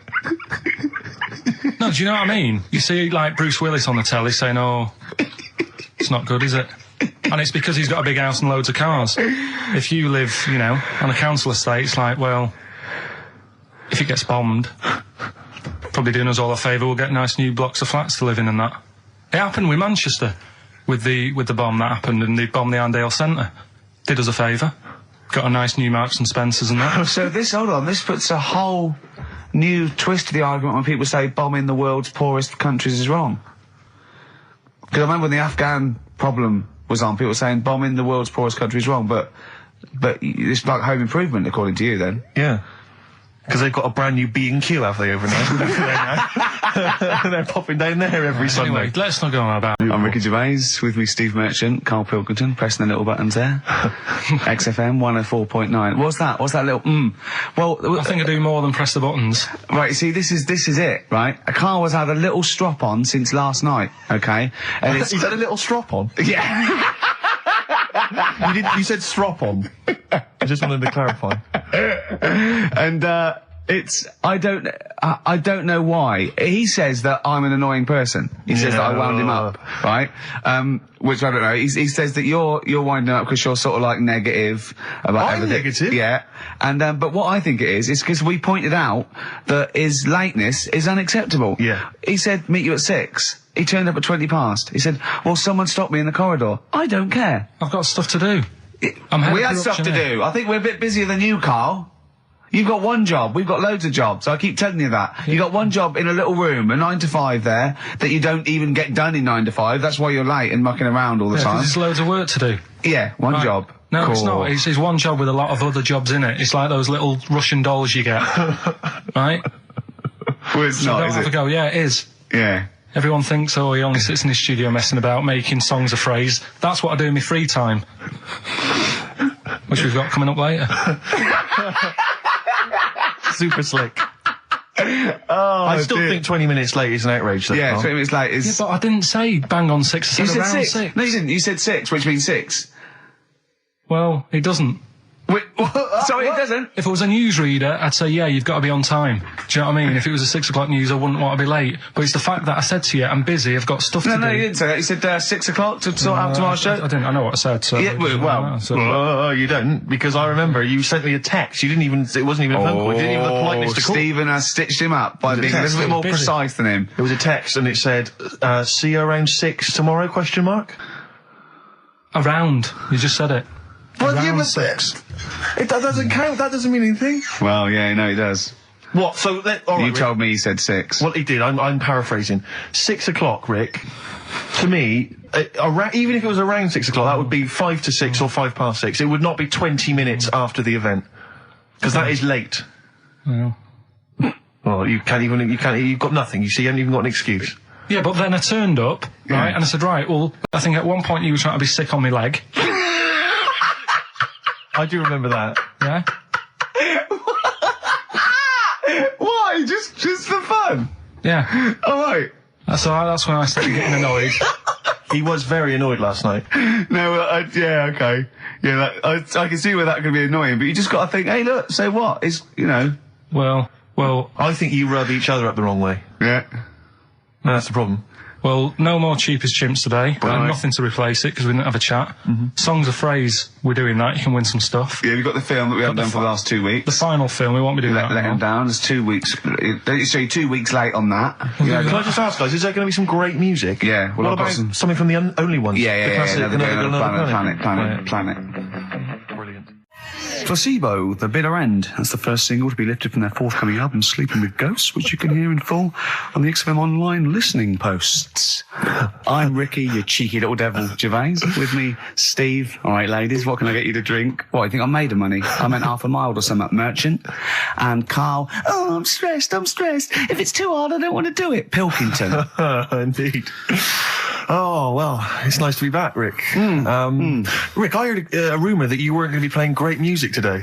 I'm assuming that's wrong. It is wrong. This is what I mean about the grapevine and just Chinese whispers. I'm not having it. There's some great music coming up. Right. I also heard that there was going to be some boring chat. Sorry, it's that. Well, I want names. I mean, I don't want to name names, Rick, but that's the gossip I heard. It's totally wrong. I heard it was going to be inane, ill thought out, often stupid. No, Carl's not going to talk so much this week. We're going to try and sort of bring it back to real radio. So that's an absolute lie. Yeah. Great. Good. Good. All right, Carl, had a good week. Yeah, not bad. Have you? Going on holiday now, aren't you? Well, I will be doing later. Tell you about that later on. What? There's a hook. Can I just check? Because there are rules in place, aren't there? Yeah. There was a big bust up in the week. I'm only allowed to wind him up. I'm not allowed to wind him up socially now. I'm not allowed to. What am I not allowed to do socially? I think squeezing the head. Socially, it's been crossed off. Right, okay, and I agreed to that because it got to a head where Carl was really upset and he was thinking of just giving it all in, weren't you? Yeah. Why was that? Because you were just winding me up too much. Yeah. I mean, do you want to bring it all up again? I don't mind. What was I doing? It was just. I mean, I should say now that there was a conversation where we were all sort of really walking on eggshells. It was frosty. It was a conference call, and Carl was on one end. And I'll tell you, I was very much a media. I was very much a UN mediator. What do you think of that? It was difficult to sort of keep it serious when I'm saying stuff like, "I'm sick of you putting a Burger King bag on my head." Do you know what I mean? Yeah. There's a part of me that's like, I can't believe we're doing this. What I like about it is that I'm laughing and going, well, I won't do that anymore. And he's going, you can still do it on air. And like today, I came in, I went to squeeze it. He went at 1 o'clock. I love those rules. Yeah. I love those rules. Well, between the hours of 1 and 3 on a Saturday, you can squeeze his head. You can put a Burger King back on his. I can't wait. It's terrible. Oh dear. That all started last week as well, really, because I got in a bit earlier to do an edit for you on some track that had swearing in it, right? Yeah. So I get in early, he comes in, first thing he does is go to sort of squeeze me head. And my reaction was, not now, do it later. As if it's all right to do it later. Yeah. So that's kind of what made me think this isn't normal. We should just point out, when we say squeezing your head, what exactly does that mean? I put my hand on the front. I do 2 experiments, right? Yeah. One is the side, because you can crush an egg sideways, so I think that's more dangerous. Right. And I actually put my elbows out, and I press like a vice, and I really go for it until it really hurts. And the front one it shouldn't hurt so much, if my experiment's right. I don't know. Well, it was all this that sort of, built up. Sure. And the research that you're doing there, Rick, is that going to be available online at some point? Well, that was the problem. That's what I was saying to him, because it kind of started last week. Well, it's been going on since we've known you. Yeah, but I just upped it last week. It got out of hand a bit. I upped it to when I think it got to ahead on Thursday when I filmed it. That was it, yeah. That's right, I brought in the cameraman to film me torturing him. And there was some people from the 6th floor being shown round. Yeah, some management and that, showing probably clients round. Sort of, they've probably been on all the different floors, same what all the different radio stations do. This is XFM, the sort of this sort of noise going on. Yeah. You see them all look down and saying, don't do that, right? Sure. They might want to spend a load of money. Yeah. And he's doing that, he's wrestling with me, he's filming it. So that's when I just thought, It's mad, isn't it? And then when we're having the argument on the phone, I was saying, has this been some sort of experiment? Yeah. He did. He said that, and of course I lost it. Yeah, but it's all good now. Do you want to squeeze his head before we play the next record? I won't at the moment because we've got to get on. It's not right, and that annoyed me as well because I was trying to find out where he was going. I was filming him. I was going on waiting for Carl. Told Johnny he's meeting a mate at 6, which annoys me on 2 counts. And I'm just doing it to the camera, So I'm gonna follow him and just turn up and go. All right, where you been? But then when I came in, he went, "I'm meeting a mate," and he told me where it was. So I told him that spoils my fun. Of course. Because you'd want to just track him down. I don't want him to like it. Yeah. Which is pulled the rug under my carpet now that he's going to let me do. It's that thing though, you see. This happened years ago to me, right? When, you get pally with someone and then you wind each other up and then there comes a time when you just go over the line. Yeah. Right? What happened? Well, it was this lad called Anthony, right? Who was my mate. Yeah. And we used to sort of always have a little fight in the toilet and that. Sure. Right? Punch each other. No, I want to wipe it. And the punches, used to get harder and stuff. And then, so he hit me harder. Turned out into a proper fight. Yeah. I chipped his tooth on the sink. Right? Right. This happened at school, and it was time for assembly, and I thought, and he's in the toilet crying. I thought, go to assembly. There's police in there in the assembly that day telling people about unnecessary violence. And you thought they were there for you? So I'm like, oh no. Anthony's going to come in a minute, like crying with all blood coming from his mouth. So I'm going to get arrested. Yeah. Did you go running and sleep? That was an example of. Yeah. I mean, it kind of happened because I went out with a girl who he fancied. How old are we now? About 8 or 9. I think that's out of order, going out with a mate's girl. Yeah, but she didn't like him. He had like big ears and that. He had no chance. You're so such why a should dish. No, but do you know what I mean? All right, I haven't got the looks like I used to. Sure, when you were 8. But that's before the stress of, having head squoze and that sort of thing. I have aged a lot. Having your head squoze. I love your own grammar. I know, That's the past tense, is it? Squeeze or to have squozed. Oh, he did squoze his head. Yeah. Oh, brilliant. So, what about a bit of Bowie? Be my wife. Carl, I'm asking you. I think we can squoze that in. Be my wife, Carl, come on. Some of the educating Ricky I've got for you today is on the similar lines. Right. Oh, you've got to be impressed by that. You've got to be impressed by that. That's pretty good. I mean, I'm interested to see, what they do. What they do with what the crab developments are. But that's pretty good. Yeah. But I mean, amazing. Yeah. Amazing. Well, just digest that information, because that's not even the most impressive one we found. I think it is. I suppose it's pretty impressive, but the next one's maybe more shocking. Okay, right. Let's play a tune, and Ricky's got another extraordinary. Have you actually punched anyone yet? Have you actually? No, I've punched. I've punched pads and I've punched the bag and I've sort of sparred and that. I know you're going to get a chance to punch. Well, as I suspected, my punching power's all right, but my fitness is. I mean, it felt like I was smoking. Yeah. But there's bits of lung that haven't had oxygen in them for 20 years. Yeah. And it's ridiculous. And also because it's not only it's being filmed, but there's other fighters there that are ridiculous. They're like machines, right? And it's that thing. I can go right. I can come out on top, but die now of a heart attack, but never give up. Or I can sit down and go, I'm sorry, I feel ill. And I chose that one, and of course they took the mick. Well, of course. But I mean, soon. As I said, I haven't got the respect yet of the boxing fraternity. But how long have you got then before? 4 weeks. Okay. So and do they think that they can turn you around health-wise in that time? No, they're being realistic. No, they're going to teach me the basics and see how it goes. Right. But I mean, and each round is 4 seconds. Is that right? Yeah, 2 4-second rounds with a 2-hour break in between each one. Sit down meal. So give the number. I want serious suggestions of my fighting name. Nothing insulting. So we can actually use. Well, let's give out the email. That's always the easiest. Ricky.Gervais at xfm.co.uk. What's the number, Carl? 08700 800 1234. And it doesn't have to be in the middle. It could be at the beginning, like the Rage. Okay. Ricky the Rage. Ricky the Tits. Yeah, sure. Ricky the Man. Play a record.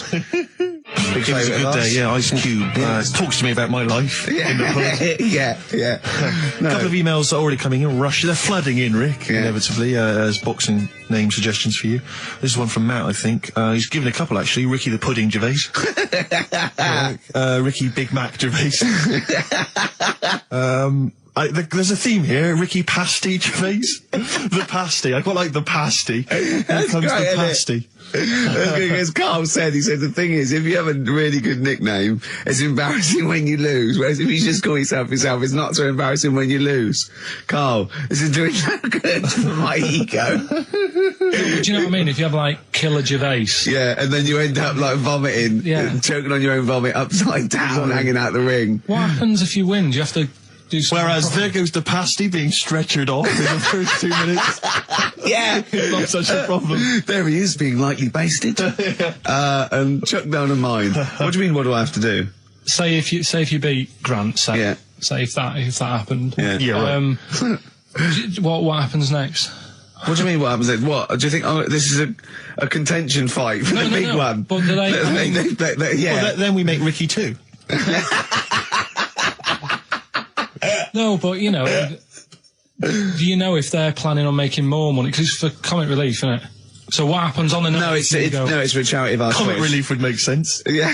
Well, yeah. Whatever, right. Yeah, it was last time. I think it was last time. Is it sport relief? It's not sport relief. It was last time, yeah, but I think this is a programme where And how do you make money for charity from this? Do we pay to sort of, for how many punches to the head you're going to take? Or no, I just how think... long you're going to last? I assume the BBC donate money, or someone, or a sponsor or whatever, I don't know, just donate money. Because it's actually a programme. This is more about a programme with a charity angle. So, yeah. So as if you get, like, killed, there's more money and food to go around. Maybe. But no, I mean, the thing is, what's the next step? Because if they go like, right, yeah, well done, you've won, thank you very much. Well, Carl, what do you expect? That it's winner stays on? Yeah. Like in a fair, where I go out there and I let people punch me. On Bird of Manning. Yeah. And then my twin gets up. Yeah. It's just it's a programme. He's not going to turn pro. It's like faking it. Yeah, but what's the point if it's not going to go anywhere? Well, sorry, him fighting Grant Bovey in a ring is not entertainment enough. Yeah, what's the matter with you, Carl? That's going to get his face pummeled in. That's Coldplay, The Scientist on XFM 104.9. Right, competition, isn't it? No, it's Educating Ricky Part 2. Oh, is it? Yep. I wasn't even listening. He's doing all the work, I wasn't even listening. Oh, and he spilled some water on that. Right, what's this one again then? Right. What's the teaser headline? Teaser headline is, what's tomato with you? Brilliant. Yeah? Go on. How excited were you when you came up with that? You couldn't wait to come in and tell us, could you? I think it's a good one because you won't forget it now, will you? I mean, like the worm one. What's so special about the worm? A lot of people think that if you cut a worm in half, 2 worms will grow, but no. What happens is if you cut the head end slightly nearer the tail than the tail will die, but the worm with the head will be okay. So, it's exploded a myth, and it taught me something. Right, so the second one, part 2 of Educating Ricky. What's tomato with you? Yeah. What this one's about is, ages ago, It's scientific. There's never a date. There's never a country, a location. Okay, settle down, children. This is A-level history. Right. Once upon a time. Yeah. When a mental place with swords was a king. Forget his name, but he was a loony. And it was literally ages ago. Yeah. So, good luck in the exam. Yeah. Right. So, all right, many years ago. Oh, yeah, cleared that up. Go on. They thought tomatoes were poisonous. Right? Okay. Because what Hold on, are they going to be proved wrong at the end of this story? Well, because I don't want to give away the ending, but is it something to do with are they poisonous tomatoes? No. Oh, you're having a laugh. I don't believe it. Go on. They could have been eating tomatoes all this time. Oh, Steve, what's tomato with you anyway? Okay, so hang on a minute. Let's just recap quickly. Many years ago, when people thought tomatoes were poisonous. Yeah. Go on, Well, they didn't know they were poisonous then because they were still eating them. But what was happening? But they're not poisonous. But hang on a minute. All right, and it's not. I'm just going to listen. I'm not even going to talk. I'm not going to tackle anymore. If you remember, years ago they didn't have like pottery plates. They had lead plates. Right? What are you talking? Just let him talk. Sorry, what year is this? Let him talk. Come on. Plates made out of lead, and what they'd end up doing, they'd say, right, do you want a tomato? And they'd go, yeah, all right. And they'd put the tomato on the lead plate and cut it, and because of the acid in the tomato, right, it would sort of make the lead runny, and the lead would go into the tomato, and they'd say, oh, it's lovely this, and they'd be eating it. They'd get food poisoning, lead poisoning, what have you, and they'd be really ill. So they thought tomatoes were poisonous, so they didn't eat them for many years. And when you say they, do you mean the people of Narnia? Yeah, this didn't happen. Where was this happening? Sort of in Britain and that. You put him on the spot there. Oh, I hope there's no uppity pupils at this school when they go, what do you mean, sir? Oh, if you're gonna... Oh, I'm fed up with you. Do you understand? No. So the No, you've got... No, right, okay, first of all, Carl, where'd you get this information from? Where 14 did I get times that? as well? Do you know... You can't remember? I don't know where I got that from. I don't know where I got it from. But why don't you think that makes sense? But what? Someone once got lead poisoning from a tomato? Not just one, loads, and then all of a sudden... No. Why is this educating me? Because I'm telling you that tomatoes... I can't take anything away from this. Yeah. I don't know what to take away from this. What have I learned? What have I learned? Don't mix lead with tomatoes. Why is this educational in any shape or form? What are you telling me? A long time ago in the land of Glunk, right, where the ninnies did slib, right, they thought tomatoes were poisonous because they ate plates of lead. What are you talking about? Yeah, but we all know tomatoes aren't poisonous. Is that what we're taking from the story? Is that the moral of the story? Don't believe these people that I'd never heard of before. What are you talking about, Carl? I think it's a bit weird. It's a bit weird, yeah. It's the same people that were spreading those malicious worm rumours. My hangover's coming back. Yeah, because I think magpies go for shiny objects, don't they? And you were probably probably losing it a little bit then in the front. And so when the sun was out... There's a bit of a sheen on the front. They saw a glare and thought, I'll have that. Yeah. What is that? That's brilliant. Yeah. Or as it was sort of pecking away, it mistook it for a tree. Yeah, because of the noise. Because of the noise. Yeah, the hollow sound. Go on. Women wearing trousers and that, right? On the estate that I grew up in. Yeah. On, right? There was a woman about 4 houses down. Right. Rough. She's the one She was, or the estate? She was, right? Yeah. She's the one whose kid took a horse into her house. Yes. Right. Now, we won't go over that again. No. If you're a new listener, I think we covered... I think they get That's the all you idea need to know. Right. Yeah. Now, she used to wear leggings. Yeah. Now, they're a bad idea. They are a terrible idea. I agree with you there, Carl. If you're a lady of what the colour? normo persuasion... Were they pink? No, they were sort of black, but with all bits on them.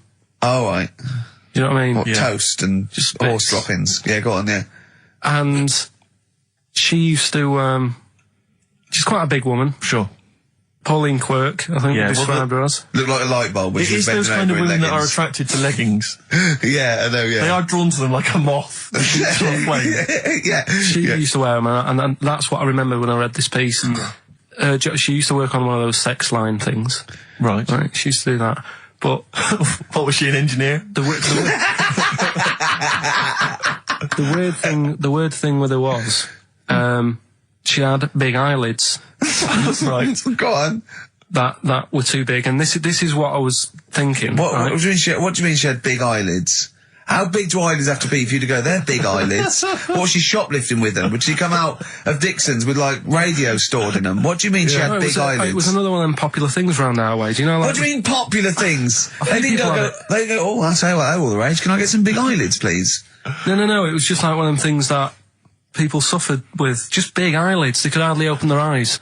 What do you mean? What do you mean? That's one of them popular things around where I grew up. People had big eyelids, they could hardly open their eyes. What does that mean? What sort of freak town were you born in? You had webbed feet people with big heads. You got women with big eyelids. What does big eyelids mean? Are you confusing her with the horse? Yeah. Did she have hooves? Look, what? Just too much skin. It was like the neck of a chicken.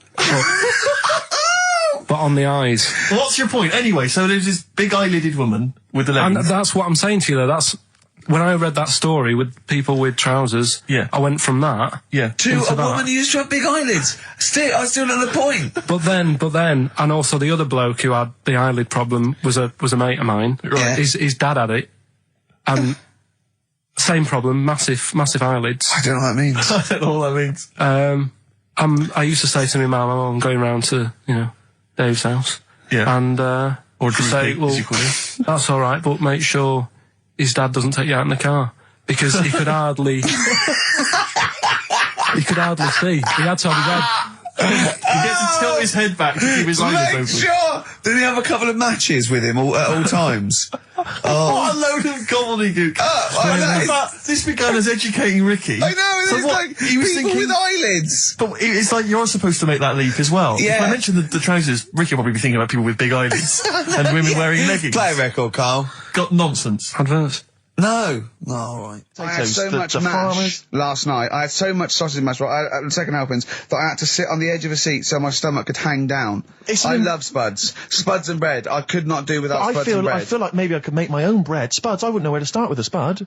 Yeah. And it's like, they're amazing. You can boil them, you can broil them. Yeah. I don't know what broiling is, Nor do but I. I suspect it's tasty. I don't think it's as good as... I mean, obviously the chipped potato is... For the working classes, the chip. It was always on. The chip fat fire was always on in my household. The ceiling, the death trap fire, polystyrene ceiling was yellow. Exactly. Come Wednesday in our house. Yeah. And, always had chips. Because all I remember hearing, if I think back to my childhood, all I remember was, gotta stop and get some potatoes, or phone your dad, tell him to get some potatoes. Well, that was your job, wasn't it?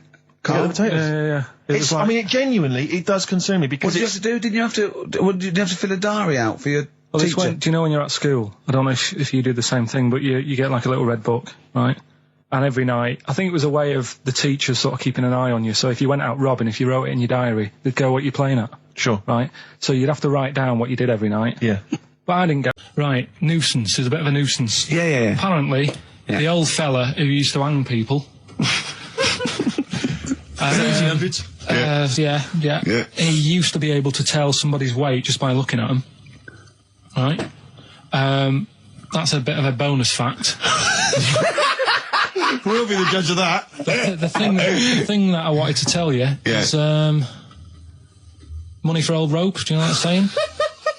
I can't even be bothered. Yes, you're going to tell me now. Come on, Carl. Right, I mean it. Basically, money for old rope came from the... right. What was all that about? He can tell someone's weight. What was that bonus for? fact. And blind blessed shitting himself. What are you... What? No, tell me that now. You nearly made me swear then. I'm getting really annoyed. I'm getting really annoyed now. Tell me this back, Carl, or I'm going to go mental. Come on, Carl, time's running out. More that people years ago, when people used to be hung, right? Right. If you didn't like the person who's been hung, you'd go, God, I really don't like him. And so you never forget the time. Because if they're being hung, we take that as read. Yeah. So they never forget afterwards to get the hangman to get the rope and to cut it up into little pieces, and he'd sell them. He'd sell the little pieces of rope to people. See, Carl, that's the most interesting thing, if it's true, that you've come up with. Right, okay. And so so they sell the rope? They sell the rope, and it's money for old rope. Money for old rope? Meaning, like, God, it's easy to make money, that all they have to do is cut it up and sell it.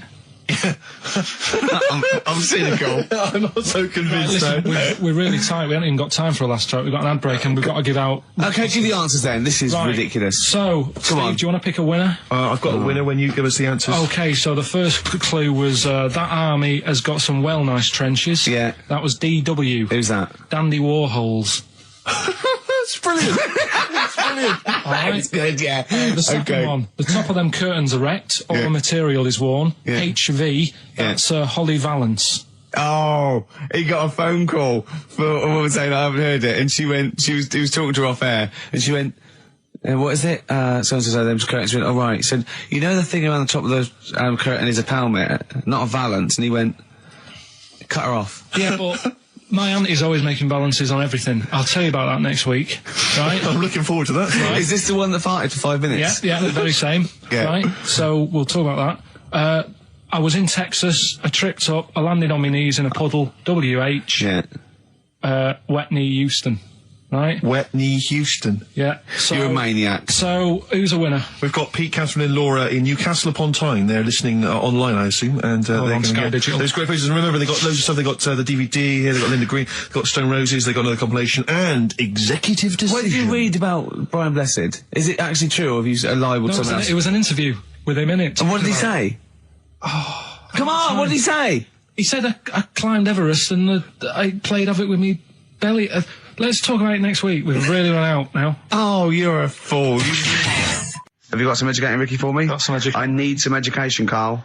I desperately need some education. I want to learn about Chinese kids that are born hairier than average. I want to hear about deaf girls that can hear after their mum hits their head against a wall. These are the things I need to know. I mean, I don't wish to be disrespectful. He doesn't look like a genius. He doesn't look like a genius. But then I don't know what a genius looks like. Exactly. So, Steve. you know, I don't want to be an look at Einstein. Yeah. Yeah. His mum thought he was mental as a child. Where'd you get that information from? That was in the Einstein book. Well, it was in the Einstein book, then it's presumably true. Which Einstein book is that? Theory of Relativity? The big book of Einstein stuff. Oh, yeah. Yeah, the big bumper book of Einstein stuff. It's for a coach trip, and you have to fill in E equals MC1 squared, 2 fish, or 3 hello, and then it's multiple choice, and you fill it. It's great. Did his mum think, A, he was a genius, B, mental? Most people go for A, but it is in fact B. She thought he was mental at the age of 28.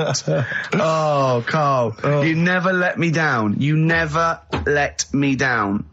So have you got Educating Ricky for me? We've got Educating Ricky coming up. We've got Rockbusters. We've got Rockbusters. Great as seen and talked about in Heat. In Heat magazine. It's got really tough this week now. We're not messing about anymore. Right. Got some good prizes. Absolutely. Yeah, we'll talk about those later. Because, I mean, was it last week that you had the classic? Was it, I can't remember, I'm paraphrasing, Carl, apologies. Something like, I'm here in Texas, I've fallen in a puddle, and my knee has got wet. Yeah.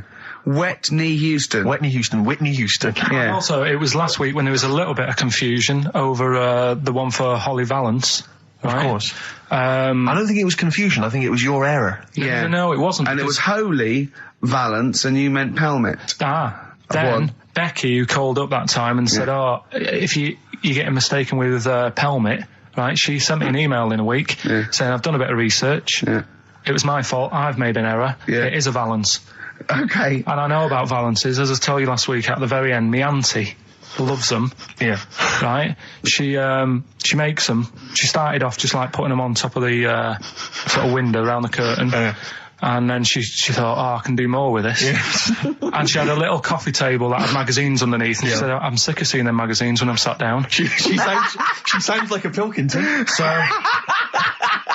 I'm sick of seeing them magazines when I sit down. So she put a Valance around the table. Yeah. She just got Valances around everything now. Yeah. Then, next step, she tapes everything. She never actually watches telly. She tapes it all because she gets sick of listening to the adverts and that. Yeah. So she tapes everything. So she's got loads of videotapes and that.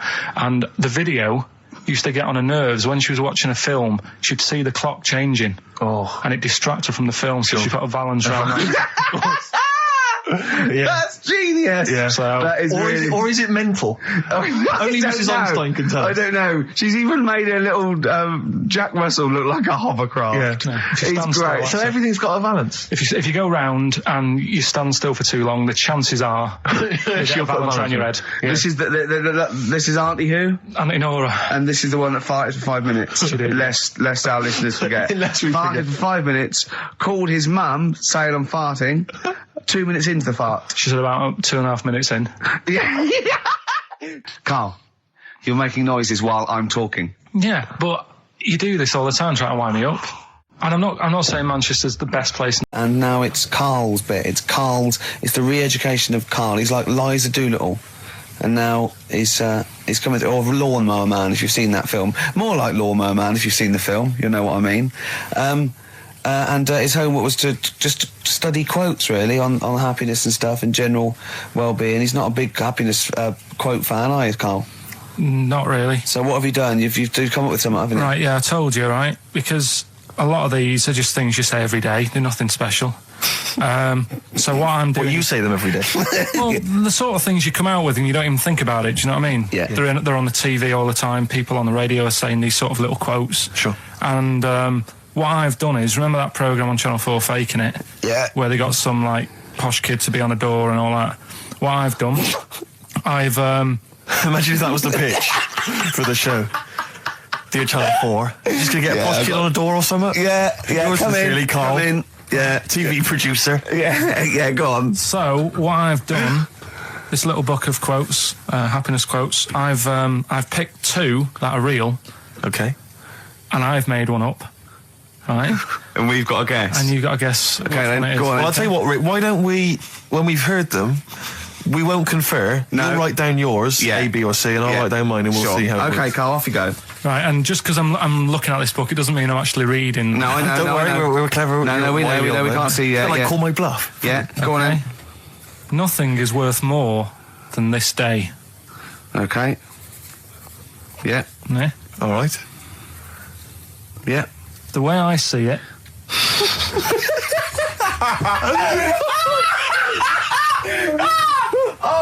Oh God! My head's gonna burst. No, hang on. My head's gonna burst. No, Hang on. this might not be Carl's. Oh, it might not be. How do you know I haven't tweaked them a little bit? Yeah, good point. fair Good enough. point. No, good point. The way I see it, if you want the rainbow, you got to put up with the rain. Yeah. Okay. All right. All right. Yeah. Okay. Hang on. It's not, yeah. Come on. Cat food. Cat food. Come on. It stinks a bit. But if you don't put up with the smell, the little kitten will die. Steve! I don't know what to say! I don't know what to say. Imagine this him faking it. Imagine their faces when he says that. And they're going, oh my God. Oh. Carl, play a song, mate. We'll have to confer on this one.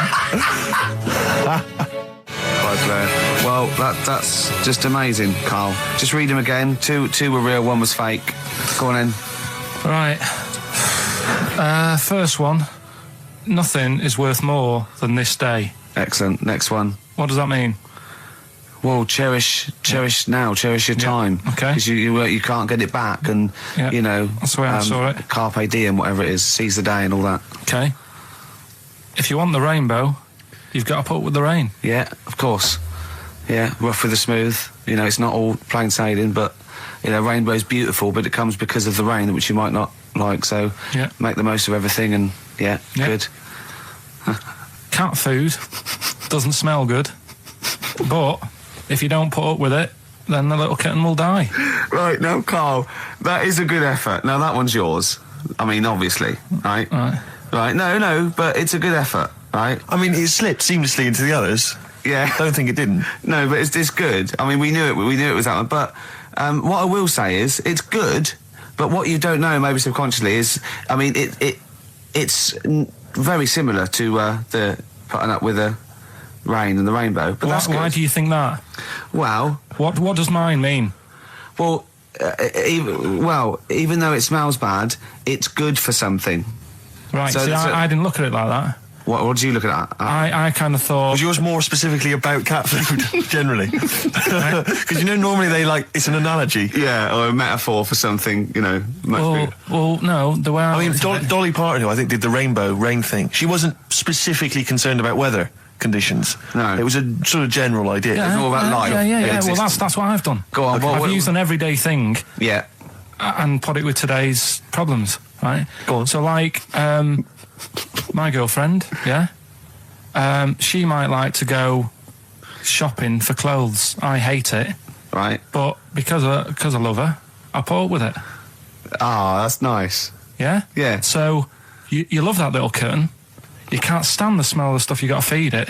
But because you love it, you go, well, you know, I'll put up with this just for a few minutes, and then I can, like, squeeze its head later and give it a little... Sorry? Squeeze its little head. No, yeah, well, that's just the thing that I do with cats. Put it in a bag and drown it in a lake. I can feed it and then I can throw it against the wall. Exactly. So you didn't see it like that, did you? No, that's very good. So it's about love, is it? It's about putting up with the bad things for something you love. Yeah. Well, that's nice. But Carl, you seem now to be convinced and rather smug that you've tricked us and that you've fooled us and that we didn't understand it. Well, I say that's your fault, not ours. No, it's not, though. I mean, look, that man in Forrest Gump, he was a bit of a nutter. And he came up with the life as a box of chocolates thing. Yeah. Now, if that was in this book, you say, oh, yeah, brilliant, you know, good bit of work. But if he was sat here doing the show with you, you'd be taking the mickey out of him. Sometimes I feel he is. No, but Carl, I could. In fact, if people are out there, we're too lazy. Could you write down everything Carl's ever said? Because I think we could publish that. Yeah. He said one today. He saw my salamander. It's not you. I get hassled a lot by the homeless. Don't we all? You should go home to sleep. Yeah. I'm here, mate. But no, I do treat them a lot. You treat them. I love that. You had a good day? Yeah. You've been good? Yeah. There you go. That's 50p. Suzanne does the Save the Children thing. You were talking about, charities hassling you all the time. She does that. And I sort of say, well, you do that. I'll look after You'll take care of the homeless. I'll take care of the odd tramp around where I live. And how do you treat them? Loads of different ways. 50p I might give them. Yeah. Or I might, they'll sort of say, have you got any money? I'll say, what for? And they'll go, I'm really thirsty. So I'll go, well, hang on a minute. And I nip in and get them a little Diet Coke. Sure, Diet Coke. Yeah, they want to watch their weight. Yeah. They're going full fat. Oh, what an insult. Yeah, exactly. To a man like me. Yeah. I'd rather treat them than... Because a lot of people spend money on, problems abroad and stuff. Right. Oh, I just God. think, Yeah, famine I'm relief. just saying. Oh, God. Like what? What do you mean? Like famine relief? Well, you do get sick of it, don't you? You know what I mean? It's that... You get sick of it. No, I'm just saying. Wait. Go on. I'm just... I know, just let whatever you do now, Steve, don't interrupt, because I'm scared, but I just think it's worth it.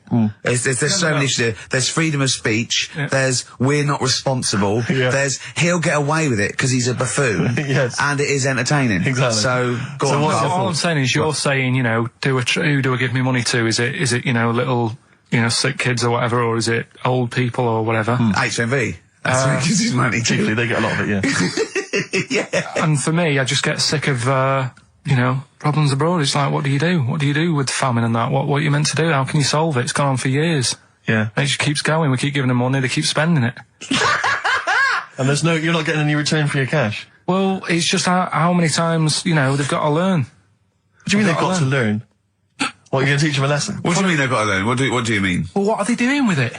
Yeah, they must have like better interest accounts or something where, look after, put the money in the right things. Sorry, do you think that Bob Geldof sort of writes them a cheque? He goes over and he's in the helicopter and there's millions of them, and they go, it's Geldof from Boomtown Rats. Brilliant. They go, if there's one man that can help us. Yeah, I hope he doesn't sing. He's not going to sing. He's got some money for us. And he comes down and he goes, do you want a cheque or do you take Switch? They go, we don't take Switch. He goes, there's a cheque. They get things he's doing like... it again though, isn't he, as well? I Is mean, he used to work here, Bob. He's a lovely fella and that. But, yeah, he's a lovely man. But how many times can you save the world? He's over there again helping out, and it's like, well, what do you do? Are you saying don't bother because it keeps happening? Not well, I'm not saying that. You know what I mean? I'm not daft. So that's what you're thinking. And Carl, you are daft. Yeah, exactly. I don't know what the answer is. Do you know what I mean? So you're just saying wash your hands of the whole affair, leave them to it? Yeah. Sure. Are you really just saying it's nature, it's tough luck, just don't interfere? Like a wildlife programme. Is that what you're saying? Don't interfere. Are you basically just saying it's not my concern? This has got a bit heavy. Can we do Cheeky Freak of the Week? Let's play a record.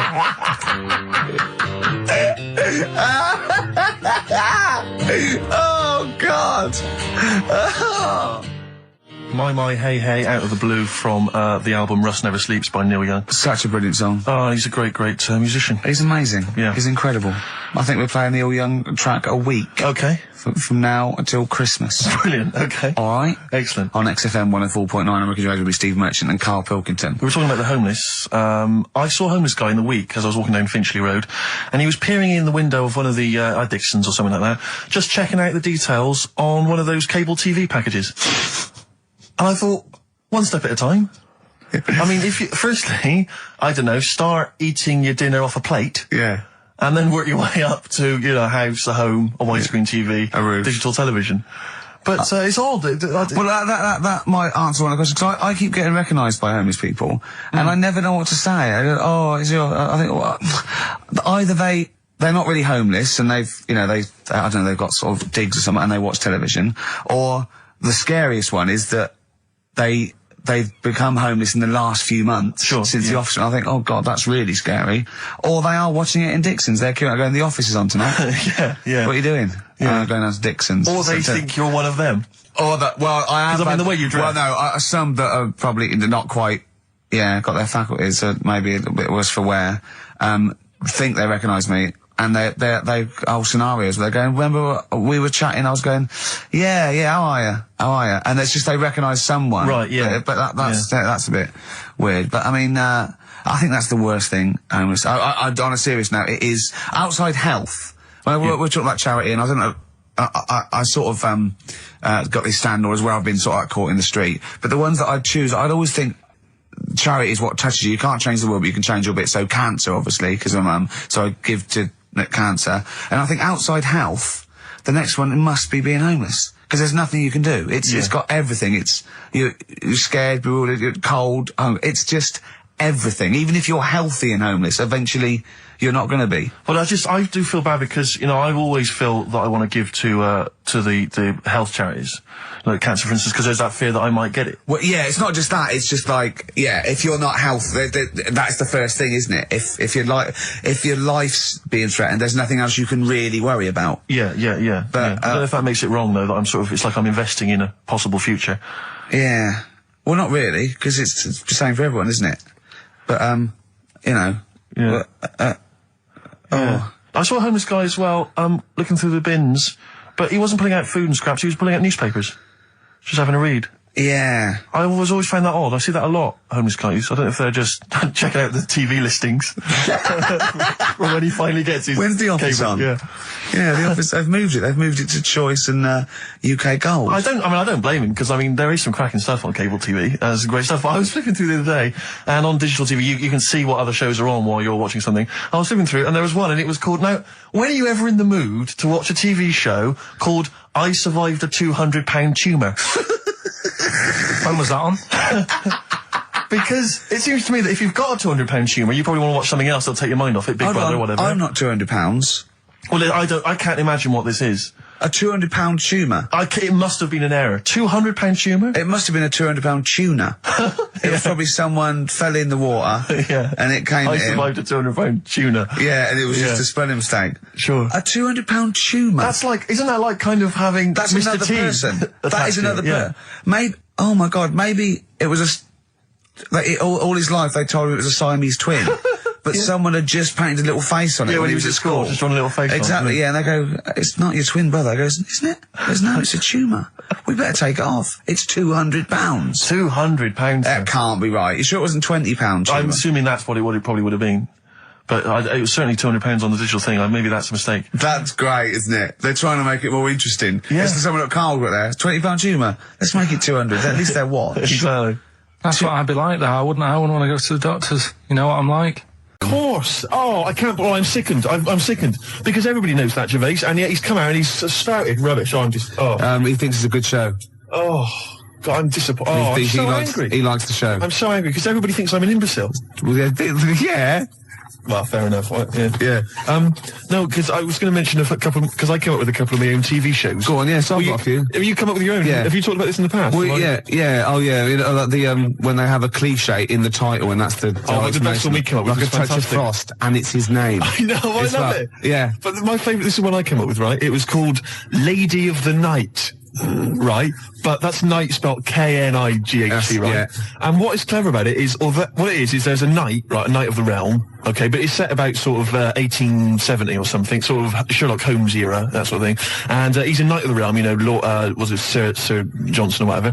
And he's a knight, whatever. But he doubles up as a private investigator, right? Yeah. And he's got working for him a prostitute, right, who's also a private investigator. Yeah.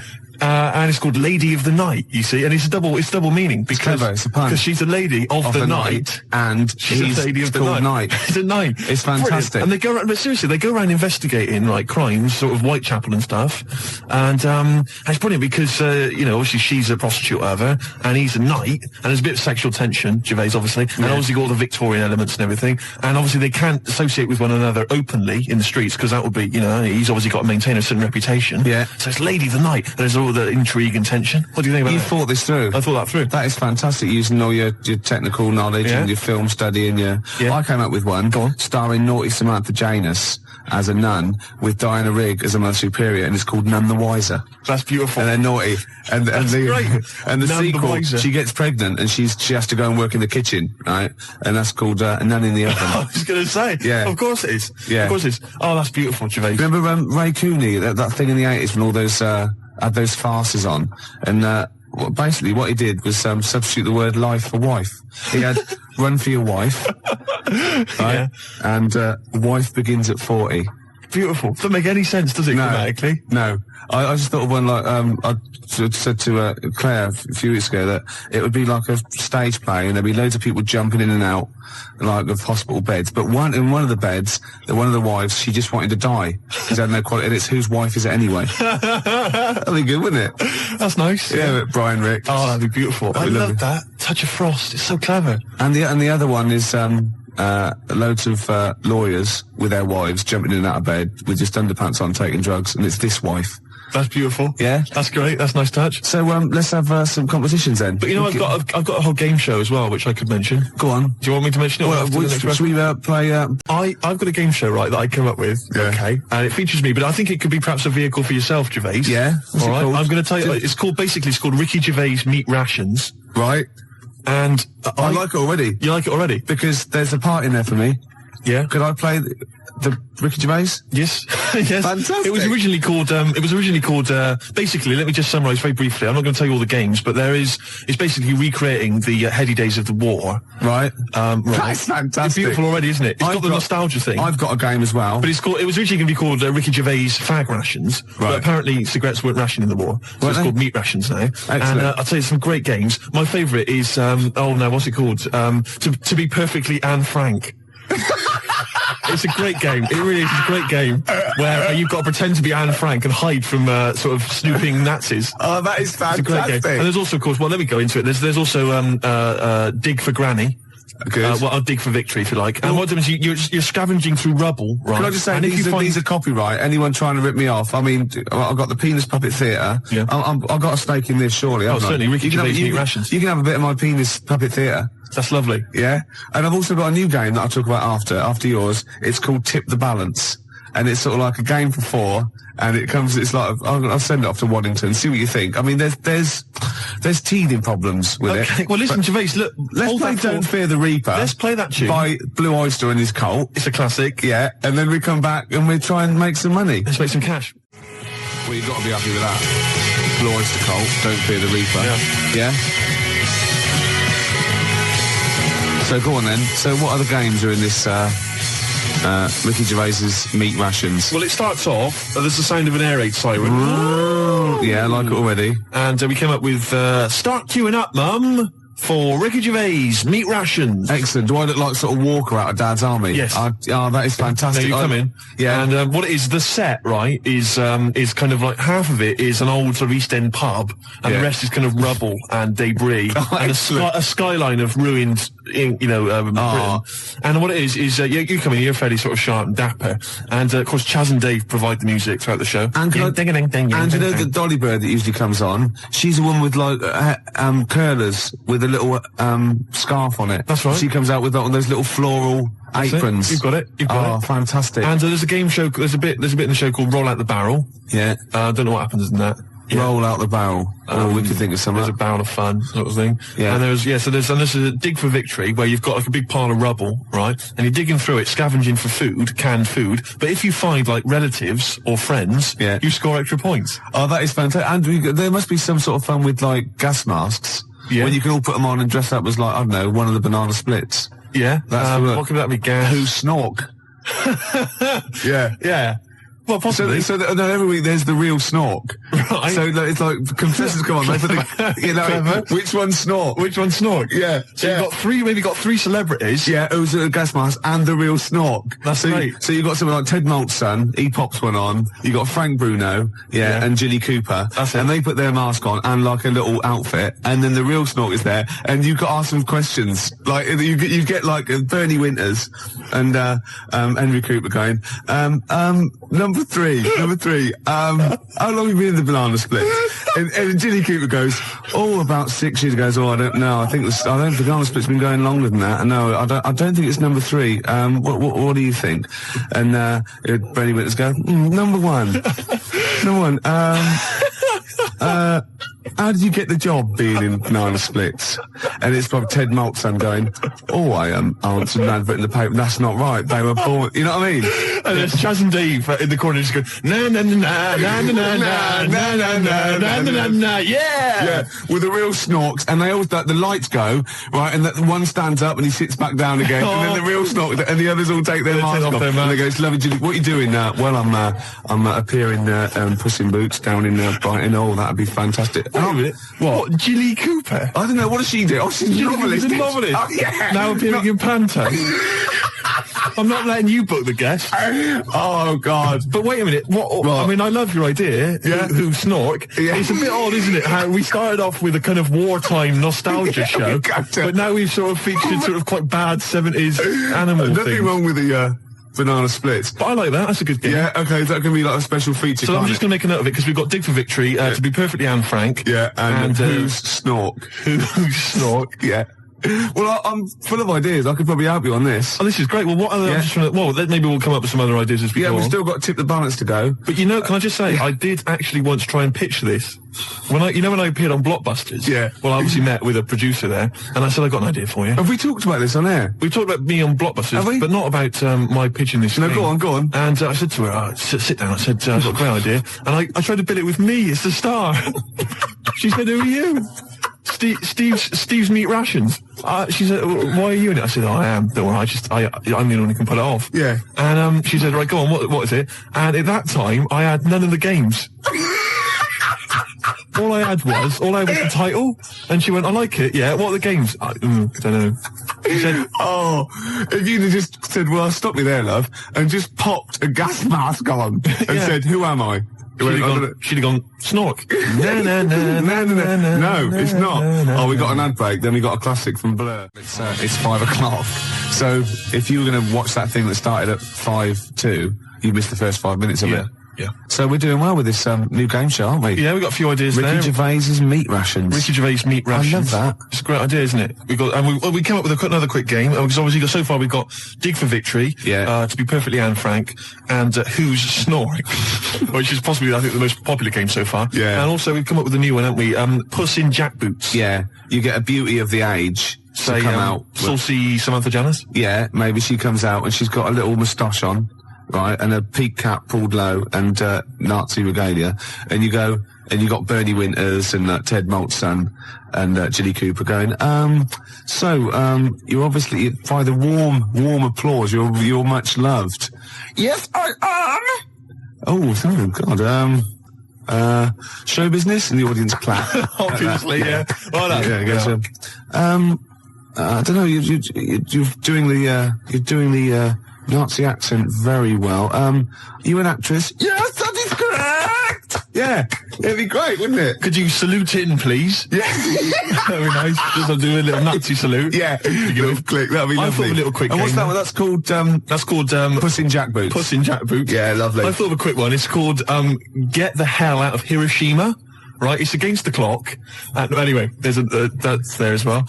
And we got any other ideas, Gervais? It's time for the game show everyone's talking about, Make Gervais Laugh. Yeah, we've had an entry here this week, all right, and what it is, let me explain the rules. Somebody sent in a picture, Gervais, right, I'm going to show it to you now, and if you laugh, then hopefully this young fellow wins a prize. It's from Neil in, let me see, Highgate. Oh, no, I'm laughing already, though. Are you? Yeah, because well, straighten yourself out. All right, okay. Straighten yourself out. Now, you've not seen this picture. Oh, it's been so disappointing if it's not funny. There's nothing worse than that, you know what I mean? I know. Okay. Well, I think you'll laugh. You run the risk. Well, that's the nature of the game show. Okay. All right. And what's in it for everyone else who can't see the picture or cares? Nothing.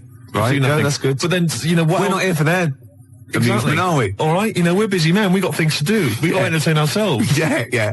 But what I would say is, what is there in this show anyway for anybody else? Good point. At least we get a laugh. Yeah, okay. Now, really? What would it say? Well, the other thing, though, is there a prize for Neil? Yeah, if I laugh. What can you give him? Will you give him sort of like a chuckleometer? You go on the Ricky Gervais's chuckleometer. The chuckleometer? Yeah, it's up to 10 CDs. Right. Oh, really? Yeah. Oh. Okay. All right then. Well, okay. Because that first one we did ages ago, that was up number 10, wasn't it? Yeah, 8, 9, 10. Yeah. Right. Here comes the picture. I think it looks to me like it's an internet picture. I'll be honest with you. You ready? Yeah. Okay. Here comes the picture now, Gervais.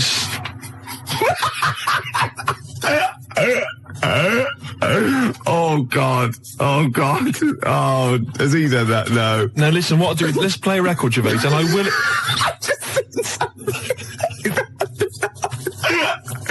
Don't explain it. We can explain it. We can explain it. When I was about 16, my nephew got mumps, and all the men in my family were really worried, right? And I soon found out why. You know, obviously, if you get mumps when you're an adult and you haven't had it before, you go sterile, or it can cause sterility. Really? Yeah. Yeah. And I was about 16, and this worried me, and I went to my mum and I said, have I had mumps? She went, you've had one mump. Now, I don't know what mumps are or is, but I'm pretty sure you can't have a mump. Or, I think she meant that one side of my face swelled up. Like a gobstopper, it was. But what is a mump? Or what are the mumps? I mean, it's a viral infection, isn't it? I don't want to embarrass myself. I don't want her to be right. Like, I don't know, can you have, a number of mumps or one big mump? What if you had one big mump? Like a hunchback for a while? You're just like, you're mump-backed for a while and just walk around. You're mump-back. Yeah, and you don't remember, because it's always when you're very young. You're mump-back, but yeah, exactly. But apparently I had one mump. So I could probably one of them, just one of them went a bit sterile. You can become sterile if you have the mumps when you're an adult? Apparently, yeah. Can you, does that, for instance, it doesn't cause, say for instance, an adult had the mumps, right, and then he sort of had sex and he gave birth to a child, his wife gave birth to a child. Yeah. That can't cause any other problems. It can't cause deformity or anything. It's just, because it's just my dad had the mumps. I don't know. We should get our facts right, really. If there's a doctor out there, I mean, can mumps cause sterility? How does it do it? I have stories about, my teacher, his mate, had to have them, they swelled up, and he had to put them in cotton wool for about a month. God almighty. Because it can, mumps aren't fun. No, I'm not saying it. I mean, I can say, maybe you've had mumps and now you're sterile. That could be mumps aren't fun. Yeah. That's like go to work on an egg. Isn't it? Yeah. Who said that? I was having an argument with someone about who said go to work on an egg. Someone said it was that William G. Stewart bloke who... No, it was Faye Weldon. No, it was Salman Rushdie.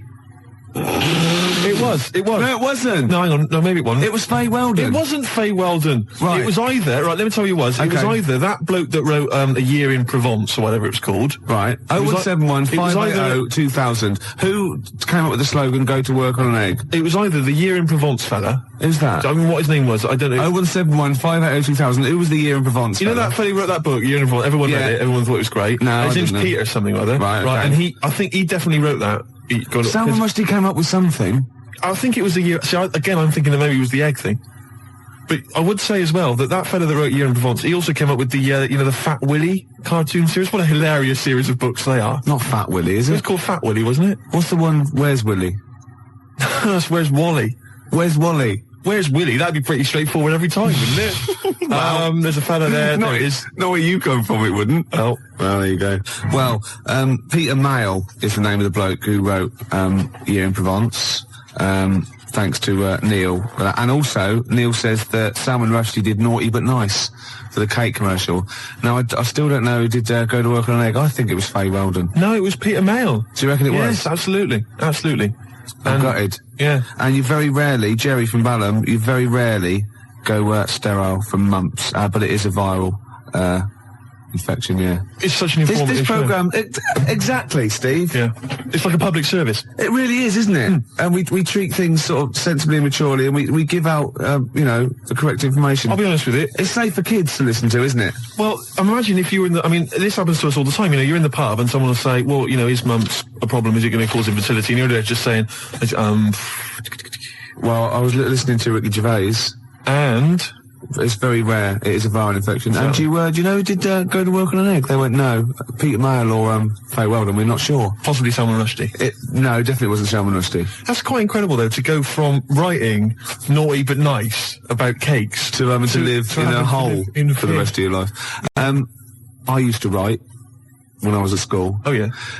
Now, I didn't watch sort of kids' programmes when I was growing up. I watched sort of crap adult ones. You know, I mean, ITV on the telly from 12 midday through to like midnight, and I'd watch all the police series, Police Story, Charlie's Angels, Steve Austin, and Teen Knight Rider, yeah. And I wrote this essay at school, and I just couldn't stop, and I started serialising it. And every time I just kept writing, there was sort of like, you know, people were reading it at school, and it was about a cop, a New York cop, who was as hard as, you know what I mean? Yeah. And I worked out what his name was. Now, God, this is how television influences me. Because it was one word name, which is his surname.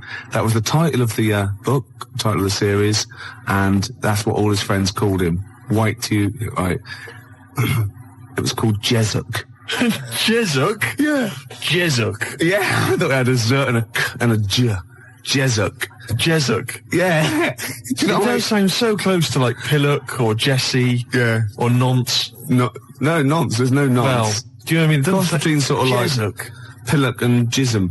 Damn you, Jezuk. Yeah. You're off the case. Give me the badge. Keep the stinking badge. I don't need a badge to be a cop. It was all stuff like that. And he'd burst, yeah. And so he'd look at his gun and go, this is my law. Oh my God, it's Jezuk. How did he find us? Jezuk. Yeah, it was great. There'd be shootouts and everything.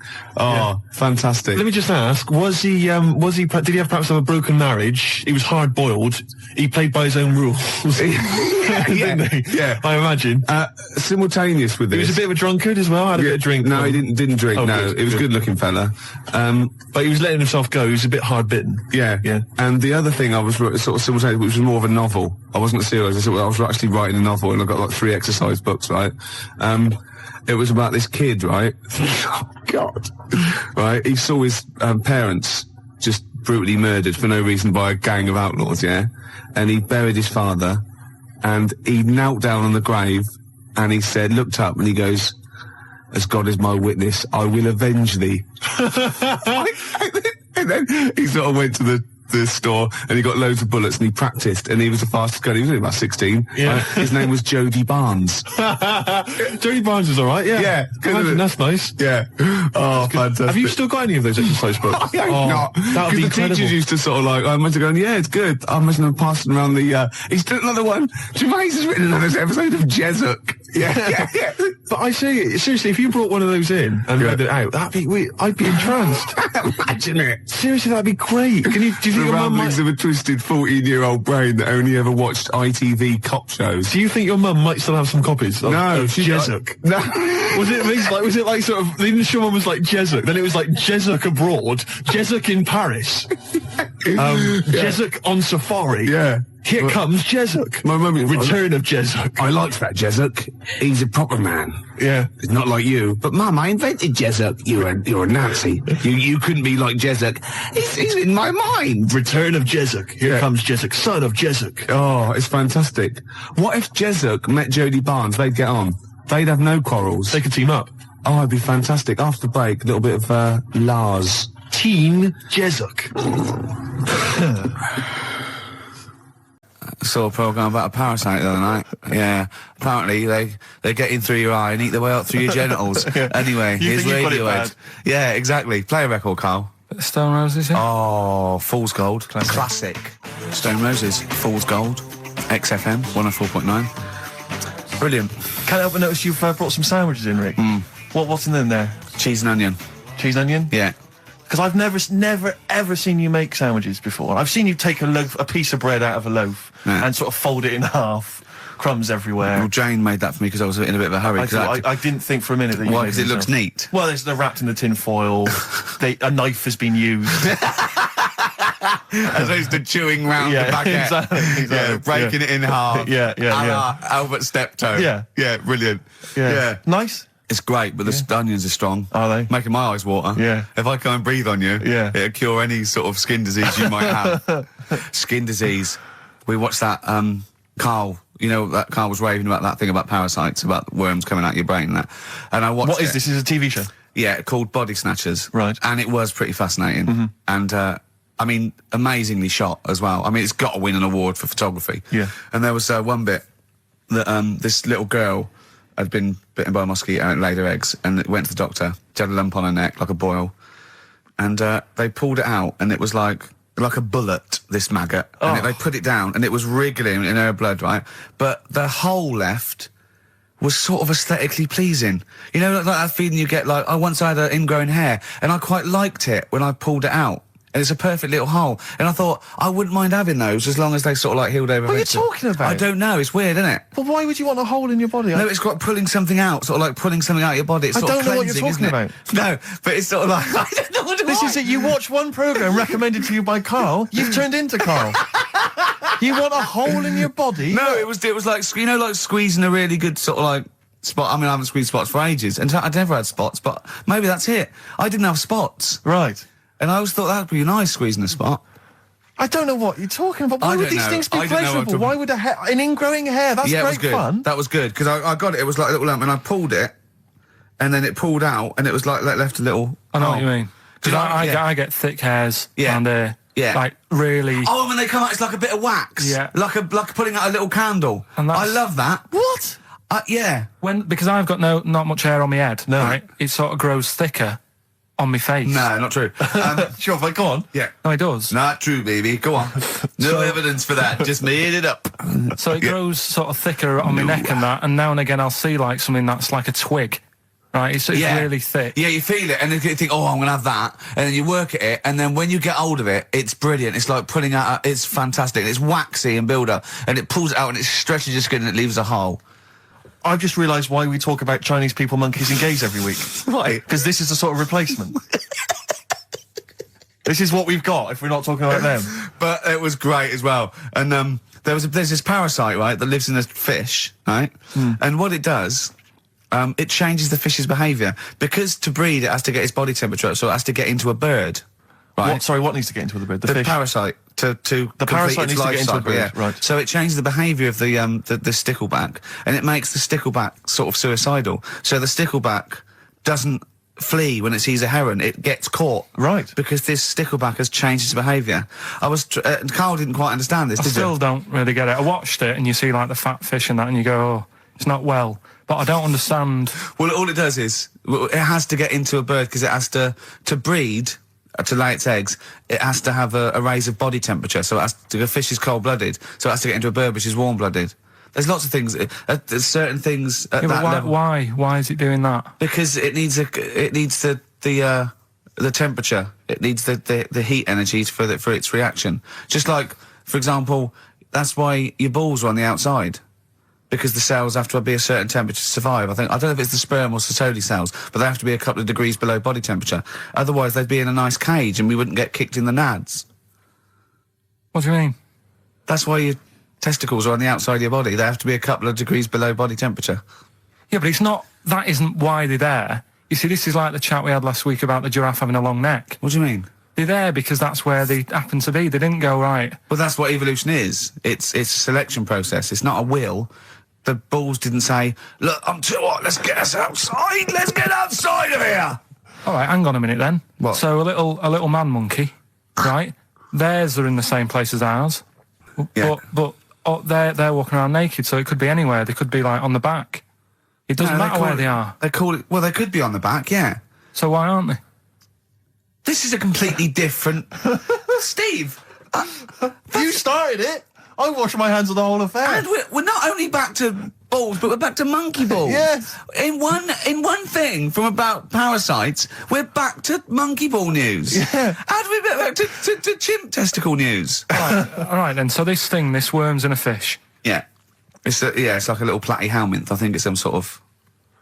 But what I mean is, why are they about? What do you mean? They evolved. But why haven't they died out? Because they're very successful. Yeah. What do you mean, yeah? What do you mean, yeah? Tell me the brain event that made you say yeah in that 1 second gap. Because in a way I don't get it, and if I think about it too much, it hurts a bit.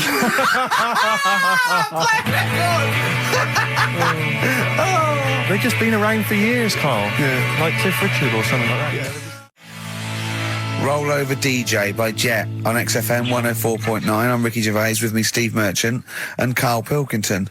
All right, Karl? Yeah. Bit miserable today, Karl.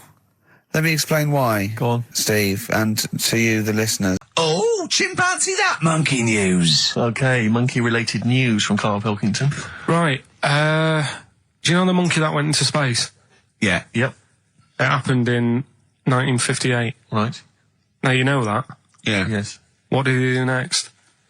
What he did the do monkey do next? Yeah. One appearance on Celebrity Squares and it was like forgotten. Right. Yeah, cut a novelty record. Yeah, just like Rick Waller. I'll tell you what happened. He got back and all that. He got back. Heroes welcome. NASA sort of said, you did a good job. And that's where a lot of people think it all ended. Sure. Yeah. But NASA were like, well, hang on a minute. We He's spent a lot of trained. time. We've trained him up and stuff. So he's like, he's saying, sure, I've learned a lot. I've still got it all. I've kept it all. I know what to do. So they said, right, we'll use you. So he turned into like a bit of a trainer at NASA. We wanted to send you out on the top of an organ. yeah. You put on this little bellhop outfit. Can you smoke fags? Yeah. I'll have a go.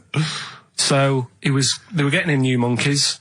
The main man at NASA was saying, can you teach these the sound? He's going, of course I can. Do you know what I mean? I remember it all. I know what's going on. I'll tell them what buttons to press, what to do in emergencies, that sort of thing. It was technically sort of employed by the army. Right, can I just fit in here? I don't know the story, Karl, and I might embarrass myself here. You've got an army of people out there that will probably send me an equally deranged email from a different website, but I'm pretty sure when they sent the monkey into space, it was to monitor his physiology. He didn't press any buttons or learn to dock or take off. It was just the effects of weightlessness and space on basically a primate. I'm pretty sure he was tied in with electrodes to his head. So, well, yeah, I'm pretty sure. I could be proved. But even if that were the case, and he had learned to press one or two very basic buttons. Definitely not. Definitely but not. Even if it were the case, I'm pretty certain they wouldn't have brought him back to train up Neil Armstrong. Right, definitely. Go on. Going, Neil, what are you going to say when you come out there? Yeah. I was thinking of just saying, hello, I'm on the moon. Hello, it's made of cheese. Don't say that. What about, I've noticed that you got little legs, right? But mankind stepped forward. Well, how could I put that? I was just going to say, hello, I'm on the moon. It's great to be here. Wish you were here. I've got to think so. Hi, Mum. Yeah, go on. Anyway, basically he got back. They sorted him out with a nice pension. He was happy. Because of, like, the rank that he got, he was like, he had loads of medals and stuff. He said, right, we'll make him a colonel. He got that. Like I say, he got a pension. How does it end? He died in 1969. He was buried with his wife. He passed away. His wife. I'm sure it just goes on to a different website about something completely different. Yeah, you're talking about Buzz Aldrin. Yeah. His page is missing. Oh dear. So well, Karl, if someone could call in. Did they train Leica the dog to sort of dock and re-entry? He never made it back, did he, Leica? They didn't bother. They didn't even bother. They didn't bother bringing him back. They just sent him up there and they didn't have technology to bring him back. And they just went, yeah, that's brilliant. Well, I can do that. Yeah. Really?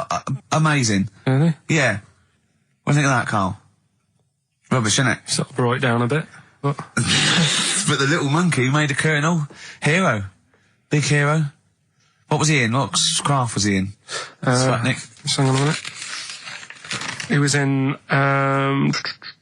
Jupiter AM. Yeah. Let me see that piece of paper. Yeah, I can guarantee there's nothing there about his training other than let's hope he's not sick on the control panel when we shoot him up at 400 Gs. Oh dear. I love the fact that you think that this monkey was a high... Do you know what I mean? When you think of these things that are less than a monkey's face, do you think of the Planet of the Apes? Like they're sort of talking sort of chimps and gorillas and they're in tunics on horseback with snub-nosed rifles. What do you think of? Just a little monkey getting on with it. He knows his job. He knows what he's got to do. He gets on with it. Look, he's pressed the button. Watch him press the button. This takes me back. Do you remember 1965, I think it was? We're going to use him to train other DJs. That's it then. Goodbye. Thanks. Cheers. Cheers. Okay, monkey news? Do you want a bit? Yes, please. Play the jingle. This rash is weird. Oh, chimpanzee that monkey news. Right. Right, they were filming a documentary, right? This telly company. Yeah. Doing a documentary. Who? Which one? Which one? Don't know. No, what was the documentary about? About monkeys. Yeah. Where was it? Where Africa. was it? Right. When was this? I haven't got a date. Okay. Recently, though, since the advent of television, obviously. Yeah. Actually, a bit of extra monkey news if you want it. Okay, always. Do you know the Monkey News Extra? Go on. Do you know the Halfords ads? Halfords ads? I don't think so. No. What happens? Halfords. They've you know, they sell nuts and bolts and stuff. Right. They were using monkeys in the ads. Okay. Yeah. And what happened? Packet. Don't they sell bikes, Halfords? Well, mainly bicycles and motorbike stuff in that. Okay, so they're using monkeys in the advert. What happened? I can't handle it. What? I can't do this. Look at him. Look at him. I don't care what he's doing. Well, basically, right? There was a load of hassle because they were using these monkeys in this Halfords advert. Yes. Right. And what happened? Get to the point. It turned out there wasn't a problem because they were mechanics in the first place. Well, they were monkey mechanics? Yeah. What are you talking about? Mental. What are you talking about? That's not a story. Right, anyway, listen, let's get back on to They were mechanics in the first place. Right, listen. Right, so they're making this documentary. Right? And stumble across a little gang of... Come on! Get on with it, please. Little gang of monkeys. That's Yes. the first time I've ever laughed. I'll hear that. I know. Well, brilliant. What do you want, a cake? Come on. Can we play a song?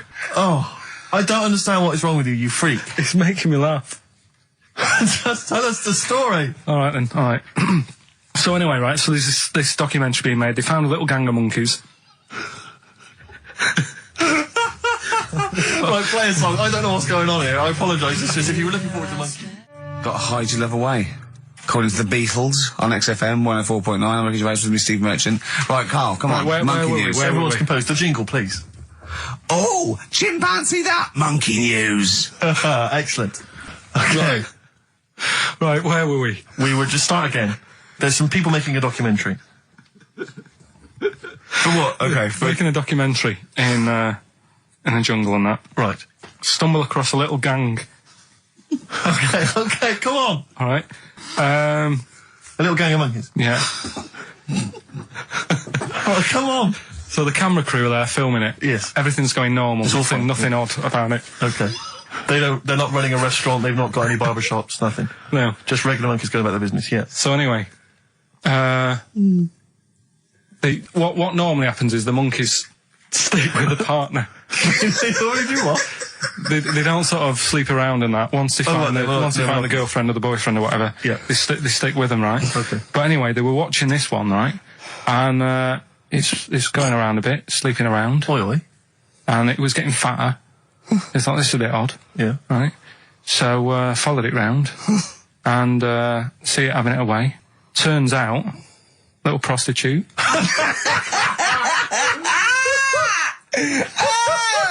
Oh, God! It's a little monkey prostitute. And it was getting fatter because it was charging them bananas. What a load of old rubbish. Charging them bananas! What was it, a boy or... It was a... Woman. Little woman monkey. That's the most extraordinary monkey news I've ever heard. Oh! That is genius! Has this documentary been televised? I don't think it's been on yet. No. And that's all the information you've got? Yeah. And is that's one banana for everything? Now, half a banana is for... Just oral. A poor job. Right. If you want full-blown monkey sex, it is 2.5 bananas. Sure. So, let's just play a song. Okay. Let's just play... All right, well, this is our penultimate show, so we're back next week. We're going to make it a barnstormer, I'm sure, lads. I want 100% behind it, 110% next week. All right? None of this giggling, none of this infantile giggling, like two schoolboys. Right, we're going to come back. We're going to have some quality monkey news next week. We're going to have all kinds of treats, I would have thought. Okay. Some great prizes. All right? Are we okay? Yeah, best show. Let's make next week the best show ever. Good luck. If you miss it, then you miss out. We're ending with a track from a couple of years back. I think it was 92, 93. Dinosaur Jr., Start Chopping. Play that. Start playing. Forget Start Chopping. Start playing. All right. All right? See you next week. Yeah. Anyway, it's what everyone's been waiting for. It's what Carl exists for the last time. It's the... This is XFM 104.9. I'm Ricky Gervais, with me, Stephen Merchant. You're listening to the best of, basically, Karl Pilkington. Check, because there are rules in place, aren't there? Yeah. There was a big bust up in the week. I'm only allowed to wind him up. I'm not allowed to wind him up socially now. I'm not allowed to... What am I not allowed to do socially? I think squeezing the head. Socially, has been crossed off. Right, okay, and I agreed to that because it got to a head where, Carl was really upset and he was thinking of just giving it all in, weren't you? Yeah. Yeah. Why was that? Because you were just winding me up too much. Yeah. I mean, do you want to bring it all up again? I don't mind. What was I doing? It was just... I should say now that there was a conversation where we were all sort of really walking on eggshells. It was frosty. It was a conference call, and Carl was on one end, and I'll tell you, I was very much a media. I was very much a UN mediator. What is it it was difficult to sort of keep it serious when I'm saying stuff like, I'm sick of you putting a Burger King bag on my head. Do you know what I mean? Yeah. There's a part of me that's like, I can't believe we're doing this. What I like about it is that I'm laughing and going, well, I won't do that anymore. And he's going, you can still do it on air. And like today, I came in, I went to squeeze Zed, he went at 1 o'clock. I love those rules. Yeah. I love those rules. Well, between the hours of 1 and 3 on a Saturday, you can squeeze his head, you can put a Burger King back on his... I can't wait. It's terrible. Oh, dear. That all started last week as well, really, because I got in a bit earlier to do an edit for you on some track that had swearing in it, right? Yeah. So I get in early, he comes in, first thing he does is go to sort of squeeze me head. And my reaction was, not now, do it later. As if it's all right to do it later. Yeah. So that's kind of what made me think this isn't normal.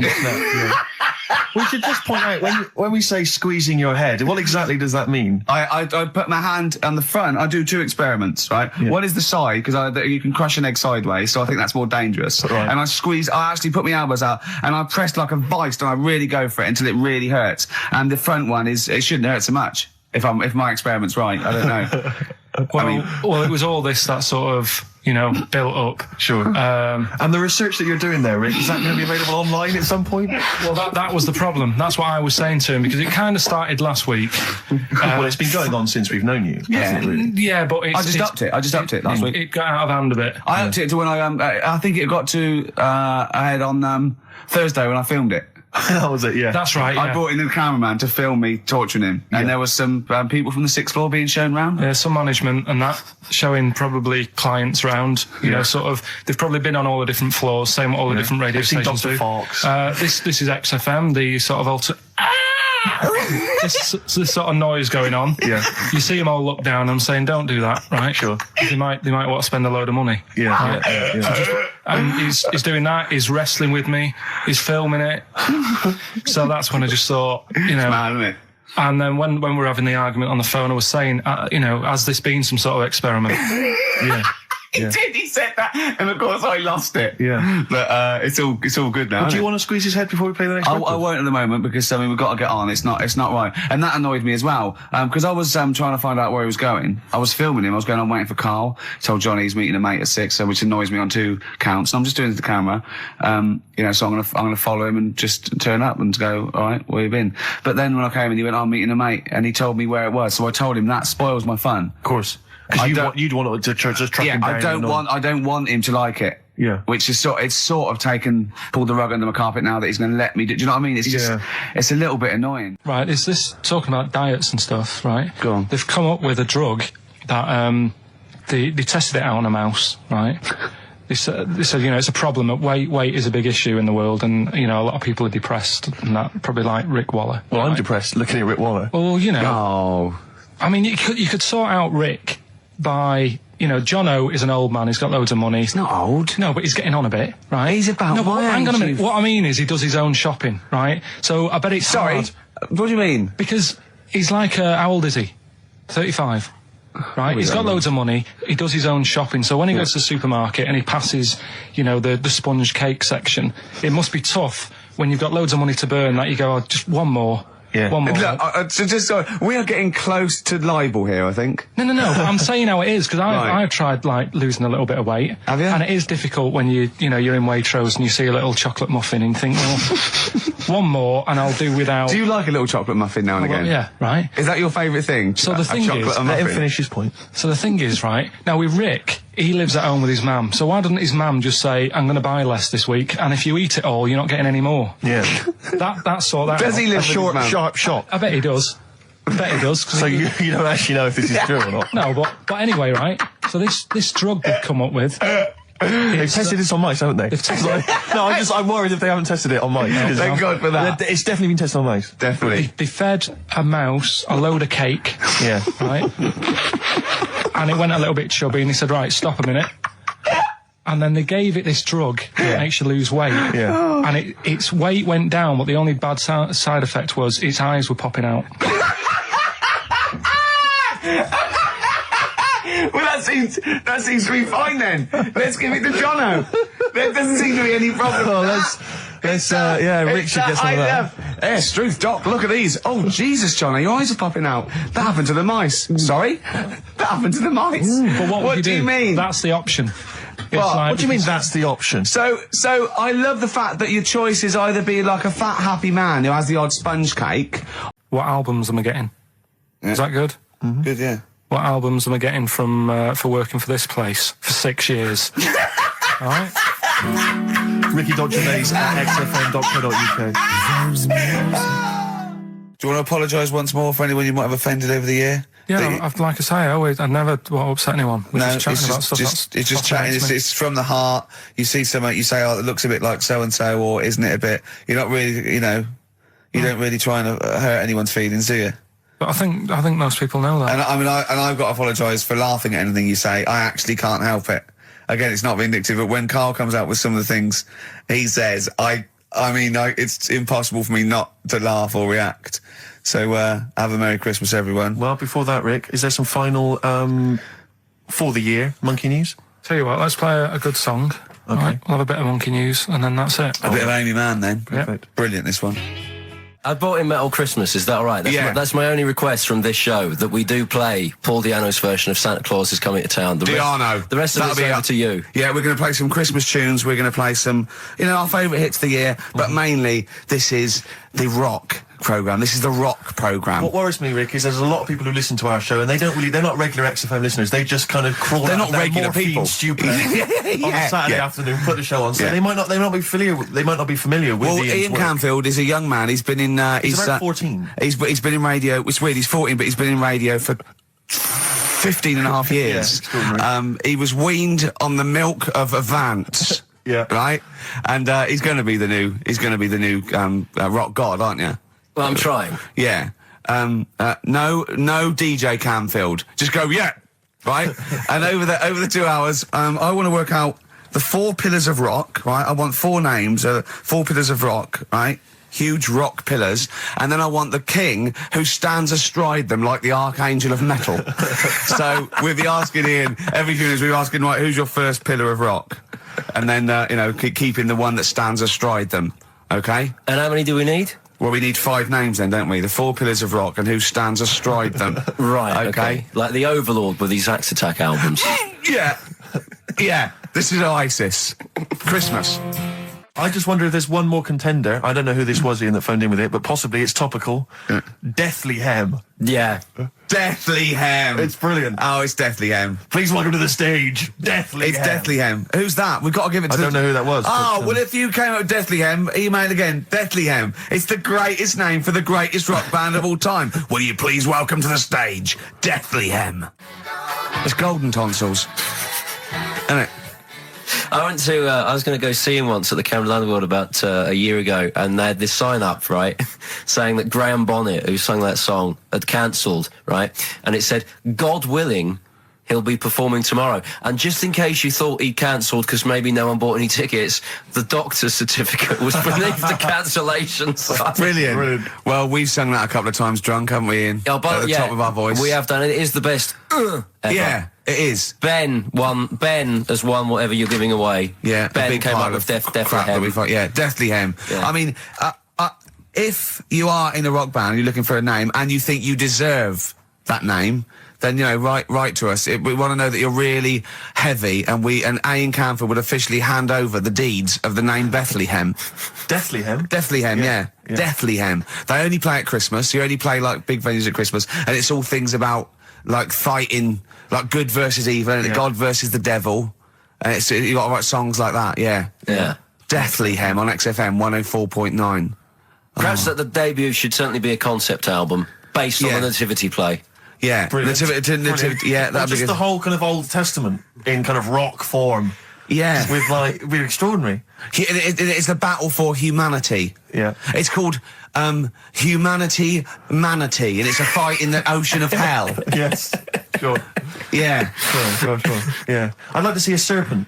Maybe pictured somewhere. Serpent, isn't it? Track 4. Track 4. Yeah. I think we should give massive props and suitable regards to Ian Camphor. He's come in, he's pressed the buttons. He stood in for an idiot brilliantly. He has stood in for the retarded. It's a shame that you've not displayed some of the usual incompetence that we've come to love and expect from Carl. It's a shame. Okay, well, you are the greatest DJ in the world, though. The way you sort of like drop press these buttons. But you know. Every time I've pressed a button off air, Ricky's been going, "Oh, what great DJ!" It's great. Because he ends it. It's just brilliant.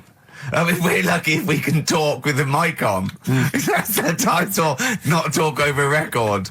We did some great links during the ads. Yeah, and of course, Jonathan Ross masturbating live on air. Just looking back at some of the highlights. You don't get that on Capital Gold, do you? Like Tony Black. How's your aunt, anyway? How's your aunt, the one who farted for 5 minutes, Carl? Also got the U2... I've not been that well. What's up with her? No. The best chill out album ever. Is she alright? Yeah, she'll be alright. Yeah. Okay, guys, so that's the prizes up for grabs. Sorry, we were having two conversations there. I think we're a little bit too relaxed in this show. Sure. I mean, people tuning in will just think, do those three people know they're going out live? Or is that a conversation, like, between the records? It's... Do you know what I mean? It probably sounds like, the record is playing. We think the record's playing, we're just chatting. Oh, dear. What we got, Carl? What we got? Carl. One opportunity. Carl, come on. Oasis, Live Forever on XFM 104.9. Right, we're in the swing of things. It's mine and Steve's favourite bit of the whole show. This is what we do this show for now. Educating Ricky. Yeah. Go for it, Carl. You said that learning can't be fun.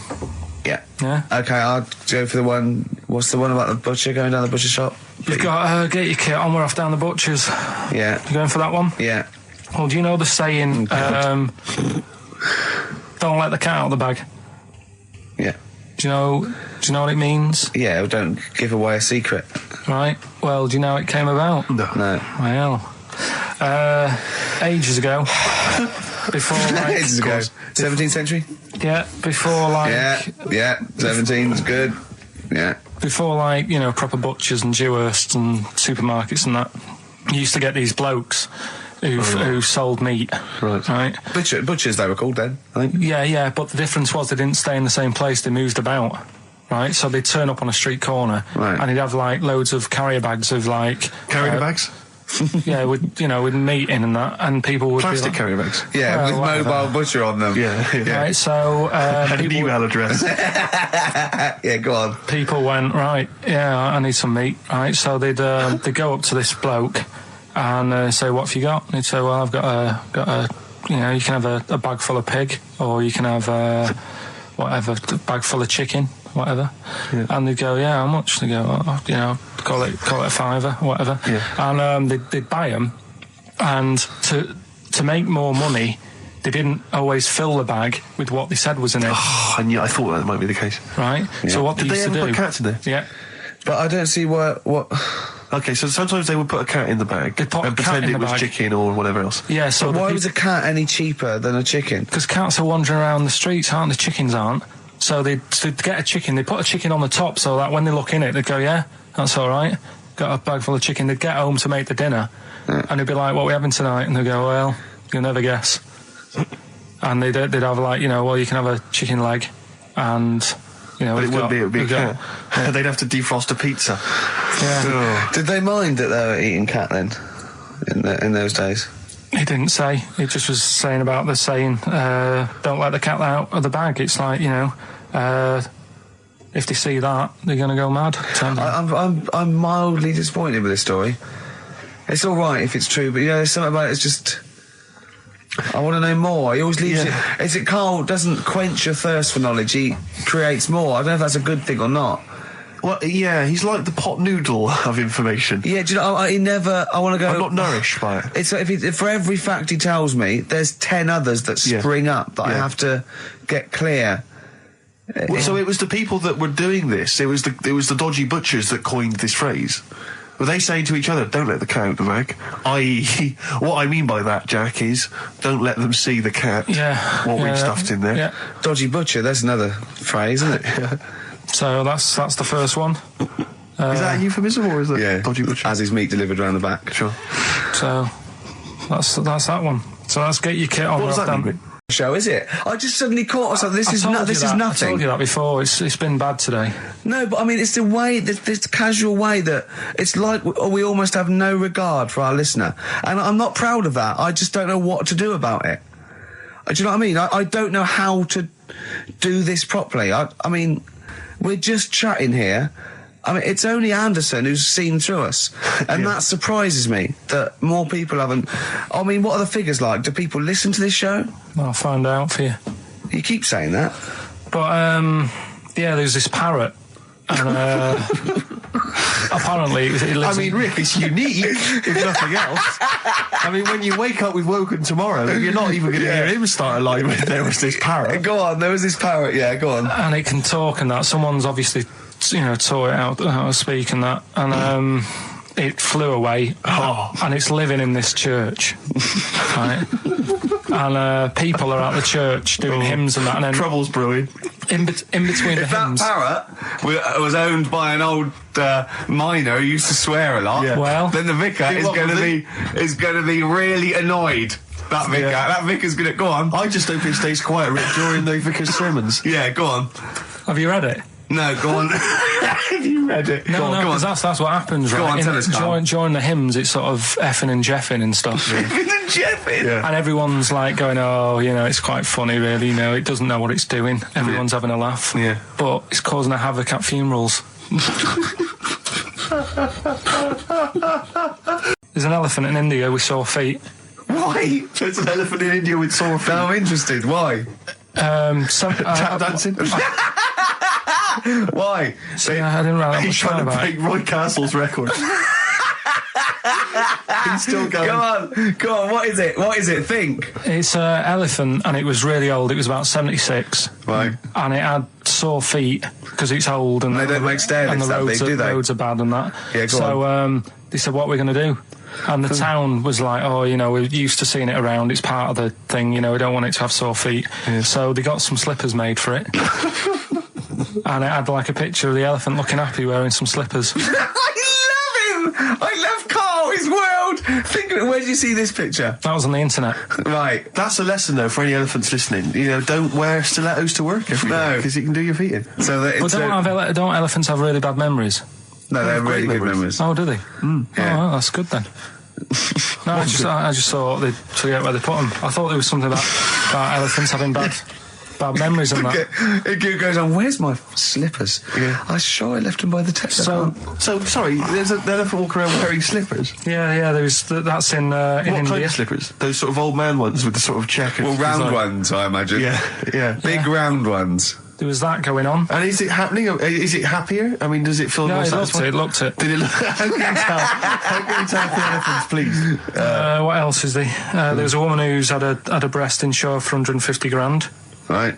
Okay. Any more information there? What? Third party fire and theft? Don't know. It had a picture of her with them, like, you know, out. I just thought, yeah, he should get them covered. He's done another real joke. Brilliant. That's a proper joke. He's done. Look at his little face. amazing smiles. I'd like to see you on one of the sort of TV panel games. If they could bring back sort of celebrity squares, it'd be amazing as the centre square. Me and Carl went out for a beer, and it was great, wasn't it? Yeah, I enjoyed myself. We started off, good. and you met my mate Robin, didn't you? Yeah. And some of the stories. Do you want to tell Steve some things about Robin that you don't? Do you know him well? Yes. Well, do you know about his worm problem as a kid? Go on. Right. What I can remember is he had worms as a kid. Not sure how you get them. He never answered me. He was getting a bit touchy about it. Right. This is like the second time I met him. I think he was a bit annoyed that Ricky told me about his problem. What now? Straight away, you not being there, instinctively, what do you think went on with this story about worms? My suspicion is rather like when you told a group of people that Robin had once suckled milk from a cow's udder. Yeah.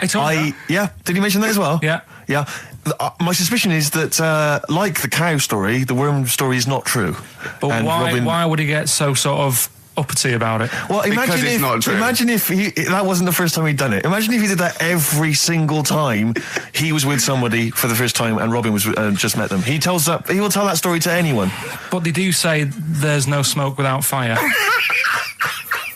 Robin. I also told him that the way Robin cured these worms was because the doctor told his mother, right, to hold a piece of ham or cheese near Robin's anus so the worms would come out for the food, and he believed it. I'll tell you why, though. I said to Robin used to sit on spam to try and get the worms out, and he believed it. But Steve, right, do you remember that story about 3 or 4 years ago where there was some bloke in the army?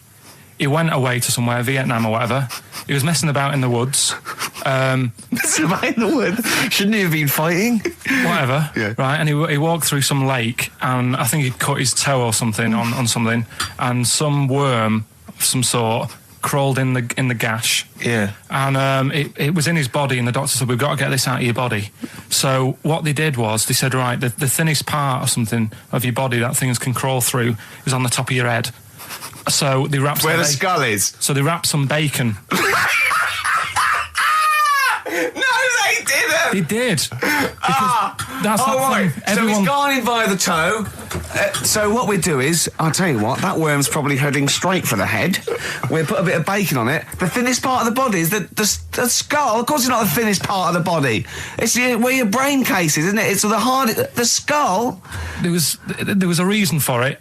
And it was like they stuck some bacon on his head. And as ever, the vital piece of information, i.e. the reason, Carl seems to have forgotten. Because the worm was in his body, and they said everyone likes to smell of bacon. Including worms. Even a Vietnamese lake worm. They love bacon. Remember last week when I said about the little fella with the bone with no brain, and you were proved wrong? No. We were saying it wasn't a little fella. We were saying it was a stillborn child. It wasn't a little fella. You're changing it now. You weren't having any of it last week. Right, hang on a minute. I'm getting confused. There was a Vietnamese snake that went inside of a soldier. A little, like, maggot or some sort that you have to get out of your body because it causes problems. Yes, and so in order to get it out of the body, they strapped bacon to his head. Yeah. That is great. This doctor. And did that work? I think so. They had a picture of him smiling. Oh, God, what, the worm or the bloke? The bloke. Oh, dear. Honestly, I hope someone knows the story. And it was about 3 years ago, I reckon. Okay. And, it did work. G.I. Bacon. So this is why the worm burrowed out of his head to get the bacon. Get to the bacon. Right.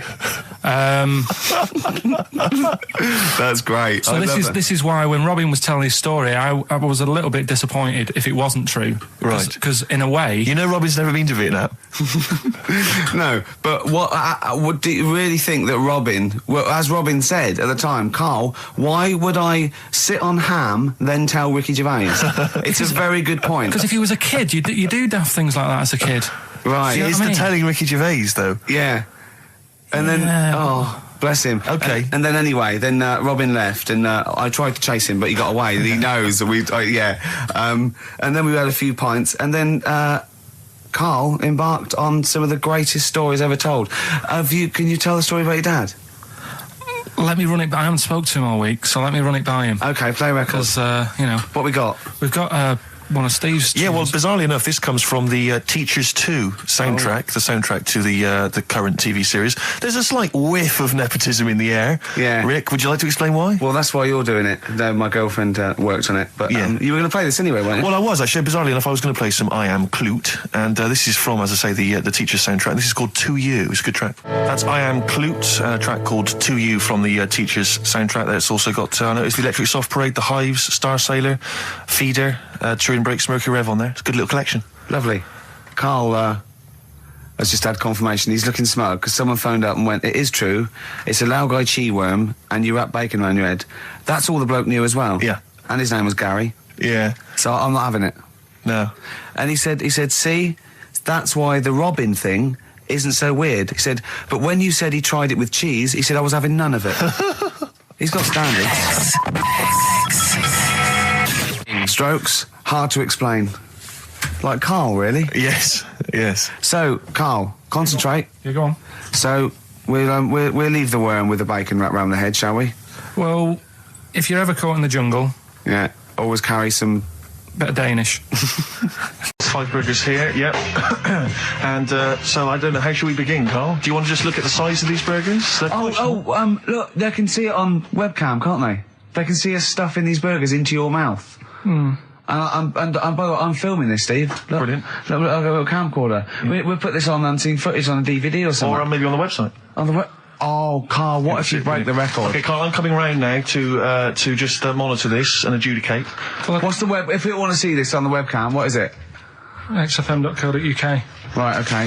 Hold on. Can I, Steve, I'm not being that? funny. I'm not being funny, right? But I think I have got like a bit of a wheat thing. You've got a bit of a what? A wheat allergy Oh, thing. don't give me that. No, seriously, my head's... I've been eating a lot of shredded wheat recently. And my head's got a bit bigger. Carl, I don't think you can let us down now, mate. So you just got to put that... No, I can't put that like that in my mouth on its... I've got to break it up. I've got to break it up. You can't break it up. Can't break it up. It doesn't say you can on the rule thing. It does. It doesn't. I can't look. I physically can't. Try it. I can't look.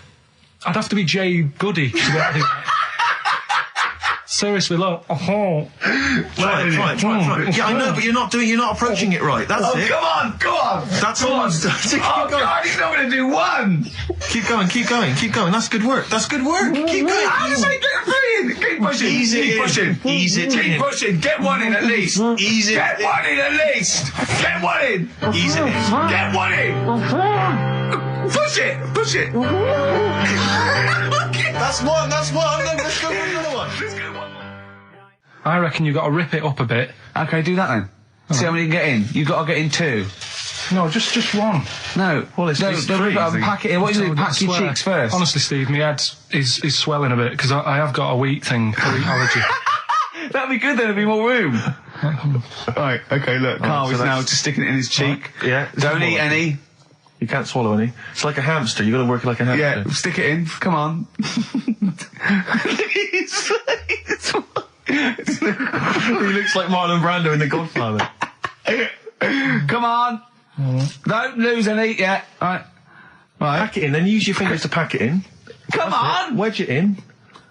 Like you're grating the bath. I can't do this either.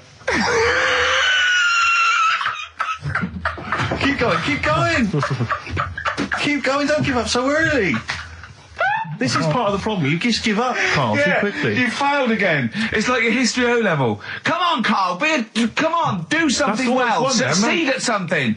Push it in. You've got nearly a half a burger there. Oh, I'll come round there. You're chewing. Don't chew. I've got a bit of food. I don't know what he said, but... Is that a whole one? No, it's not. I can see bits left. Come on, Carl. Come on, keep working at it. Keep working at it. But there's so much space in your mouth, I can see it. He's going red. Okay, we'll do another one. We're doing another one. That one then. We're doing a... Oh, are you alright? Are you going to be sick? Are you alright? Alright. Oh God, should we play a record? He's making my eyes water now. Okay, I'll find a different one for you. Find a different one for What about most grapes eaten in 3 minutes? I'll go. Do you want to do that? Grapes are easy, aren't they? That's easy. Great. Come on, grapes are easy. Come on, don't make him laugh, Rick. He's choking. He's choking. Oh, Carl! Quick! Keep going, Carl. Come on! What happened? Did you just throw up? No! Don't make him laugh! Oh, come on! We can make wine. Come on, Carl. You're doing so well, Carl. mate. I want to go. Come on. Only. Why are you making him laugh? That was a world record attempt. Come on. He's over.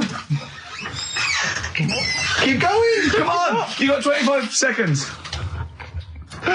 Come on. Oh, I think that was a shame actually because you were doing well, but something went wrong. I know, and I think those are bigger grapes than the ones I've seen before. They're quite big grapes. Look at his face. He looks so despondent. Come on, Carl. 8 seconds. Just a few more. 5. Come on. What's the matter? 2. 1. It's all over, Carl. It's all over. Better count how many you did. Just you can get good at this. We can get good at this over the weeks. I think that was a fairly pitiful attempt, actually. I really thought you had a... It's interesting, actually. These are harder records than you might think. Yeah, I know. 6, 8, 10. How do you feel after that record-breaking attempt? Not happy with that. What are you not happy about? The fella who did it, was he in hospital and just had loads of grapes? I was bored. I'm sure he wasn't producing a radio programme, that's for sure. Well, to be fair, neither are you. What was tricky about it? What did you find hard? I think having Ricky standing over me, sort of shouting, "Go on!" isn't normal. No. But that wasn't... He hasn't eaten any! Hold on, that's 50, you have to. That's quite a poor attempt then, by the seam of it. Would you think about trying to maybe do that again in a couple of weeks? Would you do some practice and try that again? No, leave it. Leave it for the experts. And I noticed a tricky point, maybe sort of when you had about 50 seconds to go, you seemed to be spewing things into the bin. What was that? Again, mainly Ricky standing over me. 88. He's got 88 left. Okay, so what's the mental arithmetic there? Because we put how many in? It was 150 in the thing, wasn't it? What did I say? What did I say I had left? Well, I'm not doing it again. 88. So you had 88 left. So 62. God, you're only at 62. What's the matter with you, Carl? There's people start you at 62. That is rubbish. That's disappointment. Let's leave that. So you failed on 2 world record attempts there. 62, and the records that is rubbish. What were you doing? Oh yeah, but like I said, I've got a small throat. I can't drink a drink quick. Ever since the Mr. Freeze Pops when I was 6, that I nearly choked on, I nearly died on. I can't go back. It'd be like asking, I don't know, someone who got run over to play Frogger or something. I tell you something I do know. Go on. Right. But I can't really get a question out of it. Go on, just tell us. There's a shadow somewhere. It's already good, isn't it? I'm loving it already. No, right, there's a shadow, I think it was in America. Yeah. And it's on a quiet road. I'm guessing somewhere like Boston, that's what I imagine. Okay. Right? No. Somewhere like Boston, and people at night used to see this shadow moving about, and they'd go, "What's that?" Right? And it got known, the little local town got known for this shadow, but it didn't cause any problems. What are you talking about? Well, it was like, you lost me. What are you talking about? Do you know, like some places get famous, like Scotland's got the Loch Ness Monster and that, but it doesn't cause any. Yeah. But it doesn't cause any problems. It doesn't exist. Go on. Right? So there's this shadow walking about on the road. What do you mean? No, what's he again? Rubbish. Right. So he's walking Nonsense. about. Where did you read this? Where did you see this? He's walking about. This was on the internet, and I'm sure. Sorry, sorry. Right. I thought it was shite. I didn't know it was on the internet. Right, so this shadow is moving about and... independently of an object. Yeah, and the local mayor and that is like, yeah, it's a bit weird, but it's not harming anyone. The mayor involved! Was he elected to that post? Hey, mayor, we got a problem down here. Seems like a shadow. Well, it's not causing any... No, it's just causing any problems. Yeah, but that's the thing. It was left for years, and then it did start causing problems. I see, that's it. If you leave these shadows to go unchecked, Rick, they go crazy. Yeah. You let them run amok in the city. Yeah. You've got to stand What around did it do? on What did it do? shadows. What did the shadow do? It was pushing people off the bikes. It was what? It was pushing people off the bikes. Chimpanzee that monkey news. Right. There's this monkey, right? And it had been, do you know you hear about monkeys being badly treated and stuff like that? Yeah. So, anyway, it goes into this home. It's 14, this monkey. It's called Matty, right? Goes into this home where it's looked after. What do you mean home? Just like just a little monkey home, right? Okay, so zoo.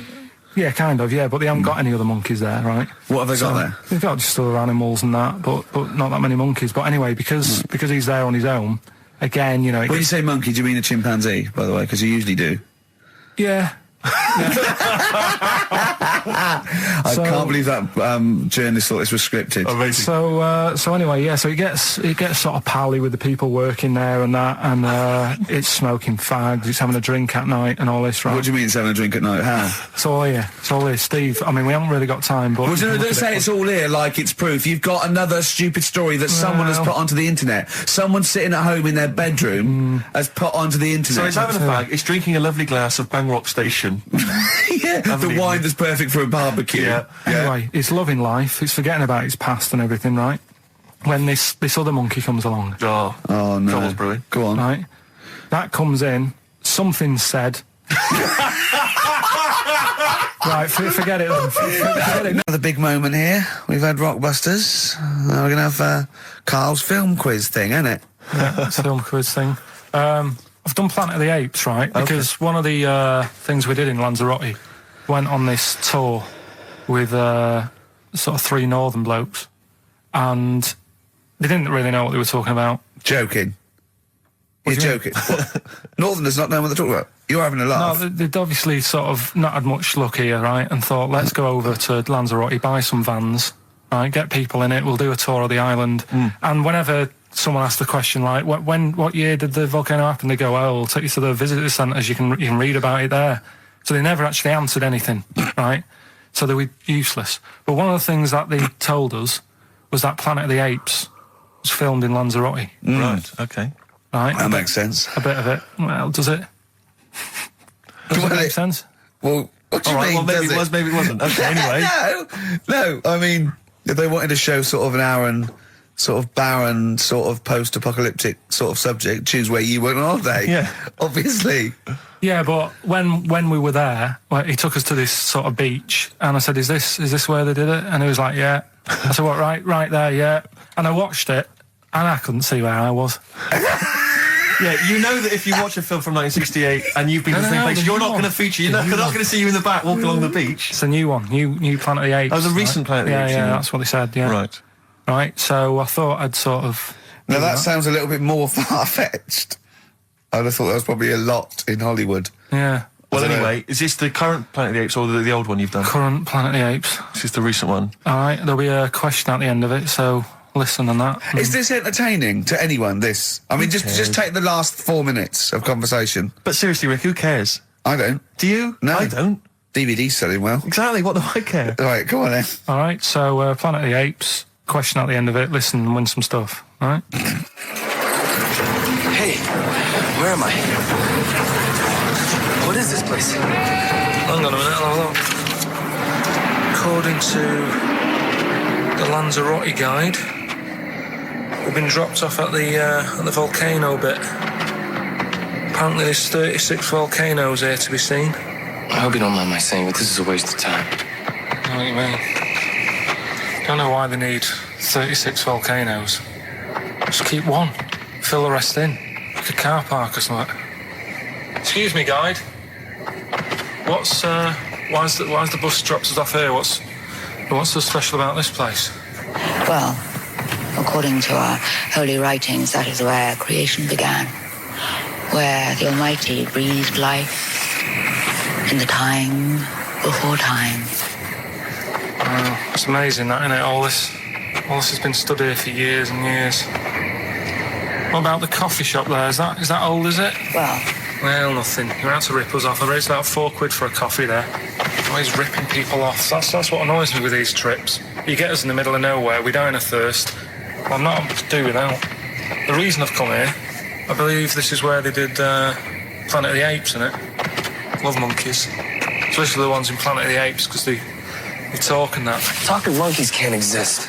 Joking, aren't you? Of course they can. Getting up to all sorts of stuff. I read about a monkey the other day who worked on the railway. Right, there was another one about a chimp that did a bank job and went off to Spain to sort of... Shut up! Oh, yeah. What is that? Little monkey fella. It's come from that little coffee shop. It's been serving coffee.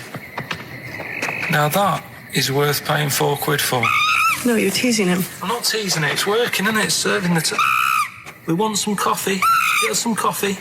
I've heard about this. You can buy coffee that's been sort of hand-picked by monkeys. It's like Coffee Mate, except it's more sort of coffee primate. Yeah. Hello, little fella. We want coffee. What do you mean, we? You're gonna have a coffee, aren't you? What else are you gonna do? Go and look at another 35 volcanoes? I'm staying here. I'm having a monkey coffee. It's brilliant. You find this amusing? Jesus, it's a talking monkey. Right, mate. Have a couple of coffees. Don't start now. We're off duty. I'm starving. What do you mean you're off duty? Have you been on us later? Just get us a couple of coffees.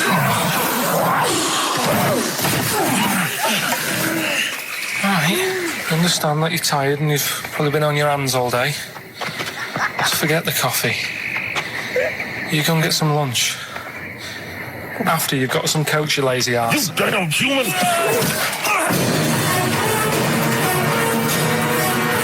Powerful. Lovely. Excellent. So, what's the question?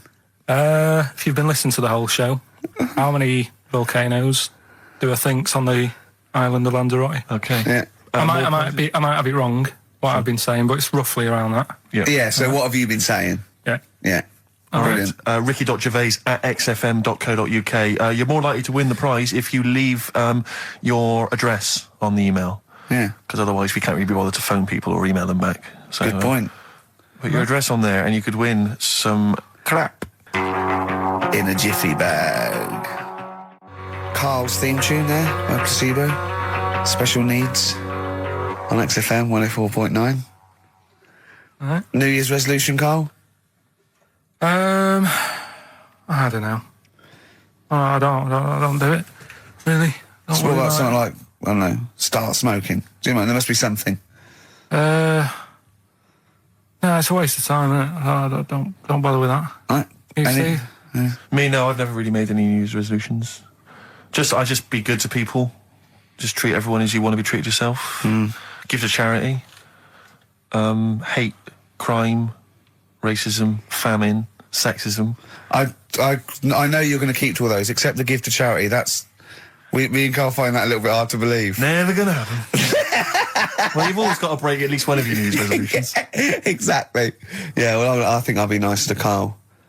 What about learn more? I was thinking that. I want to learn more. I'm always teaching you stuff. I've got... I watched... I'll tell you what, Christmas telly was dreadful this year. I don't know if I've hit that age where I think... But I think consciously I thought this is worse than usual. Yeah. And I ended up watching Discovery Channel and History Channel again, and I watched 4 episodes in a row of this fantastic documentary, 1418 War, narrated by Dame Judi Dench, and it's brilliant. I just can't get enough of it. I hated history at school, and now I want to know everything. Yeah. And I think that's mine. Learn all the stuff about stuff. I like learning though.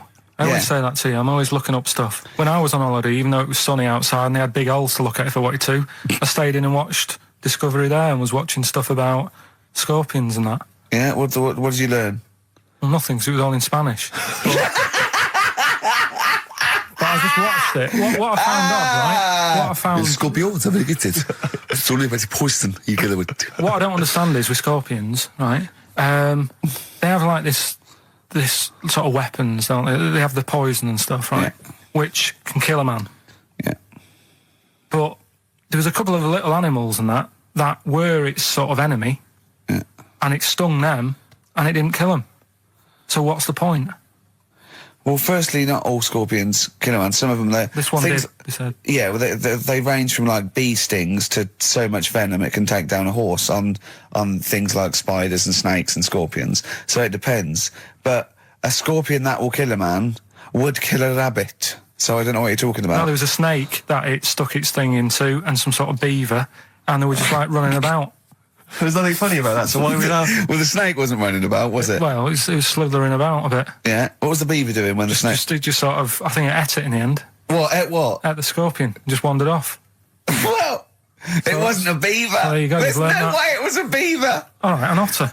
This is what you pieced together from a show in Spanish. Well, I'm just saying, though, how come he can't kill something that small, yet there's someone on holiday that's no sort of danger to that scorpion. We're not going to harm it, right? And yet it can kill a man. So you say, but I don't believe it. Shut up, mate. Seriously, this is gobbledygook. Taught you something again, though. That's what I'm saying. No, what have you taught us, though? What is that? What is the fact that's come out of that? A scorpion can kill a man, but the beaver was dancing with a snake. Then you do that That's all not the time, a fact. Though. You That's put not a everything fact. Down. New Year's Eve taught him something, right, about dead people. No. You know, the things that taught me, I was saying you're talking shite. He says they found out your soul weighs an ounce. Your soul? Yeah. Your soul weighs an ounce. Right, who found this out? I read it. Your arsehole weighs an ounce. Yeah. There's no such thing. A soul weighs an ounce. You're talking drivel. All right. Have you got any monkey news? So what did they do? They measured. They weighed someone who was alive, and they will wait for you to die, then weigh you again. There was someone you've lost an ounce. Yeah, it must be your soul shooting off to heaven. It was someone who was really ill, and they said, we can't do anything for you here, but we've got a bit of an idea that we want to do. We've been wanting to do this. Stuck him on some scales. He said, right, you weigh 9 pounds and an ounce or whatever, because he was wasting away. He died, 9 pounds. Right? Fine, well, that's proof if proof be needed. Nearly got to wrap it up. I think we've got to do the Rockbusters winner and give someone those lovely prizes. Monkey news, then we're out of here. We'll maybe come back, maybe do some Christmas specials. I don't want to make any promises. Right then, first one. Chewing breaks. Fishing for a dream. That's what we're fishing for, isn't it? We're fishing for a dream today. What's that mean? Poverty. I don't know what I was talking about. It doesn't matter what you're saying, Rick. No one's listening. No one's listening. Well, we've got to finish anyway. Think about the fact that think how small our percentage of listeners is anyway. Anyway. And then you two are on stage at the moment. This is like broadcasting during Christmas dinner. This is the same. It's just on hospital radio. Yeah. Yeah, exactly. Where everyone's got an iPod for Christmas. Yeah. On the ward. yeah. Well, we've just got. We're going to go through now till 5:30, and I've got to rush off. I'm afraid to Live 8. Don't apologise, mate. When people see the glam that you're bringing to that event, they don't even care about the people introducing it. Comedians going, ladies and gentlemen, just get on with it. No, I agree. No, I've got a good joint here. 2 blokes will get on with it. Bring on Madonna. But we're going to give it to them, Carl. We're going to go through to the end. We've done everything we have to do. Monkey news. The final monkey news of the year, possibly. It's been a joy. I'd just like to say, on behalf of myself, Steve Merchant, and this little bald mank, it's been a pleasure. Yeah, speak for yourself. I feel drained today. Do you? Go on. This is the strangest radio show in the world. Yeah. Isn't it? Yeah. Because when we can do that, we can talk about this and go, I feel drained today. Just like he's not, like no one's listening. Because that's the sort of thing you say socially and no one listens. Like just when you're watching I feel drained today. It's rhetorical. Yeah. You're not expecting anyone, not even your loved ones, to go, oh really? They just go, that. But to do it live on air, no one's listening. What I mean is just give us a jingle. But Exactly. But the truth is, the contempt we have for our poor listeners is unbelievable.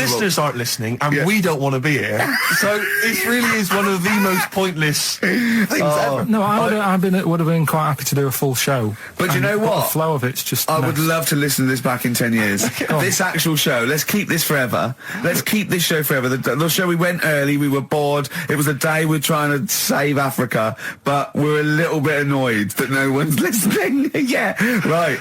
Right, once and for all, the final monkey news of the year. Oh, go on. What were you going to say? No, I was just going to say, if you're not into the Live 8 and you're gay, you're not listening. Because you're on a walk.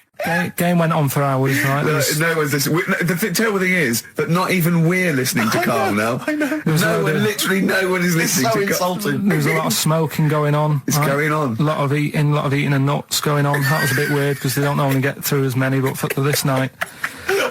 So, come on, let's just play Bruce. Goodbye, everybody. See you maybe at Christmas time. Goodbye. Have you ever read the... Same problem, massive eyelids. I don't know what that means. I don't know what that means. I used to say to my mum, I'm going round to, Dave's house. Yeah. And, or say, well, that's all right, but make sure his dad doesn't take you out in the car.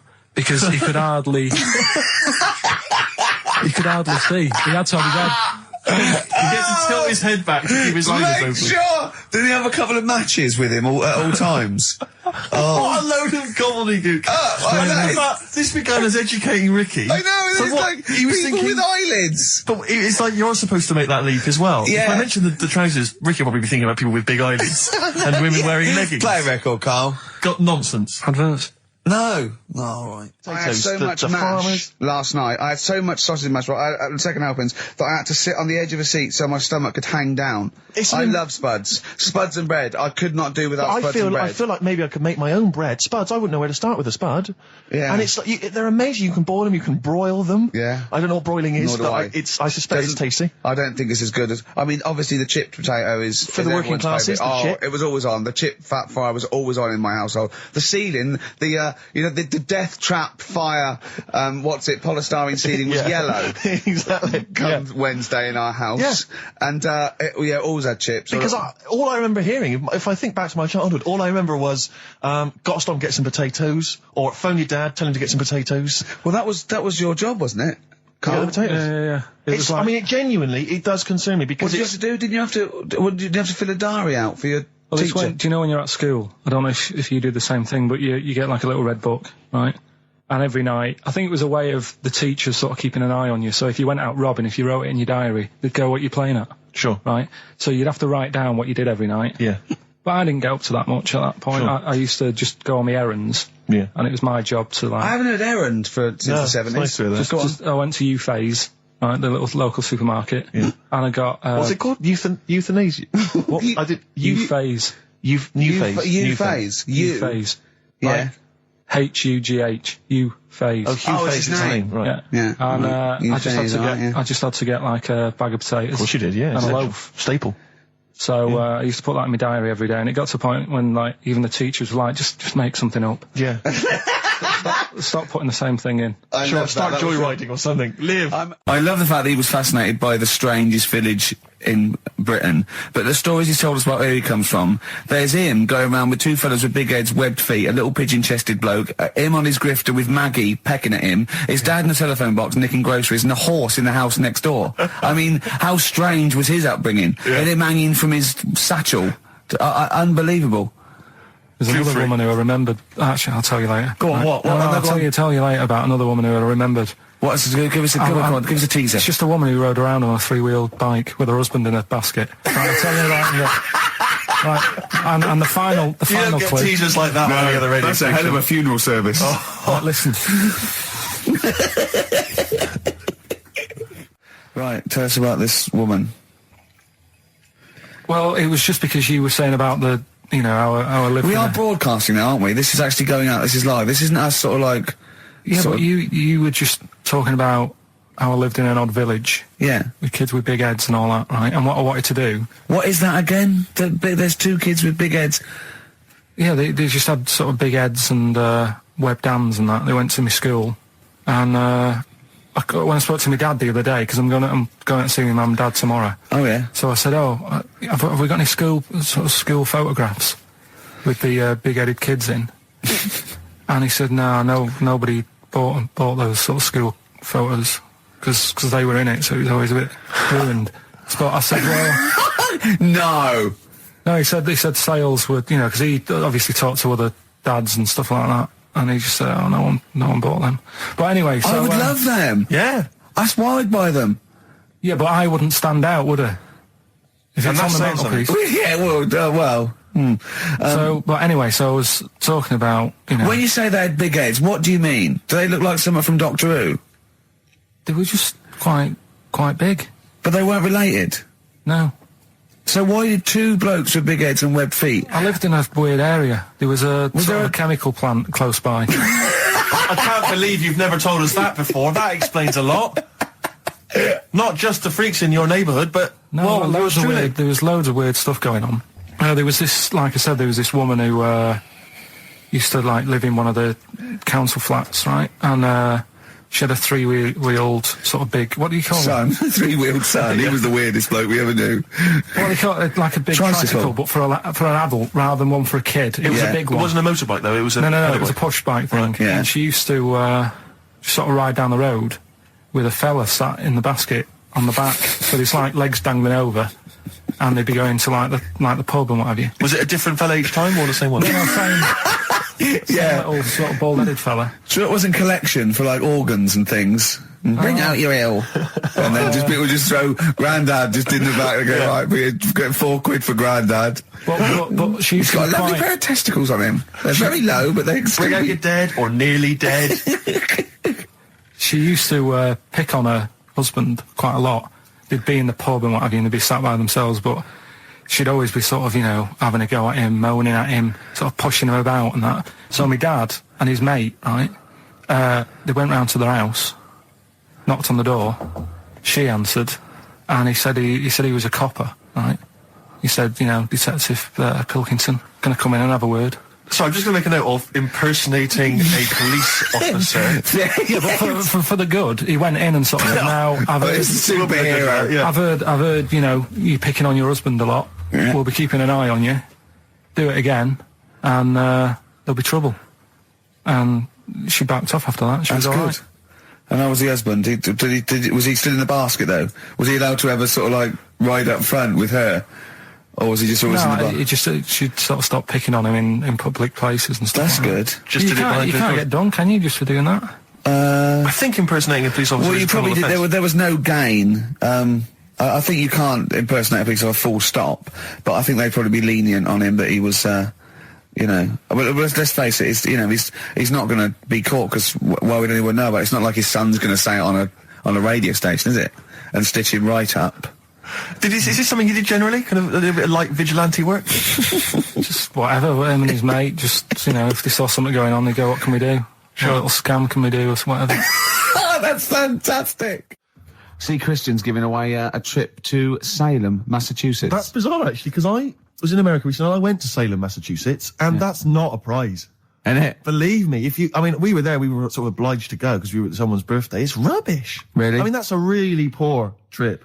That's such a boring he probably can't believe his luck. It's probably the biggest thing Christian's ever had to give away. Well, the great thing about, and you've just dissed it. The great thing about Salem, Massachusetts is that I don't think we're good for this station. I don't think we're selling this station like we should. Well, it's its own fault, it shouldn't have hired us. I blame it, Yeah, and paid us in advance. Yeah. They're lucky we turn up. No, I went to Salem, Massachusetts, and this is the place that's famous from, like, Salem's Lot and the Salem witch hunts, famous for all things Salem. Salem. Yeah, anything with Salem in the title, that's what it's famous for. The whole place has gone mad over, like, witches and anything. Basically, it's like, there was the Salem witch hunts in, like, 17-something or other, or 16-something or other. So the whole place now is just full of, like, people dressed as witches. Yeah. And then it's, like, any supernatural stuff. So I went in, and it was amazing. It's quite like Glastonbury tent. It was, it's awful. Every single place there, every single shop is kind of horror related. Yeah. And I went to the, Boris Karloff World of Terror. It's amazing. You went in there, right? I don't know if Boris, the famous horror actor, has actually been involved, but you go in there, you walk in the door, you've got to put these 3D glasses on, right? And it's supposed to be this kind of chilling journey around this kind of, like a sort of, a crypt, And you put these glasses on, and I couldn't tell. They were so poor, I couldn't tell what was supposed to be a 3D effect and what was actually three-dimensional. Really? So I couldn't tell if, like, the floor was actually sloped or if it was just appeared to be. Yeah. Whether the wall was actually kind of knobbly or whether it was... What changed it? Just calm down a bit. Yeah. So. The chilled out vibes of PIMP probably helped you. Yeah. I think we should just say, give massive props to Adam and Joe, who stood in for us. Oh, yeah, stood in for us. Did a great job. Yeah, great, really good. In fact, interesting. Are they going to get their own show here? I think they should. Yeah, they'll probably get something. Well, there you go. Well, it's interesting, as I was listening to them, they had quite a nice selection of features. They had a couple of good competitions and things. Now, I don't know if, having done them for XFM, is it somehow they may be kind of under some kind of XFM copyright? Which would mean, as we've got no ideas, maybe we could just hijack some of theirs. Maybe you could look into that. Obviously not Monday, you're not here, but... I was with Joe Cornish last night, went to a little, do at, Jonathan's house, and Joe was there, and he walked in, and I was taken aback by how tall he is. Sure. Because I'd forgotten, and he's about 6'4", but he's unlikely to, do you know what I mean by that? It's sort of like some people surprise you. And, he was going, I don't consider, 6'4", big. I said, well, it is pretty big. I said, but I know what you mean. I walk around with Steve Merchant. Yeah. And he went, how tall's Steve? And I was 6'7". Yep. And Joe went, oh, that's nearly a disability, isn't it? Do you know, he's absolutely right as far as I'm concerned. No, do you know, I've genuinely, since school, I used to go to school with a little disabled fella. Lovely guy. No, I swear to God, lovely guy.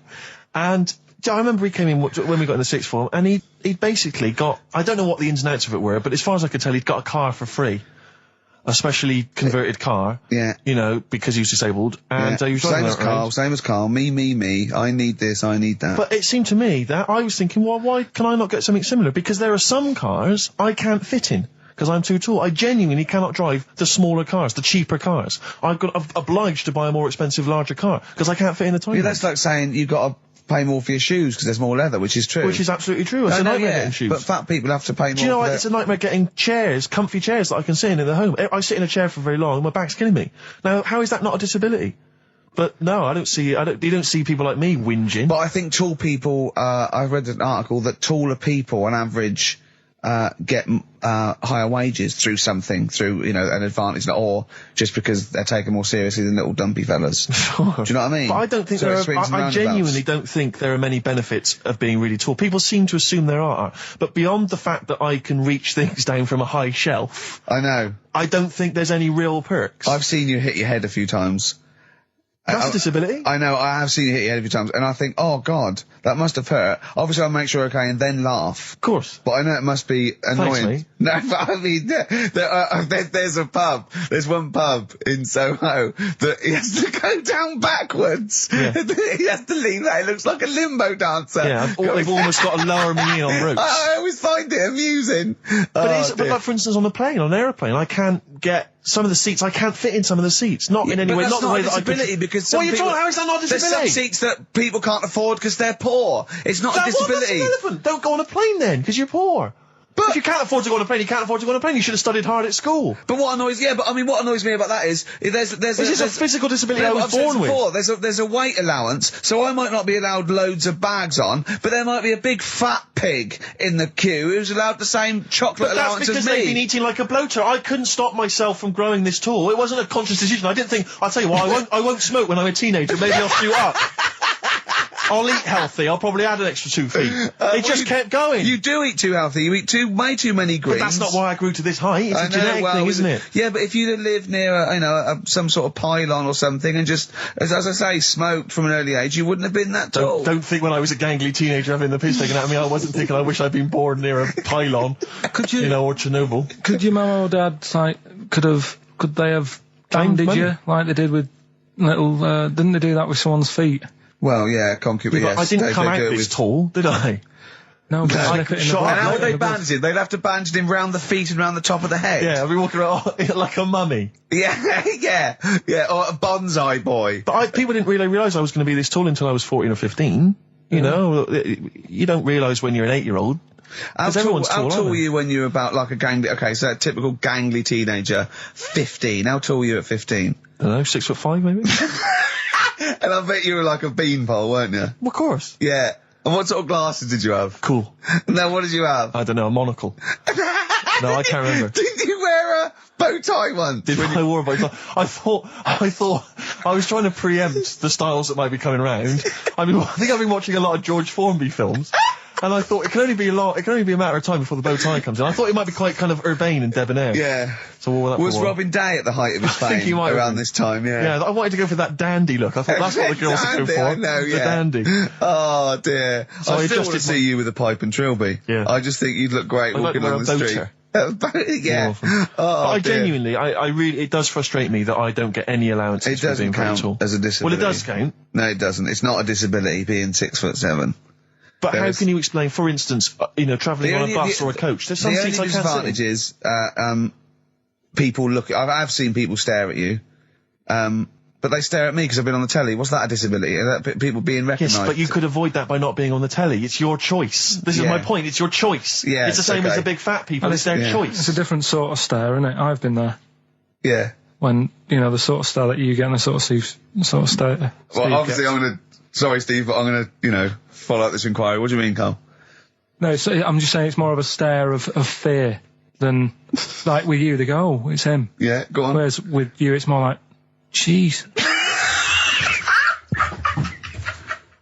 Do you know what frustrates me? I thought he did deserve having a Monday off. I've changed my tune. Yeah. I was sometimes you don't realise this, listeners, but sometimes I'm an intermediary. I do step in when he's winding him up, because Carl gets to the point where he's going to explode. Yeah, and it's Steve's crazy. okay, Jeff. And I step in, and this is the kind of response I get from Carl. This is the kind of back chat I get Well, I tell you, he's a little user. I'll tell you what, because he's too scared of winding you up, because he knows that you'll just walk out of here and he won't get his Monday off. Absolutely. Play a record, you little oik. Weasel. You're a weasel. Title track from an album called 1972 by Josh Rouse. Well worth listening to. XFM. Yeah. Ads. Yeah.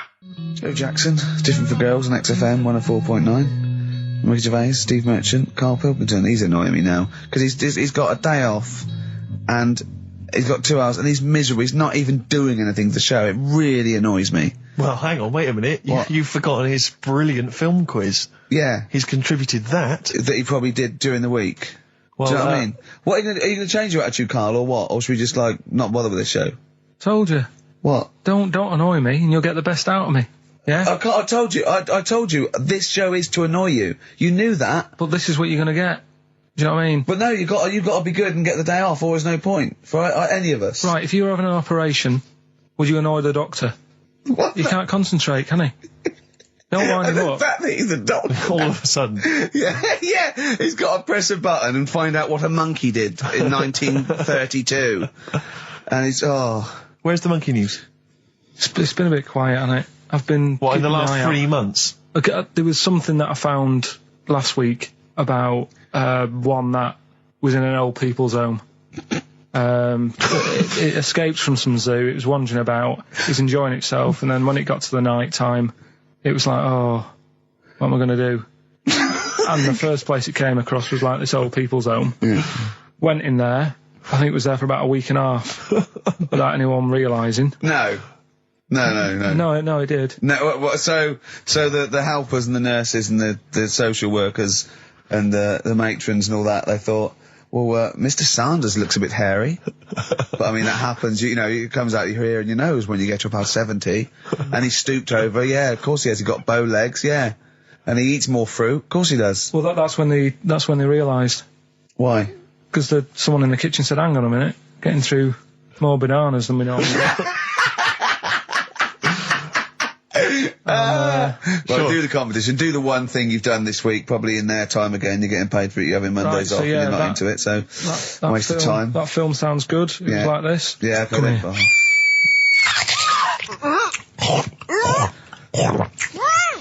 I'm well happy now I've had that. Oh, yeah. Right. So that's a bit of a cryptic clue. Yeah. Someone eating this woman. Yeah. I'll tell you what though, my mum was loving it. Do you know Rockbusters? Do I know Rockbusters? I love Rockbusters. I think I agree with it. She was taking part. I mean, she doesn't know a lot of the new bands and that, but she made some up for some older bands and that. Oh, she did some herself? She made some herself, sent them in the post. So are you going to use those today? She's not quite got the hang of it. Okay, unlike her genius son. Have you got them there? Can we hear what they are? You keep talking a second then. I'm quite excited. I mean, if they're even approaching, say, the genius of Wet Knee Houston. Yeah. There was another one which was something to do with a trench, Carl. What was that? Oh, that was Dandy Warhols. That was a good one. Dandy Warhols. I think that was his finest moment. Yeah. Incidentally, I've got an email here from someone called Sauda, if that's a he or a she, but let's assume it's a she, just for glam's sake. Yeah. She says she saw an old man eating a Twix last week, Carl, so that blows your theory up. I'm not having it. Okay.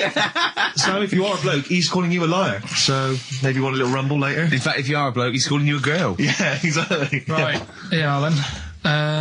These are ones that my mum's made up. Brilliant. Right, just in case you're a new listener, I give some initials out and a cryptic clue. And it makes up a band, doesn't it? Yeah. Or a soloised. Not so much cryptic as what you're thinking. But go on. My mum sent this one. This group would be good at doing your hair. This group would be good at doing your hair. TP. Is there a group called the Hairdressers from the 60s? This group would be good at doing your hair. TP. Is it the something? The Platters. The Platters. Yeah, that's all right. So that's all right. Nice. Let's have a look. This group sound like dinosaurs. Group sound like dinosaurs? T-Rex. T-Rex. Yeah, I see what you mean. They're not so much cryptic, are they? This group, leave her alone. They're good. This group likes being by the sand and the sea. This group likes being by the sand. They're the Beach Boys, boys. Beach Boys. This band are called the Beatles. The Beatles. Hang on.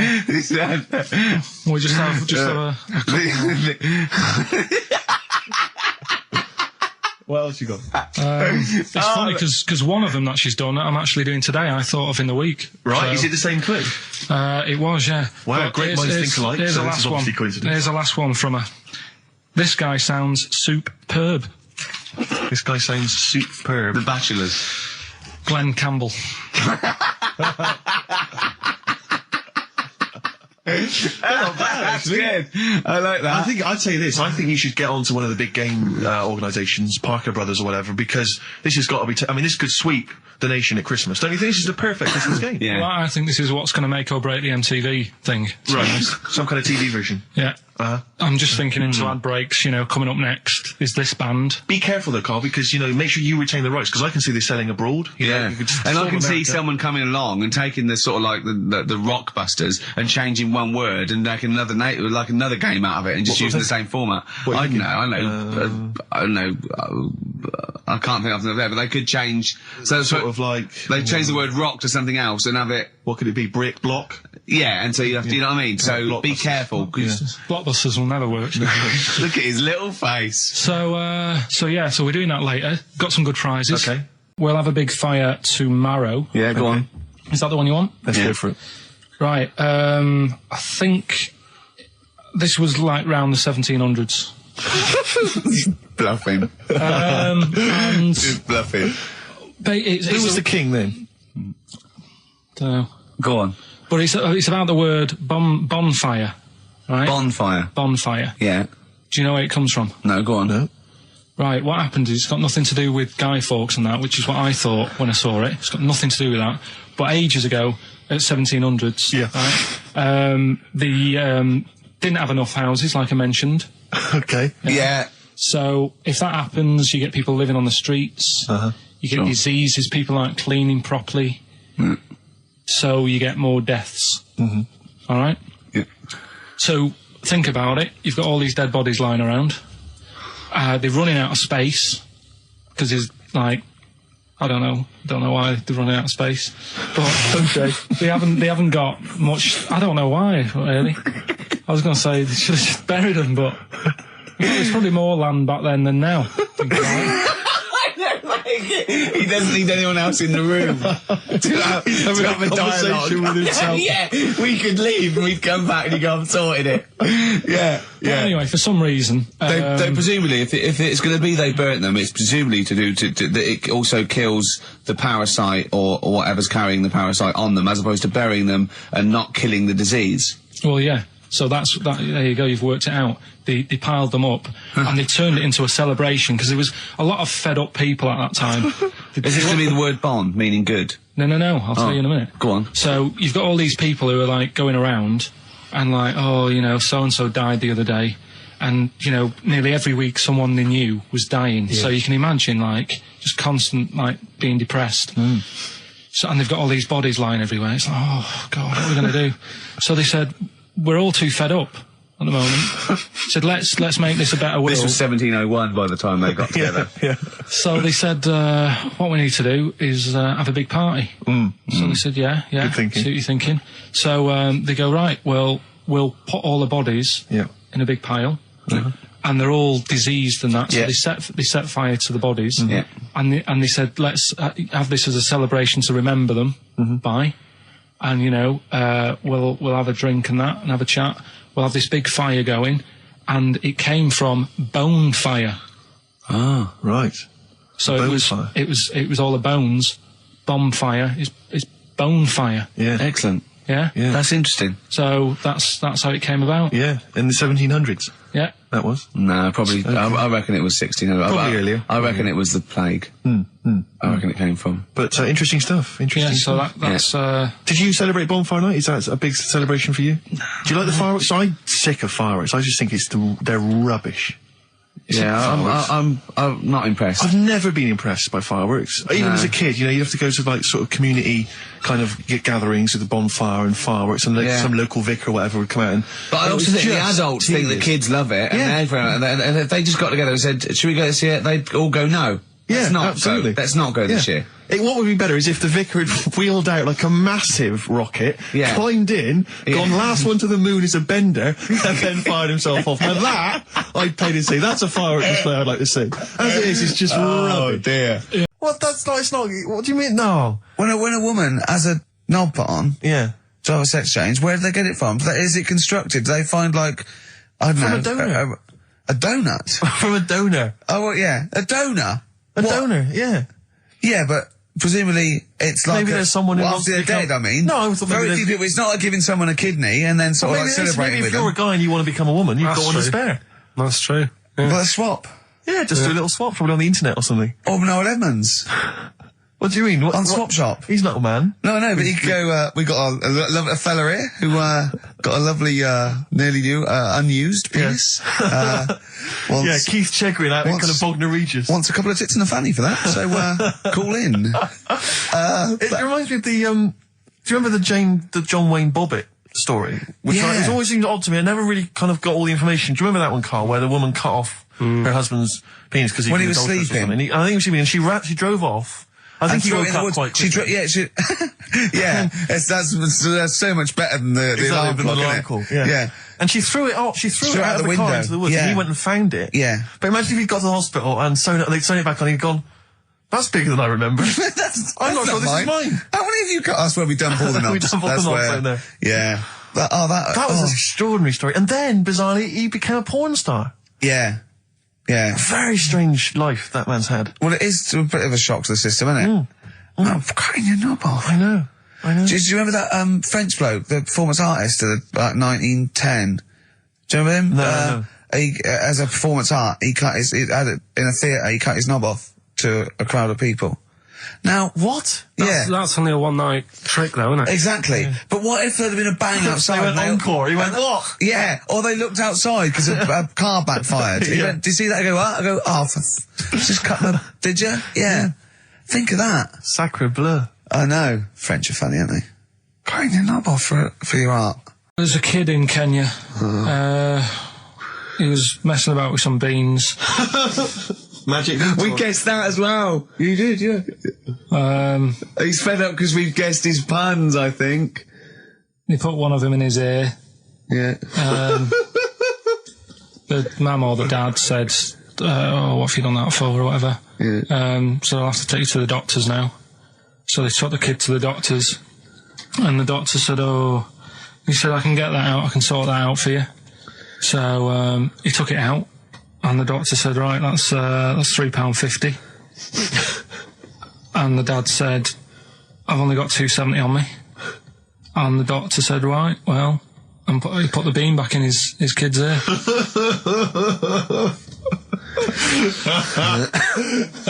I don't know what to say. I don't know what to say. I mean, a couple of questions from me very quickly. Are you sure that those were definitely the sums involved, were they? Well, the equivalent of whatever the deal with in Kenya. Yeah. It was the equivalent of So what currency was it, Carl, that you translated into sterling? I don't know. No, it was saying in the thing. It said the equivalent of £3.15, £2.70. Did it say that? Yeah. So did it say that? Yeah.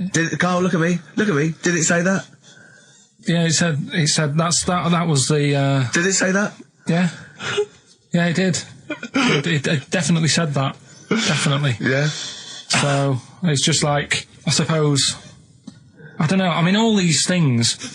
The idea is, it's not like a lesson. It's like, I'll tell you this. See what you can get from it. Sure. So you look at what I've told you already. The knights who said "shut your face." That's that's amazing. That explains itself. Yeah.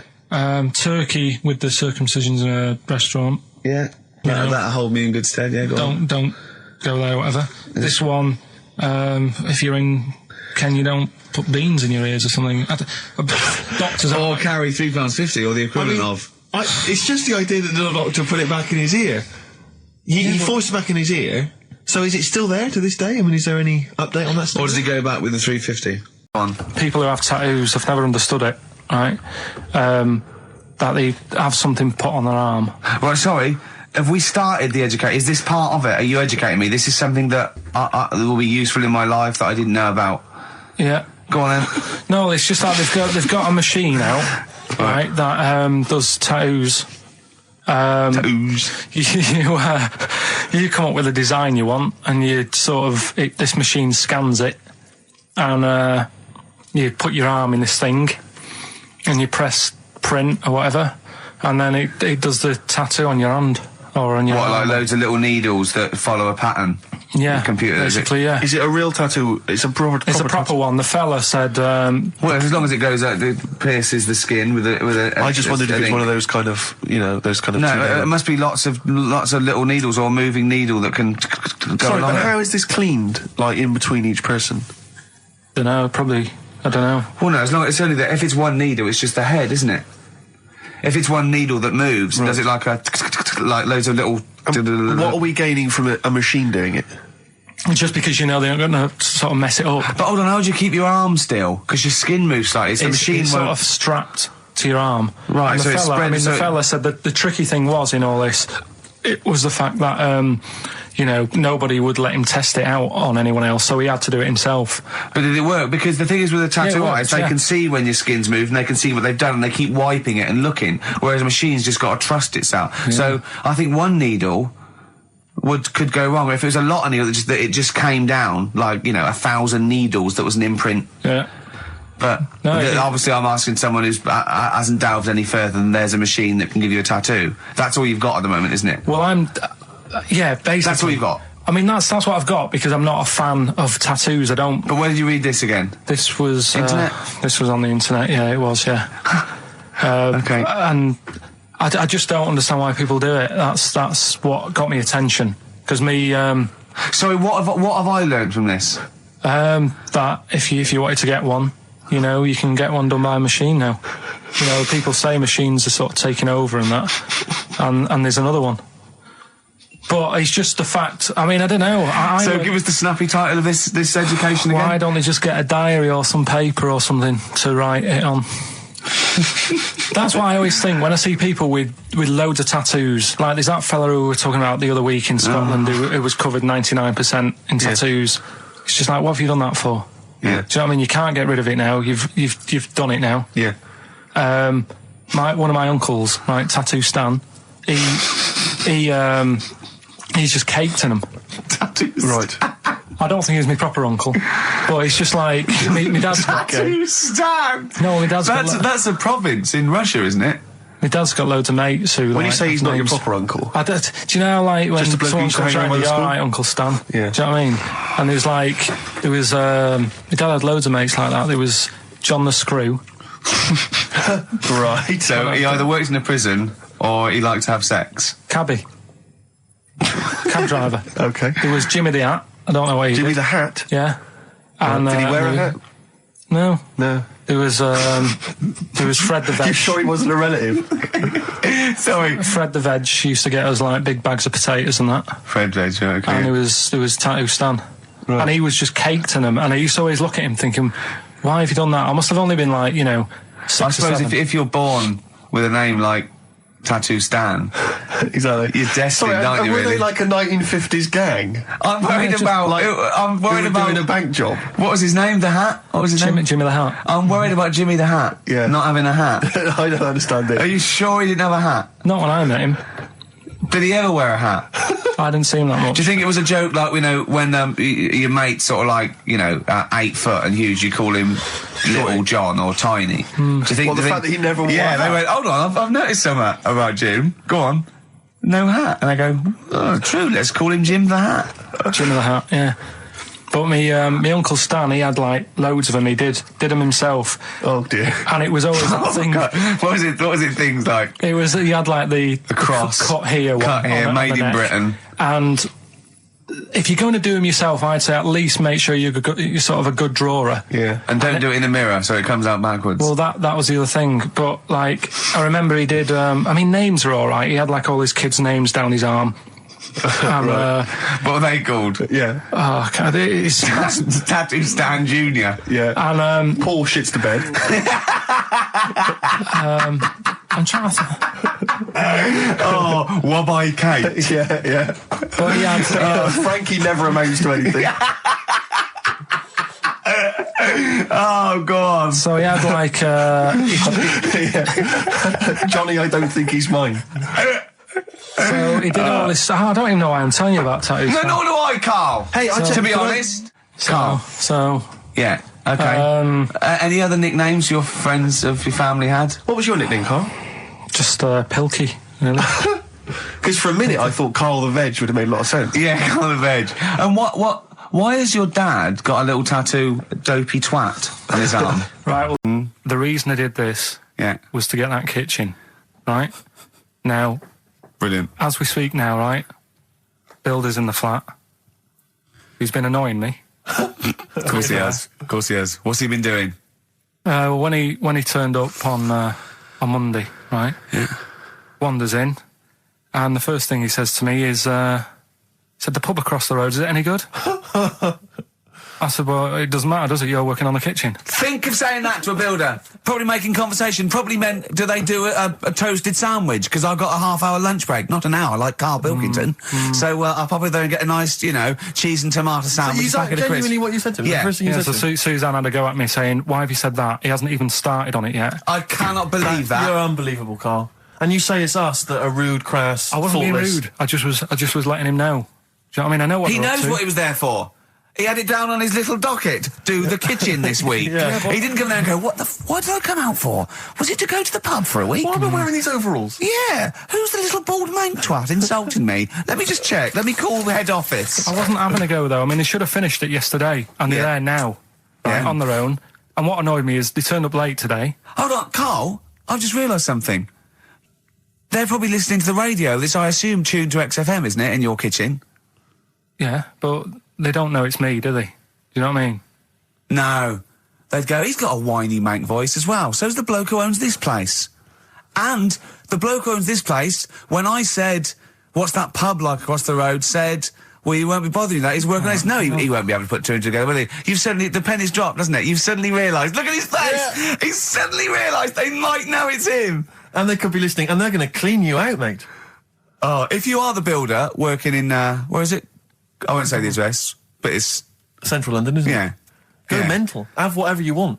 Opposite that pub that you like, that you're... He'll probably be in there now, so he won't be listening. Oh, insulting a British workman. He should have been in just go today. mental. He should have been at 8 this morning, Just which annoyed go me anyway. mental. I really don't understand why they've got to start so early, right? Yeah. But he said he'll be there for 8, turned up at 9:30, right? Wanders in, and what annoys me is, he could have left all this downstairs. He had a paper under his arm, one of those crossword books, and a pot noodle. Now, I'm not being funny, but most of them take up quite a bit of time. A crossword book, he's not happy with just the one that's in the paper. If you're listening, if you are the builder that's listening now, doing Carl's flat, what about pissing in the laundry basket? Will we ever get to a point where all this is too heavy for the world to handle? Right, what error has he made there, Steve? What physical, scientific error has he made there with that question? I can't begin to explain it. Carl, we're not getting the rocks from other planets. It's already here. It's like having a big pile of books in a room and then moving them over to the other side of the room and build a thing going, oh, can the room take it? I'm building a lot of things out of these books. What about plastic? Where's that come from? Other chemicals that existed on the planet. Yeah. Do you see the point? Hang on a minute, though.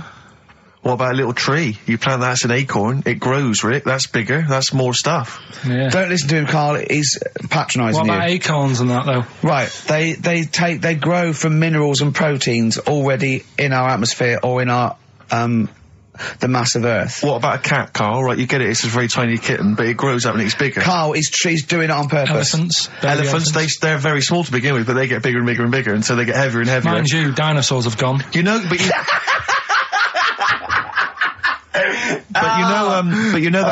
famously that's how Atlantis disappeared. You know, you've heard of the legend of Atlantis. Have you heard of the legend of Atlantis? I think so. This was a city that existed, is proven, right? And what happened was they just kept buying stuff in mail order. They just kept ordering stuff, like the king and stuff, just kept ordering stuff in mail order. He brought girls across, carpets, a lot of carpets. He kept buying TVs, big screen TVs and stuff like that. And eventually, he bought up all the myrrh that the wise men didn't want. Yeah, because he's from like olden times, and he just kept buying stuff, crazy. Like he was just a shopaholic, basically. Mental it was. And he was ludicrous. It was like, and in the end, it just sunk. It just sunk. Too heavy. And it just sunk. Chang and Ang, they're in the bath. They're washing their own bits. They got one of those dividers, right? They go, well, that's definitely yours. I marked mine.